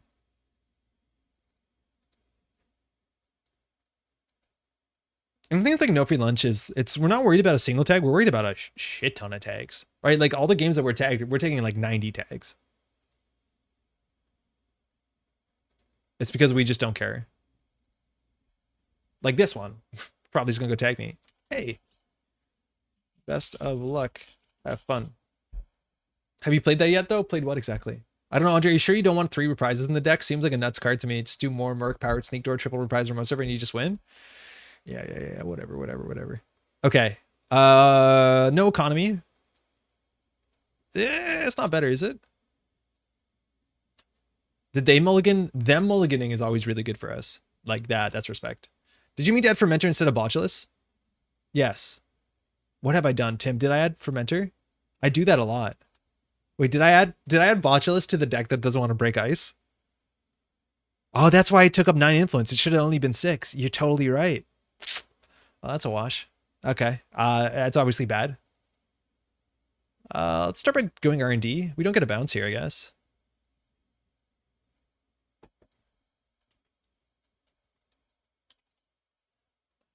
Spin? I don't want to trash it. Toll booth? Okay. Like, we're not trashing stuff here. What are we doing? Just checking that they're honest? Nico. I think we have to trash that. Nah. All right, 1 credit. This is rough. Oh, that's so bad. We now have way less money in the deck. Botches can be good for remotes. I guess so. I just feel like everyone's playing 3 magnets because Arasana. Oh man, that was such a bad turn too. So bad. The only way they can recover from 1 credits is Botulus. So like, imagine holding 8 cards with 1 credit. Is that a toll booth? You think that's a toll booth? Oh, front company. That's okay. We want to run centrals anyways. Let's just send it. Just send it. Yeah, this is a train wreck. Ah, it's fine. She is an AP. Okay, we lost Botulus in the twinning. 6 influence. Oh god. They drew a lot. So I want to access on HQ. Post-truth. Oh, no Hermes. Yeah, I'm used to getting Hermes turn 1. That's a lot of small agendas. Spin. Serevna. Okay. All right, that's fine. We probably should trash their economy. Their economy's messed up, and we've already stolen one thing. So let's trash the Nico and just discard our hand. Okay. Pretty bad out here. Yeah, I want to take a mulligan on this one. Like, this is what you raindrops cut stone into. Okay, spin. What do we saw on top of the deck? Oh, we saw this agenda. We need a Hermes stat. Like, that's our only card that does something here.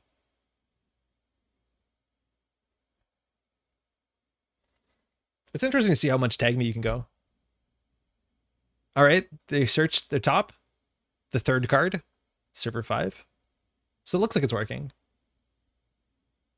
You can mulligan like a whole game and just send it the hand. Yeah, no, I want to mulligan the whole game. We have a reason to run archives, but we take 2 net damage. That's fine. We know they have a toll booth. It's a ping. Okay. Okay. Can we just let Serevna fire every single time? What do you think server 5 is? I have no idea. We just need Hermes. Let's draw once. Oh, that's good. That's actually really good. I'm gonna run archives. Wait, when does the first time you turn run archives begins? Oh wow, that's not even like the first run. That's the first time. Oh. Can we let Serevna fire to C2? I think we need Bologna credits for that to be reasonable. So do credit, credit, credit. We'll set up next turn with like a laser pointer jailbreak if we can get 5 credits. It's a balanced coverage. Nice. Not having early money super rough into this. Yes. We need a fermenter. We need a miss bones. Like, we're not teched into any of this, and our deck just doesn't have economy. And then we removed a lot of economy from the deck. So like, with a miss bones here on the table, we just clean up. And then they only get 1 Analytica trigger. So like, whatever. We have a sneak door. Funny how a sneak door is pretty bad into front company, but like, I don't care. Do you think they're playing? What did they reveal? They revealed the Behold. So when your turn begins, you may name a card type. Okay, so we know they have a Behold in hand. Everyone loves tagging us out here. Oh, that's really funny. Okay, I think we just do credit, credit, credit. Like, we just chill. We need a Hermes though. Behold this, behold. Exactly. ARD hasn't fired once. It's fired once. No, because when we stole the agenda, it fires. It has to fire in a game because you have to steal agendas. Generally. They named asset and they failed to show us. So who knows? But that means they can, yeah, use Spin Doctor in the window. No, that's an illegal play. No, but they did after mandatory. Okay, cool. It's not like you can look at the top of the card and then spend Spin Doctor. They did not do that. It kind of looked like they did, but they didn't. Important to understand you can't do that. Man, we really want a Hermes.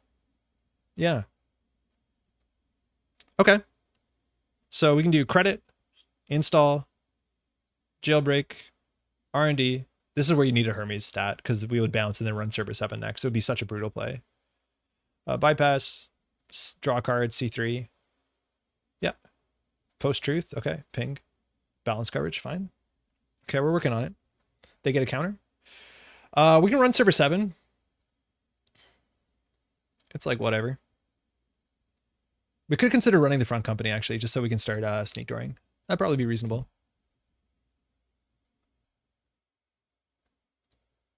Oracle Think Tank. Okay, we have a tag. That's good that we stole 2 agendas in a single turn. They could consider oppoing us here, but like clearly we don't care that much. Bye now. It's gonna be so annoying that they just get free epiphany triggers and it just goes away. I don't think they had to do it that quick, but like, okay, more Hermes for us, I guess. That's really funny. I wonder if we just should have a breaker in our deck. Where's the power counter? Is it bugged? It was there. It's gone now. They just used it. but they just used it a click ago. So on YouTube, if you rewind like 5 seconds, you should see it. I think we flush HQ here. I think we take the net damage. I don't think we care about our hand that much. I think we can do Sneak Door, Docklands. And then just... no, we probably just do Sneak Door and then trash the front.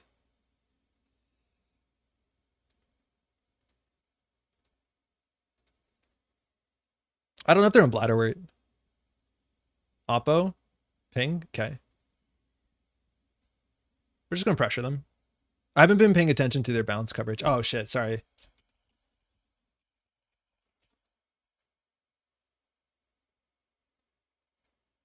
In theory, they gave us more information. Oh, okay. I have to undo that.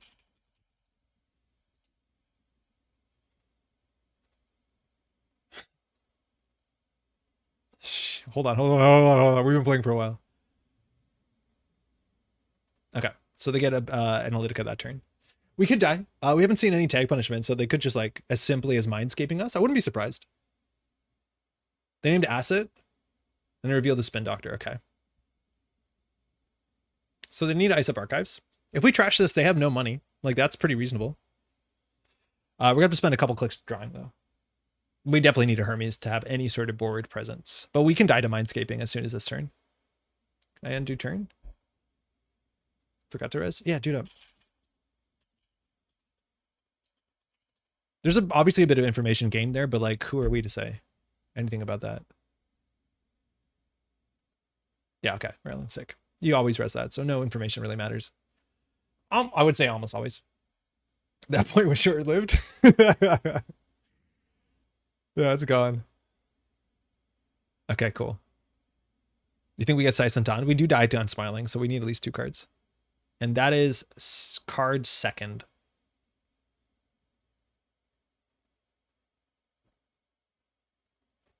Hey, Levi, first time watcher, long time VOD viewer. Thanks so much for all the great content. That's very kind. How have you enjoying the new set? I've been, this deck is probably not what we want to do. We should be playing way more control than we are, but it's interesting. I don't think that's an agenda. We could find out. We know they're holding an Oppo, but like, what's it going to do? Let's just try not to die for a minute. Okay. Yeah, all right. Yeah, we need watch lists so bad. Oh, nice. That's really good for them.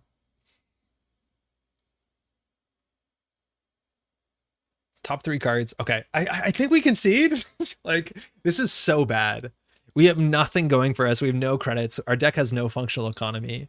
The only way we win is cheese out. You keep saying botchless when I think you mean fermenter. I'm pretty sure we said fermenter that last time. This is the problem with the self-correcting issue, as we uncorrect every time. They're still drawing. Here they're filling up archives, right? But like, what are we weak to here? Starlit Night, if people are playing it? I feel like we're giving so much confidence to tag me decks because we're just like eating up every single tag, which I don't think is representative of what it probably should look like. And then they have to pay 7 for Oppo, which like is fair. Okay, they drew a heck of a lot. Okay, click for credits bad into VSA. So that's wrong. So let's just do undo. And we'll just hit the Sneak Door here. I love our control can't contest after turn 5. Well, the problem is we don't have money. We mismanaged everything so bad. But like if we're sitting back with botchless, we are doing something here. The problem is we have to click for credits, right? And we're tagged, which like that's on us. I think Behold seems pretty cool.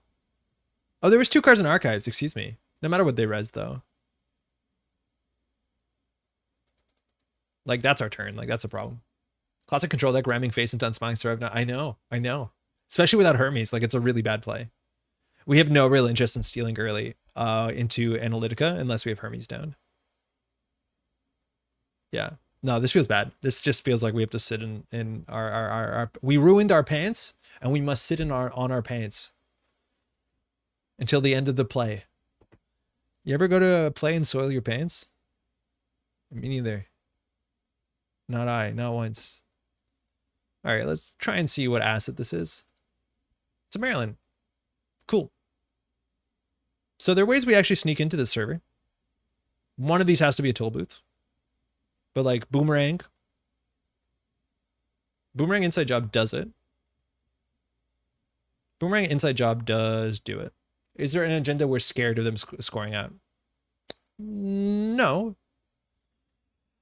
In theory, we want to gamble here if they're considering. Like, ideally, we draw ones for Hermes. Well, shit, but okay.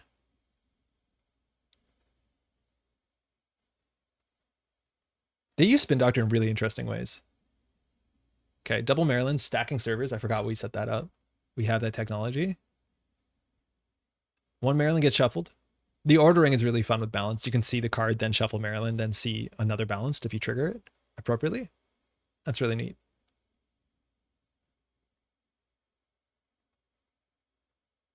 Okay, okay.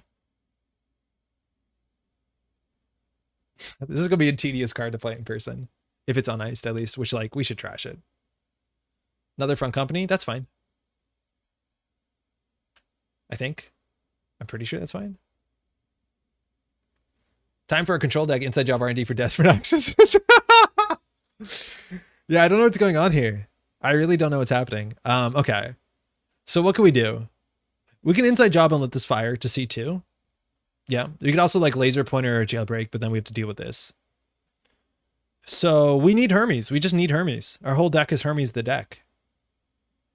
I think some of these might be agendas. I don't know what else they put on the table that's like worse than what's happening now. Like we can just let it happen. If we bounce off archives, we take 2 net damage because this is this server. It's not any other server. Classic control. Let's start once. Okay, Leave No Trace is interesting. It's a bit expensive for us as well. I think we can run HQ. They'd be more interested in raising on R&D. Let's run R&D.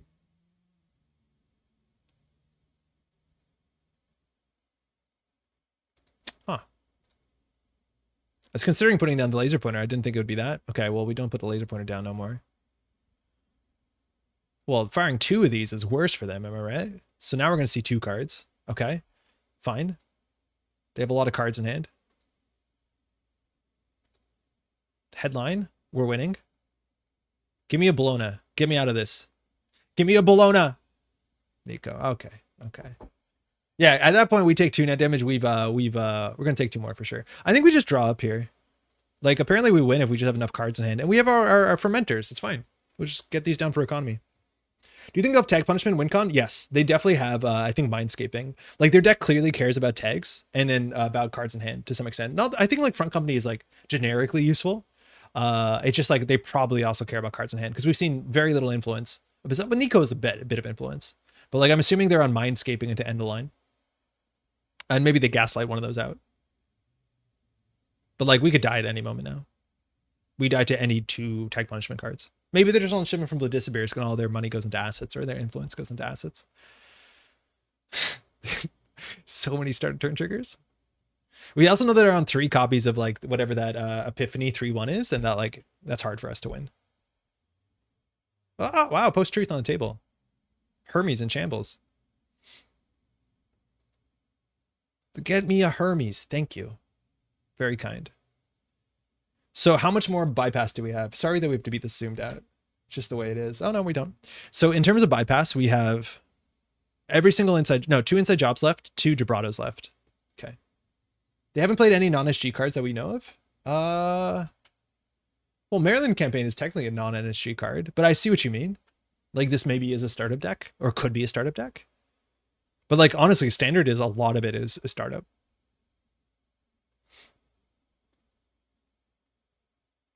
Okay. We could consider putting both of these down. I think that's interesting. Let's draw once. I know we're tagged, but like, what else are they going to do? We didn't die last turn.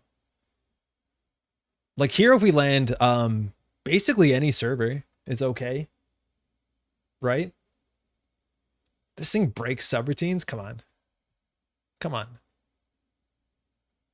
This is like the sort of ice where like playing that, whatever the new fractor is that you can bypass a ping every 4 times is like kind of funny. But again, I think if we just played real breakers, we'd probably have some good Hermes pressure. Oh, it's an Oracle think tank. That's the one. So they revealed that they have that in HQ. That's really important with Hermes. That they've revealed that they have it. Oh, shit. Freedom of information. Yeah, that's a problem. Botcha is the 1 HP to Serevna, the value. Yeah, that's exactly what it is. I don't know what server 7 is. I think it's a Sansan. I'm worried that it's a Sansan, but we haven't seen any 3-2s. Reinstall. Sometimes moving their ice around is actually really bad for them because they can reposition it, or like really bad for us. Yeah, we've been playing to FOI decks pretty consistently today. I think we played it almost entirely into NBN, besides one outfit deck. So yeah, that's how we lose. Okay, so here we're just going to do R&D as our mark. Sick. That means if we draw into our last jailbreak, that's okay. I don't think there's anything else that makes that good, but we should take that run while we can. Draw. Draw. Okay. No, let the first one fire. They don't know what we're going to do. You got to keep them guessing. I don't know if they're on Bologna. God, we're getting so much card draw. Divide by 5. Yeah.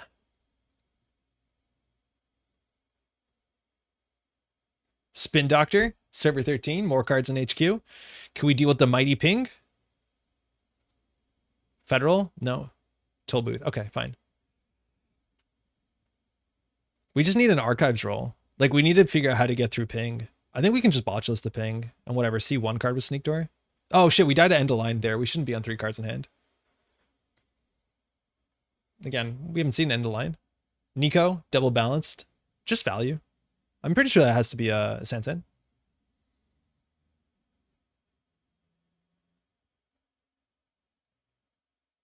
Oh, I forgot. If we run Archives, we take 2 net damage. That's fine. I don't think they're on Snare. It's so rude when this thing comes out when you're playing online because you don't see it. It just like shows up in their score area. It's like playing Modern Anarch with all your started turn triggers. Wait, why did they get a counter? Wait, did they get a counter from Maryland? It seemed like they gained a counter. Can someone confirm that? Or did I just zoom in and it looked like the number showed up? It kind of saw like that number appeared. I don't know if that's true or not. Because obviously that shouldn't happen like that. Because we did not steal our trash in a while. I don't know if they should have a counter there. We'll check the bot after. You can count their influence? You think you can? So we've seen like 4 influence of those, I think. 5, 6, 7, 8, 9, 10, 11, 12, 13. Yeah, probably they don't.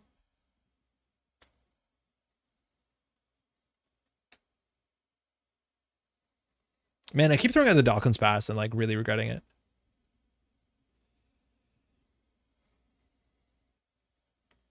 I also don't think they're on Bladderwort if you can't influence. It's from Stealing Headline. They've had it for that long? Okay. I think there's agendas in archives. So we took 2 net damage there. We will break. We'll see 1 in HQ. It's a Maryland. Okay, so we'll just check all of these. I did rewind. It was already there. Okay, thank you, Leon. Appreciate it. Beal. Okay. Unres to HQ. Interesting. Run 18. GG? What? Oh, wow. Good game. Whoa. They didn't have tag punishment. Wild. In the double iced server? Oh, that tracks. I couldn't find any tag punishment. Thought it was just a matter of time. Yeah, there's no way they install 3 cards on the table at this point in the game once we've seen all of your value assets that it's not really suspicious. It's like there are not that many more assets you want to really install. And like those assets had to have been better than like icing up a server in which we have no breakers. So like clearly there must be agendas on the table. Yeah, I think it might have been a mistake. Hey, thanks you too. They got greedy. Yeah, they got a bit greedy there. I think if they pushed for a remote server, they would have been totally fine. Yeah. Oracle's safe, but like we have to steal 2. Also notice that we didn't bounce these cards, which like is an option if it's last click, but like we wanted to access them. We'll just bounce their board state. And maybe we don't also want to bounce the ping ice. Yeah. All right. That's also like a thing with front company. Like it is a bit annoying for sure, but understanding that like if your deck doesn't capitalize on the net damage very actively, it's like It's an okay card. Unfortunately, it like funnels us to running central servers, which can be the downfall of the deck. Yeah, admittedly it can mess you up, but just keep that in mind, right? Like, I think this is going to show up in a lot more decks than the net damage is relevant. And like the click tax, it's okay, but like you can just install an asset that is worth trashing, and that's a click tax on alone. And like maybe then I don't run uniced R&D, because a lot of the asset decks don't ice centrals that well in the early game. Yeah, we control their score. Yeah, threat 7. All right. Is your deck supposed to be tag me? No. We've been way too aggressive and our money was really bad. And I understood our money was really bad. So we played a bunch more aggressive lines than we need to. I do think the tags are going to surprise you a bit more than normal, because I think Behold is just like a hard thing to play around. And there's not a lot of like good anti-tag tech that works the way they used to in Standard, as much as tags aren't as game winning. So it's a mix, but like the economy in the deck, that should have been on Fermenter. So we should have had more money so we could actually sit back and play control, but we have no breakers. So like we're going to face check into ice. And like some of the ice is going to give us tags for sure. Let's switch Modulus for Fermenter. Unfortunately, it's 5 o'clock. I got to do more video recording tonight. I think that's going to be for the stream. But hey, there's a lot of people watching today. Thanks so much for dropping in. Hopefully you're super excited for the set. Again, it's available online. It's available on JNet. APAC is just this weekend. We'll be streaming again on Thursday, normal time. So we'll be there. Otherwise, what else do I have to plug? I don't know what to plug. APAC is up soon. Check that out. That's on Null Signal Netrunner Twitch channel. And that's largely it. I feel like there's something else. Yeah, we're running a Nationals August 26th and 27th. We'll put a video out talking about it a bit more next week. But if you want to come into Montreal, we'd love to have you. Again, big events, especially for a new meta as exciting as this with new cards, is going to be really, really exciting. And again, if you hear the word Nationals and you think like, I've been playing Netrunner for like 2 months, I don't like, it's still totally worth it. On Sunday, we're having a startup tournament. So even if you play startup and you want to come just participate in that day, totally fine. Your ticket gets you into that as well. So like there's a lot of reasons to come out and participate, because it's going to be a heck of a lot of fun. We have some exclusive prize support. Montreal is just a fantastic city, particularly in the summer where it's absolutely gorgeous. So yeah, new meta is looking good so far. It's looking really exciting. I don't know whether come APAC, we're going to see like the, you know, more solved like prison decks that always sneak in, you know, but so far, like it has felt kind of like really good, like exciting interaction based Netrunner, which I'm really cool. Behold seems spendy. 4 credits for 2 tags is surprisingly fair for the runner. Yeah, but it's technically worse for the runner than the corp, as long as the corp has money. But we'll see if NB and Dex have the money to support that and Oppo. So we'll see. The part that if trashing it turns on Oppo, that's a really hard part, I think, if you're set up appropriately. Anywho, take care, y'all. Enjoy the new set. Ciao.